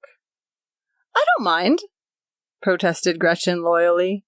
Yes, she does, said Roger grimly. She minds like the devil. She's a short-sighted little egg, and she thinks it's going to be forever until I get started and she can have some new clothes. But it can't be helped. The saddest thing about women is that, after all, their best trick is to sit down and fold their hands. Your ideas on women are about 20 years out of date, said Tompkins pityingly. Women won't sit down and wait anymore. Then they'd better marry men of 40, insisted Roger stubbornly. If a girl marries a young man for love, she ought to be willing to make any sacrifice within reason, so long as her husband keeps going ahead. Let's not talk about it, said Gretchen impatiently. Please, Roger, let's have a good time just this once. When Tompkins dropped them in front of their house at 11, Roger and Gretchen stood for a moment on the sidewalk looking at the winter moon. There was a fine, damp, dusty snow in the air, and Roger drew a long breath of it and put his arm around Gretchen exultantly. I can make more money than he can, he said tensely, and I'll be doing it in just 40 days. 40 days, she sighed. It seems like such a long time, when everybody else is always having fun. If I could only sleep for 40 days. Why don't you, honey? Just take 40 winks, and when you wake up, everything will be fine. She was silent for a moment. Roger, she asked thoughtfully, do you think George meant what he said about taking me horseback riding on Sunday? Roger frowned. I don't know. Probably not. I hope to heaven he didn't. He hesitated. As a matter of fact, he made me sort of sore tonight, all that junk about his cold bath. With their arms about each other, they started up the walk to the house. I'll bet he doesn't take a cold bath every morning, continued Roger ruminatively. Or 3 times a week, either. He fumbled in his pocket for the key and inserted it in the lock with savage precision. Then he turned around defiantly. I'll bet he hasn't had a bath for a month. 2. After a fortnight of insensitive work, Roger Halsey's days blurred into each other and passed by in blocks of 2s and 3s and 4s. From 8 until 5:30 he was in his office, then a half hour on the commuting train where he scrawled notes on the backs of envelopes under the dull yellow light. By 7:30 his crayons, shears, and sheets of white cardboard were spread over the living room table, and he labored there with much grunting and sighing until midnight, while Gretchen lay on the sofa with a book and the doorbell tinkled occasionally behind the drawn blinds. At 12 there was always an argument as to whether he would come to bed. He would agree to come after he had cleared up everything, but as he was invariably sidetracked by half a dozen new ideas, he usually found Gretchen sound asleep when he tiptoed upstairs. Sometimes it was 3 o'clock before Roger squashed his last cigarette into the overloaded ashtray, and he would undress in the darkness, disembodied with fatigue, but with a sense of triumph that he had lasted out another day. Christmas came and went, and he scarcely noticed that it was gone. He remembered it afterward as the day he completed the window cards for Garrett's shoes. This was one of the 8 large accounts for which he was pointing in January. If he got half of them, he was assured $250,000 worth of business during the year. But the world outside his business became a chaotic dream. He was aware that on 2 cool December Sundays, George Tompkins had taken Gretchen horseback riding, and that another time she had gone out with him in his automobile to spend the afternoon skiing on the country club hill. A picture of Tompkins, in an expensive frame, had appeared one morning on their bedroom wall. And one night he was shocked into a startled protest when Gretchen went to the theatre with Tompkins in town. But his work was almost done. Daily now, his layouts arrived from the printers until 7 of them were piled and docketed in his office safe. He knew how good they were.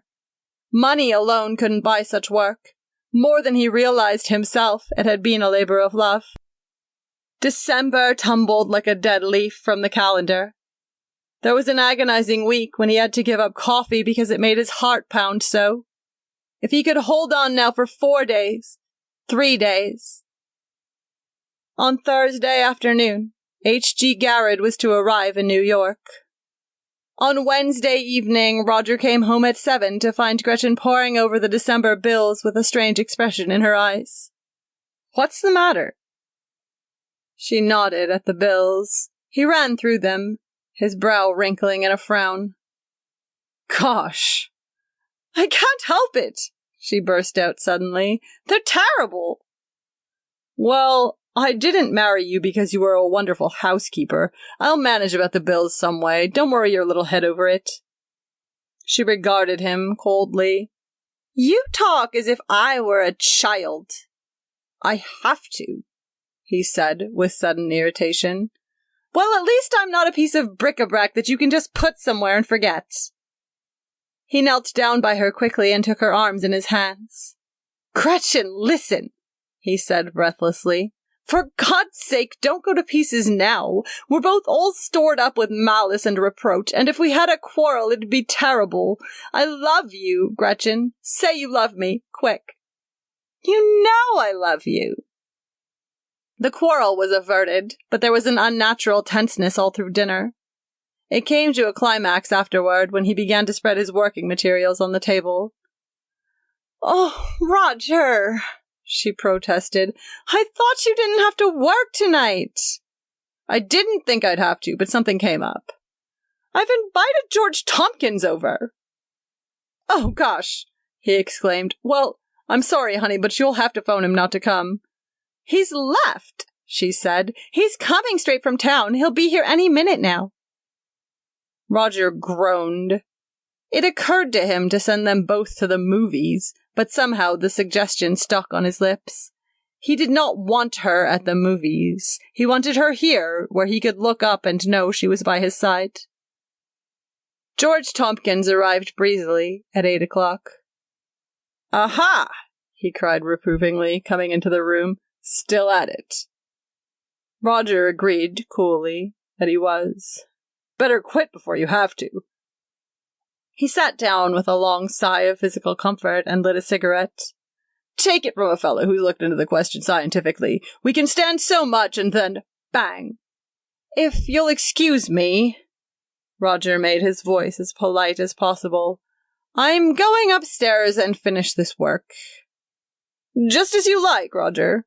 George waved his hand carelessly. "It isn't that I mind. I'm the friend of the family, and I'd just as soon see the missus as the mister." He smiled playfully. "But if I were you, old boy, I'd put away my work and get a good night's sleep." When Roger had spread out his materials on the bed upstairs, he found that he could still hear the rumble and murmur of their voices through the thin floor. He began wondering what they found to talk about.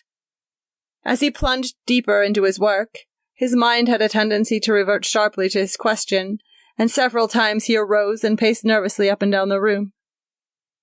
The bed was ill-adapted to his work. Several times the paper slipped from the board on which it rested, and the pencil punched through. Everything was wrong tonight. Letters and figures blurred before his eyes, and as an accompaniment to the beating of his temples came those persistent, murmuring voices. At 10, he realized that he had done nothing for more than an hour, and with a sudden exclamation he gathered together his papers, replaced them in his portfolio, and went downstairs. They were sitting together on the sofa when he came in. "Oh, hello!" cried Gretchen, rather unnecessarily, he thought. "We were just discussing you."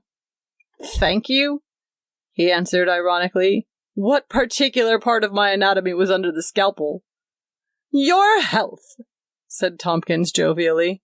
"My health's all right," answered Roger shortly.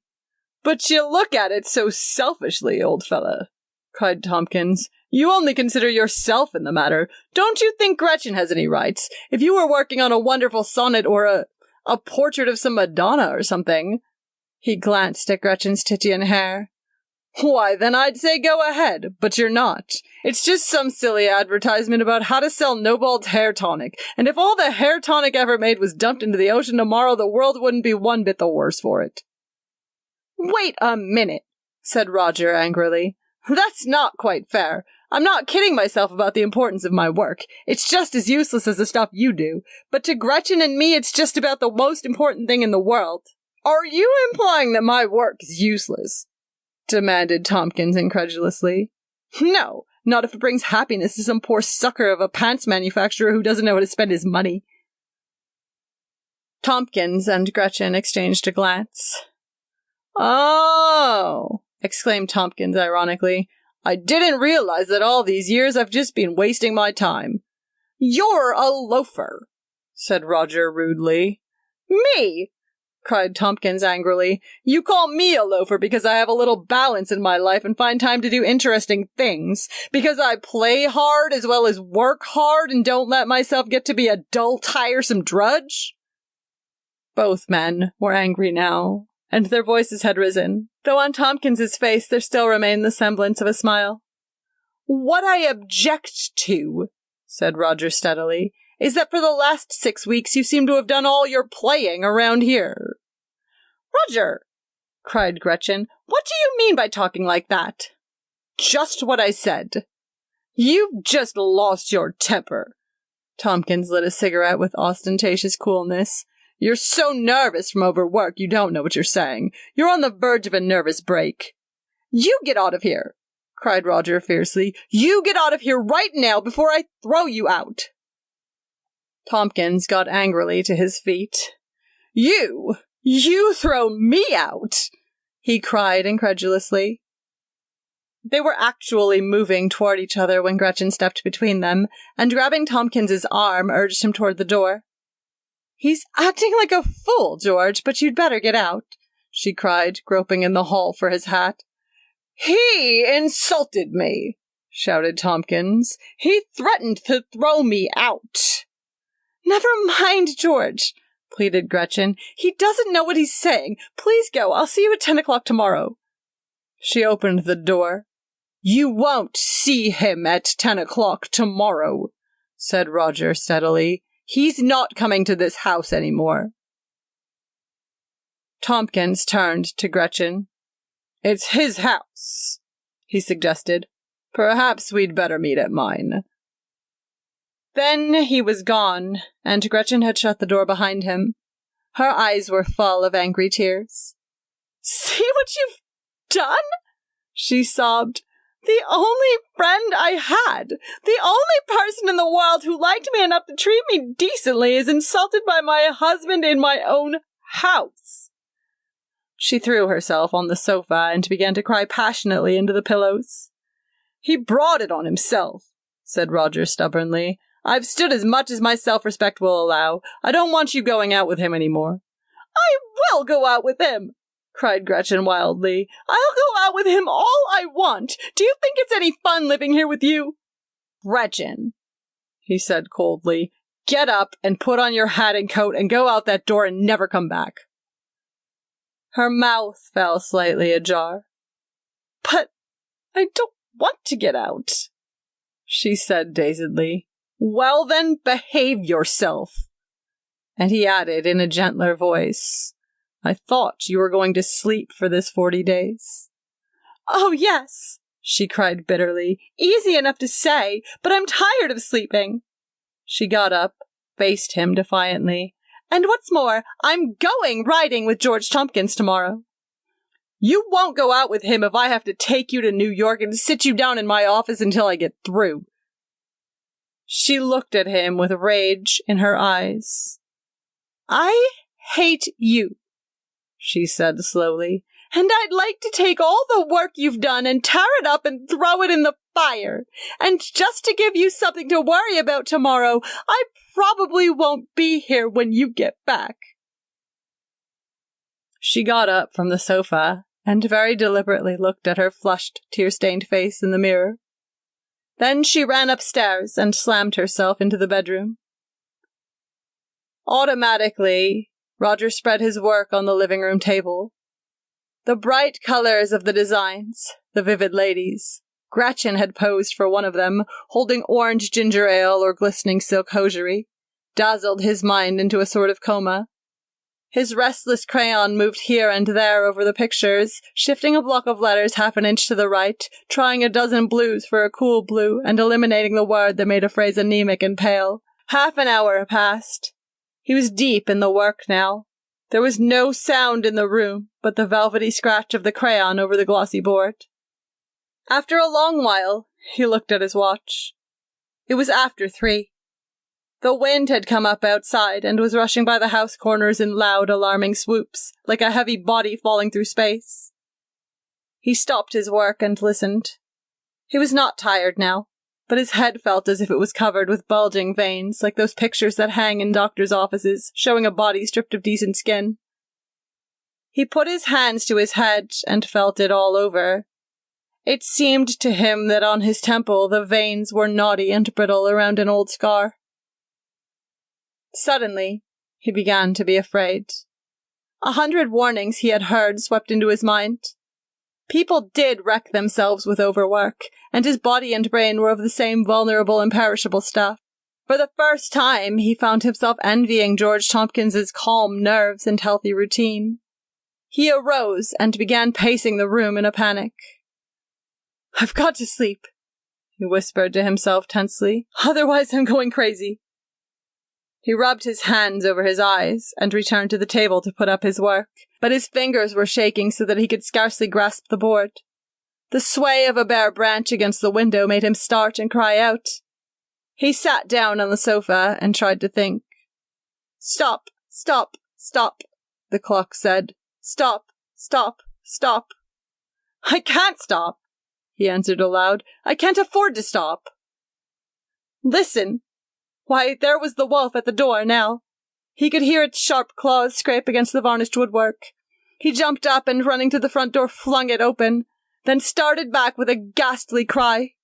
An enormous wolf was standing on the porch, glaring at him with red, malignant eyes. As he watched it, the hair bristled on his neck.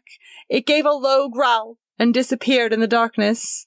Then Roger realized, with a silent, mirthless laugh, that it was the police dog from over the way. Dragging his limbs wearily into the kitchen, he brought the alarm clock into the living room and set it for 7. Then he wrapped himself in his overcoat, lay down on the sofa, and fell immediately into a heavy, dreamless sleep. When he awoke, the light was still shining feebly, but the room was the grey colour of a winter morning. He got up, and looking anxiously at his hands, found to his relief that they no longer trembled. He felt much better. Then he began to remember in detail the events of the night before, and his brow drew up again in 3 shallow wrinkles. There was work ahead of him, 24 hours of work, and Gretchen, whether she wanted to or not, must sleep for 1 more day. Roger's mind glowed suddenly, as if he had just thought of a new advertising idea. A few minutes later, he was hurrying through the sharp morning air to Kingsley's drugstore. "Is Mr. Kingsley down yet?" The druggist's head appeared around the corner of the prescription room. "I wonder if I can talk to you alone." At 7:30, back home again, Roger walked into his own kitchen. The general housework girl had just arrived and was taking off her hat. "Baby." He was not on familiar terms with her. This was her name. "I want you to cook Mrs. Halsey's breakfast right away. I'll take it up myself." It struck Baby that this was an unusual service for so busy a man to render his wife, but if she had seen his conduct when he had carried the tray from the kitchen, she would have been even more surprised, for he set it down on the dining room table and put into the coffee half a teaspoonful of a white substance that was not powdered sugar. Then he mounted the stairs and opened the door of the bedroom. Gretchen woke up with a start, glanced at the twin bed which had not been slept in, and bent on Roger a glance of astonishment, which changed to contempt when she saw the breakfast in his hand. She thought he was bringing it as a capitulation. "I don't want any breakfast," she said coldly, and his heart sank. "Accept some coffee." "No breakfast." Roger's voice expressed disappointment. "I said I'd take some coffee." Roger discreetly deposited the tray on a table beside the bed and returned quickly to the kitchen. "We're going away until tomorrow afternoon," he told Baby, "and I want to close up the house right now, so you just put on your hat and go home." He looked at his watch. It was 10 minutes to 8, and he wanted to catch the 8:10 train. He waited 5 minutes, and then tiptoed softly upstairs and into Gretchen's room. She was sound asleep. The coffee cup was empty, save for black dregs and a film of thin brown paste on the bottom.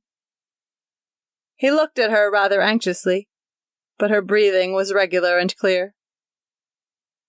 From the closet, he took a suitcase and very quickly began filling it with her shoes, street shoes, evening slippers, rubber-soled Oxfords. He had not realized that she owned so many pairs. When he closed the suitcase, it was bulging. He hesitated a minute, took a pair of sewing scissors from a box, and following the telephone wire until it went out of sight behind the dresser, severed it in one neat clip. He jumped as there was a soft knock at the door. It was the nursemaid. He had forgotten her existence. "Mrs. Halsey and I are going up to the city till tomorrow," he said glibly. "Take Maxie to the beach and have lunch there. Stay all day." Back in the room, a wave of pity passed over him. Gretchen seemed suddenly lovely and helpless sleeping there. It was somehow terrible to rob her young life of a day. He touched her hair with his fingers, and as she murmured something in her dream, he leaned over and kissed her bright cheek. Then he picked up the suitcase full of shoes, locked the door, and ran briskly down the stairs. 3. By 5 o'clock that afternoon, the last package of cards for Garrett's shoes had been sent by messenger to H.G. Garrett at the Biltmore Hotel. He was to give a decision next morning. At 5:30, Roger's stenographer tapped him on the shoulder. Mr. Golden, the superintendent of the building, to see you. Roger turned around, dazedly. Oh, how do? Mr. Golden came directly to the point. If Mr. Halsey intended to keep the office any longer, the little oversight about the rent had better be remedied right away. Mr. Golden, said Roger wearily, everything'll be all right tomorrow. If you worry me now, maybe you'll never get your money. After tomorrow, nothing'll matter. Mr. Golden looked at the tenant uneasily. Young men sometimes did away with themselves when business went wrong.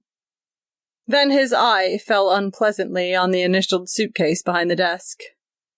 Going on a trip? He asked pointedly. What? Oh, no, that's just some clothes. Clothes, eh? Well, Mr. Halsey, just to prove that you mean what you say, suppose you let me keep that suitcase until tomorrow noon. Help yourself. Mr. Golden picked it up with a deprecatory gesture.